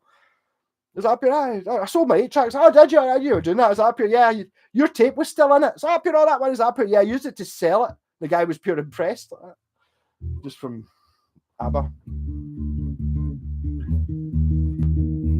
The problem with ABBA is it's not really that easy to just wing it, because it's fucking hard. If someone was playing the guitar chords, I could probably wing it in the bass.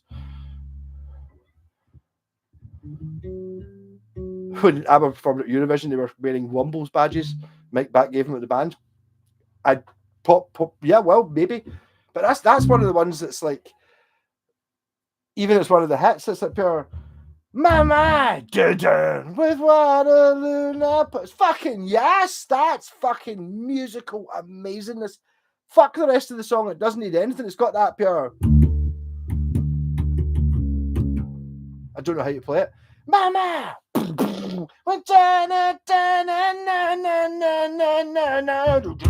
That's fucking great.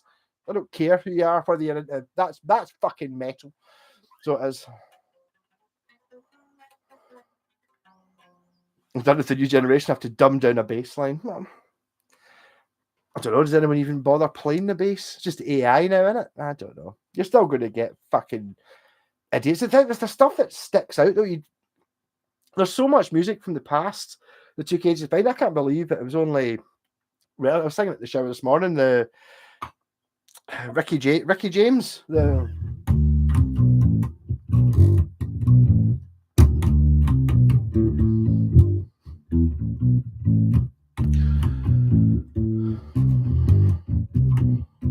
she's the kind of girl you won't take home to mother.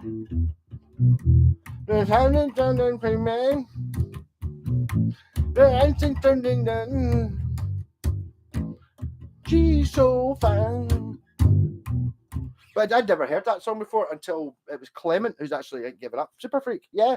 How did that was diluted for me by being the MC Hammer song, which I did quite like the MC Hammer song anyway. But I've never heard that. It's like fucking instead I've heard so much crap rather than just hearing good stuff. Neil Young's ex-bandmate. No. Neil Young did really? Wow. I don't know anything about him. I just know that song, which I found 6 months ago and fucking made everyone listen to because it's fucking amazing. The thing about ABBA is ABBA's got that depth thing. It's got the super cheap. The Beatles obviously have it also, where you've got this super, super melodic, amazing, catchy bit that's just fucking amazing. And yeah, you've heard it a few times and you go like, Pierre, there's not really no listen to the bass. Oh, it's in a fucking funny type. The drums are going, oh, and it's got layers. It's like the deeper you go, the better it gets. Yes, it's got art in it. Whereas a lot of other things, you hear the hook, and then it's like, oh, what else happens? Nothing else. Right, so it's just that bit. That's all it is. The rest chewing gum. Oh. She's a super freak. She's super freaky. From her head down to her toenails. Dun, dun, dun, dun, dun. Ha! Yeah, no, I fucking love it. Love it. I'm going to watch that actually now. I think I actually played that and danced to it one time at the end of one of these streams when the week that I heard it. I mean, I don't know. I know it's MC Hammer, but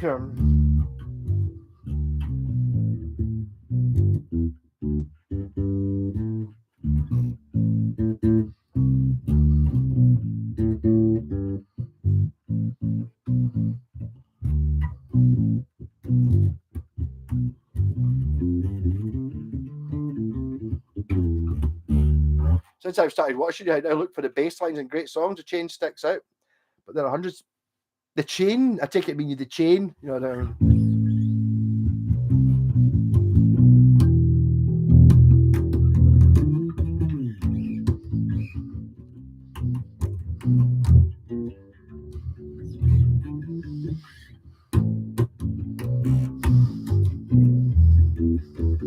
But again, it kind of depends on what it is you're listening to.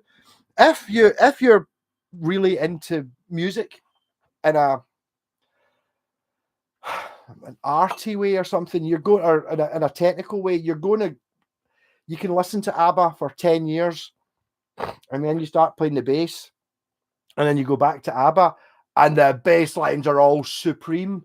Whereas you could be a mad Noel Gallagher fan, listen to Oasis, and then you start playing the bass and, oh, there isn't any bass. Well, there's bass, but it's just playing the chords. Not doing anything different. Whereas when you listen to good music, someone's thought about it and put a pure amazing bass line in it. Where even if you weren't really aware there was a pure amazing bass line in it, your dancing vibes did know that it was there. That's why at that bit you pure go umba, and it gives you a punch in the face. It's like, that's the bass. Oh. Boogie Oogie Oogie was the first bass line. It's a good party piece when the whole dances around. John McVie. I'm not the world's biggest super Fleetwood Mac fan. Obviously, I've got probably nearly all their albums, but when it came around to the chance of going to see Fleetwood Mac, it's like, oh, I've never seen Fleetwood Mac. £140, fuck off. Wish I could play my guitar and eat salt and vinegar Pringles at the same time. I don't know if it's salt and vinegar, but yeah.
I think I'm going to have to set myself a wee challenge during the week. I might see if I can do a half hour completely uninterrupted, just playing shite on the bass, even maybe without a click track.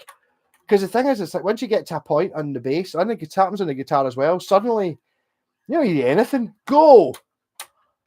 And you just go on a wee mad journey. Whatever comes into your head, you're sitting and you're playing whatever the bass line is. I mean, happy, right? That's kind of...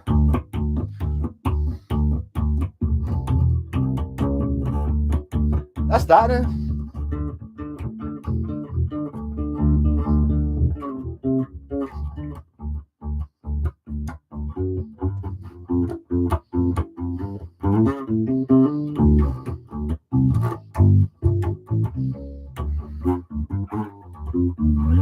And see, the best guitarist ever would be able to play along with what I was doing. I'm just making it up.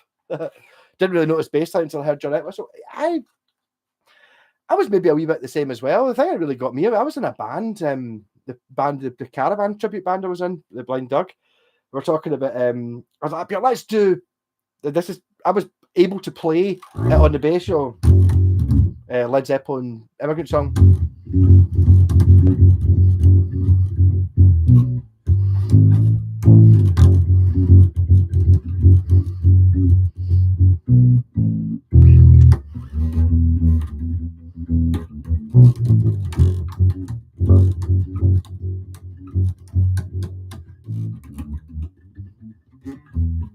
I didn't, but keyboard players up here. You fancy being able to play the bass line during the chorus? I was like, what bass line during the chorus? I'd never heard the. I've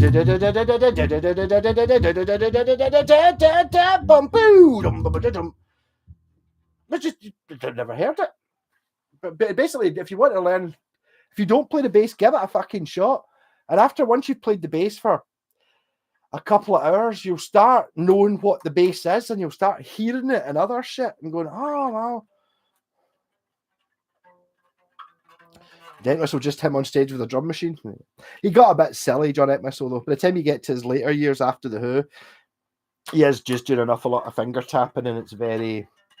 I've got the album, Too Late the Hero, it's called. It's basically... It's a bass solo with Joe Walsh on guitar. So, I mean, it's good, but, I mean, it gets to the point of it's so trebly, it's not really a bass anymore. You know, he's not using it to boost the song. He's using it as the song, which doesn't work, but I mean, it's fine. Right, it's now, I think we're probably at midnight or very nearly anyway. What time is it?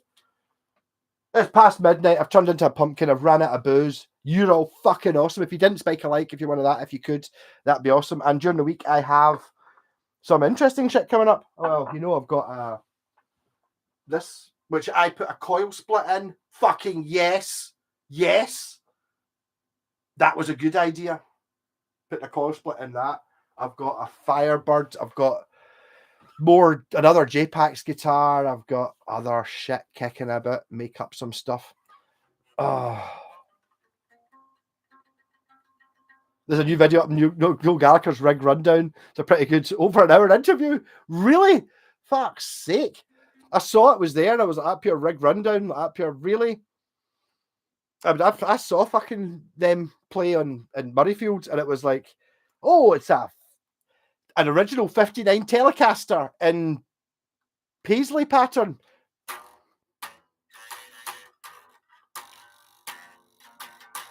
Oh, look, he's got an original 58 Flying V.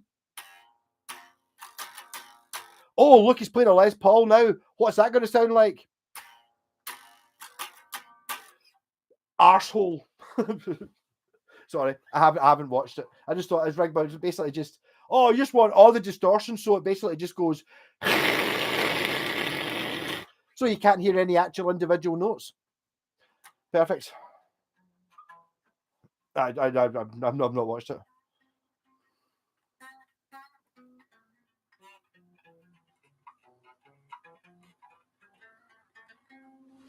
My wife is, what's the guitar? His guitar shoes is hard, yeah. Yeah, there was an article, early music mag, John Entwistle available at standard session rates. Expect the Who reunion soon. Yeah, but I mean, the thing is, you can still get, up until relatively recently, Kenny Aronoff. If you don't know who Kenny Aronoff is, he will play drums on your song. And for standard session rates, they'll just do it as this. Just send him the fucking thing. You'll get Kenny Aronoff on it. And he'll do his thing. Oh, fucking wow. If you don't know who Kenny Aronoff is, he's fucking great. He's the baldy drummer who plays with John Fogerty. He's fucking brilliant. You saw Oasis at Loch Lomond. I didn't see that one. I think it was maybe the following year REM played at Loch Lomond. I probably wasn't that long after that. I saw they were kind of on the way out, but I mean, I think that was the second album I saw them on. Would it maybe just when the third album came out, tour, whatever it was, but they were still sort of going, but I thought Liam was all right. Liam was a musician. Liam was a guy who should have been in a band. Everyone else was just the fucking point of you being there. Really? So I'm fucking playing a stadium gig. What's your stage act?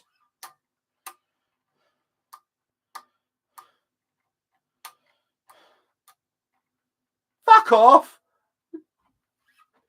Different if you're standing doing fuck all, but what you're playing on the bass is music. Like, never playing fucking anything. You're just fucking money arseholes. Joe Bonamassa. I do quite like. I like the guy. I'm not really that. Well, I'm saying that. I don't like the blues, and as I said, I kind of got into the blues. I joined a blues band and actually enjoyed it and found something in it to play it that was never there for any time ever listening to it.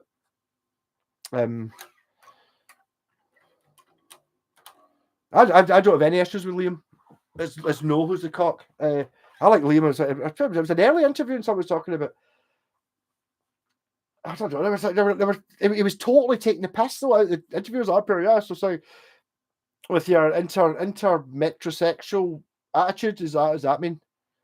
Does that mean, no, you're intersexual? What does that mean? Is that pure? Well, the sort of unbinary. Is that what? Is that pure? Yeah, with the haircut. Is that pure? Well, I'm singing in a band. They've got to have a cool haircut, eh? And you're just like, fucking 1-0, fucking Liam. Fuck you. He was all right. He was, I was happy with his Epiphones. He wasn't happy with his Epiphones. I saw him. He played a different guitar in every song, and they were all fucking exactly the same. Because basically, you just put your distortion pedal to maximum and you strum those Beatles chords. It doesn't fucking make any difference what guitar you're playing.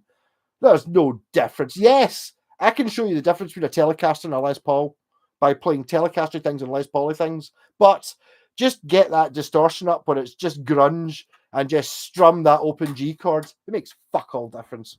I actually meant to do big rundowns. I was going to do those at the gigs we were playing. In fact, it might be a good one to do at the gig we're playing in Ivory Blacks, because the guitarist in the other band we're playing with, Jinx, is one of the guys from Flynn Amps. So he's going to be super, super geeky. When I had it, was up here, yeah, I did a quick rundown. He's going to go, this is my Flynn Amps Rory Gallagher pedal. I built this pedal because I borrowed Rory's one off Rory's brother. He's over there. You should talk to him later. Right, that kind of thing. Interesting. But I mean, I understand the whole thing about using. No Gallagher used Epiphones because the Beatles used Epiphones. There's no, the guy has got no. He knows exactly what he's done. I mean, I suppose I don't hate him for what he did, but it's just the whole. But there are artists out there who believe in what they do. That's not what Gallagher did. No, Gallagher went for the pure right. Basically, I can just play music that's really shit, right? I don't even like it, but it's really simple for idiots and Neds, and I'll make hundreds of money and they'll think it's great because they don't like being challenged by. They can't listen to ABBA. It's got a bass line. No bass lines. Just the melody chords with all of the bands playing those chords, and then the badly sung vocal line. That's what I'm known for. I'll do that because it sells and people will love it, even though I know it's terrible. Bastards. No, basically stopped playing leads full stop after the third album, became even more of a glorified rhythm guitarist after that. I don't know if it was ever really a lead guitarist. It's like pure da da da da da da da da da da. It was like the first band I was in. But the thing is, I've never been willing to accept where I am on the bass or the guitar at any musical level. I'll be better next week. Whereas no, obviously got to the point where we went, no, this is what sells. This is what I do. I'll just do this. People love it. There's no artistic element in that at all. It's purely making chewing gum to give to the idiots. I'm sorry if I'm. Oasis are probably the last band that inspired folks to play guitar and learn how to play, then do it better. There's an element of that with me. I'd heard Oasis before I started playing the guitar. I was well aware of, before the first album was out, their first single was the one that's exactly the same as Get It On.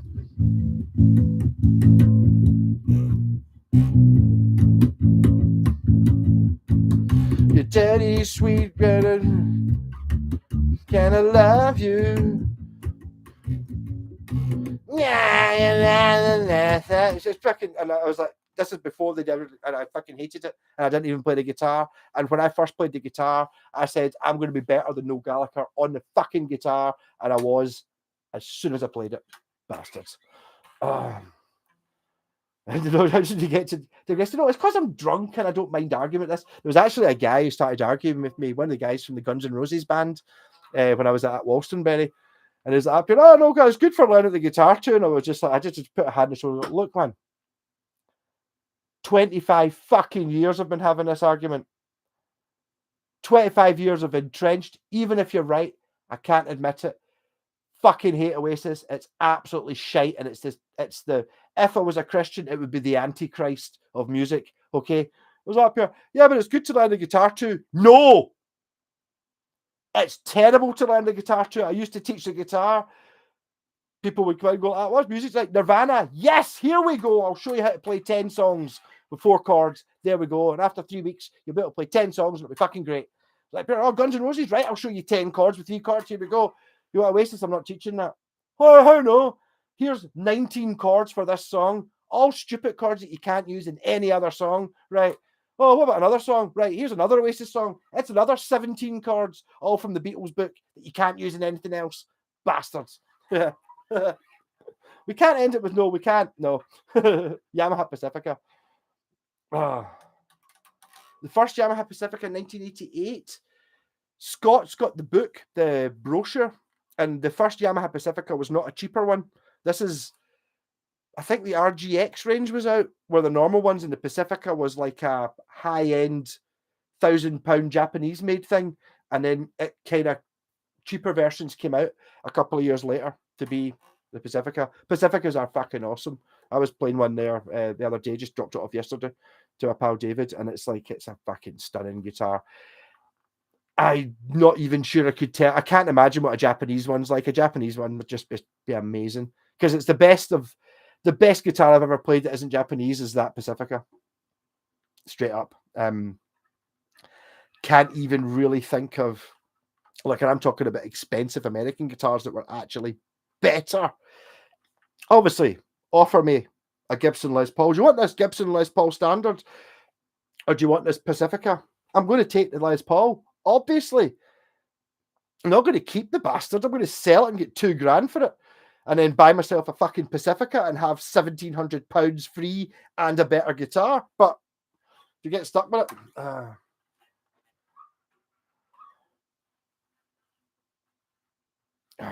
The thing about the Pacificas as well is it's like the expensive ones, the ones that cost $500, $600, $700, $800 are cheap because it looks like the one that costs $200. So yes, the cheapest one you can buy is, it's going to cost you $100 for the £250 one, but it's only going to cost you $150 for the £400 one. It's going to cost you $200 for the £600 one. The 90 sounded of Oasis being played on a dinged up Jim Deacon. Jim Deacon are good. Don't you be comparing Jim Deacon to Oasis. Jim Deacon had some good shit. There's a Yamaha Pacifica for sale just now in a local Gumtree. Think it's a decent one, but you'll know better. It's like the earliest ones, the ones that are like maple coloured bodies are fucking lovely. Maple white scratch plate, they are really, really good. The later on ones, with the cheaper ones, are not as special as that. I think that maybe the 112 or the 312, but I don't know. I would have a Pacifica. If the Pacifica comes in, when the guy who's got that, pal David's like, so he's got his Squire classic vibe, and he's got a Grant Les Paul sitting there, and it's like, I just play this more than that. And it's like, well, because it's better than both of them. I'm sorry. It's like, it's difficult to have. I mean, that's where the struggle comes in. The reason I've got the guitars I still have is something like the FGN Telly. Why do I not have a Squire Telly? And why do I not have a Mexican Telly? It's because they've got nothing over that. That's a better guitar. Just like, it just is all the way. So why have a lesser one? All the guitars I've got are like that. It's like I don't have. I've still got an Epiphone SG, but that's because it was the first guitar I ever bought that worked. And I've got a Gibson SG. It's like, yeah, it's fine, but there's no point in having ones that I can't do better than. That's where it comes in with something like that white Strat on the end, which I shouldn't really have bought. But I mean, at the price it was, and it's the most Stratiest Strat I've ever played, including Strats. It's just like, it's a 1969 Strat. My pal Scott's got a 1969 Strat, and fucking, it's that. But,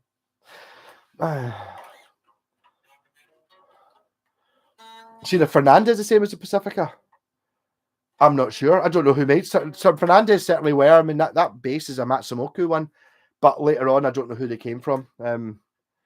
Get the cheapest Pacifica first, possibly, but it depends what you're talking about with the cheapest Pacifica. If it's the one, if you're finding one for $60 and one for $70, and the one for $70 is the one that's just all natural finish, buy that one. That's $10 better than the one that's black.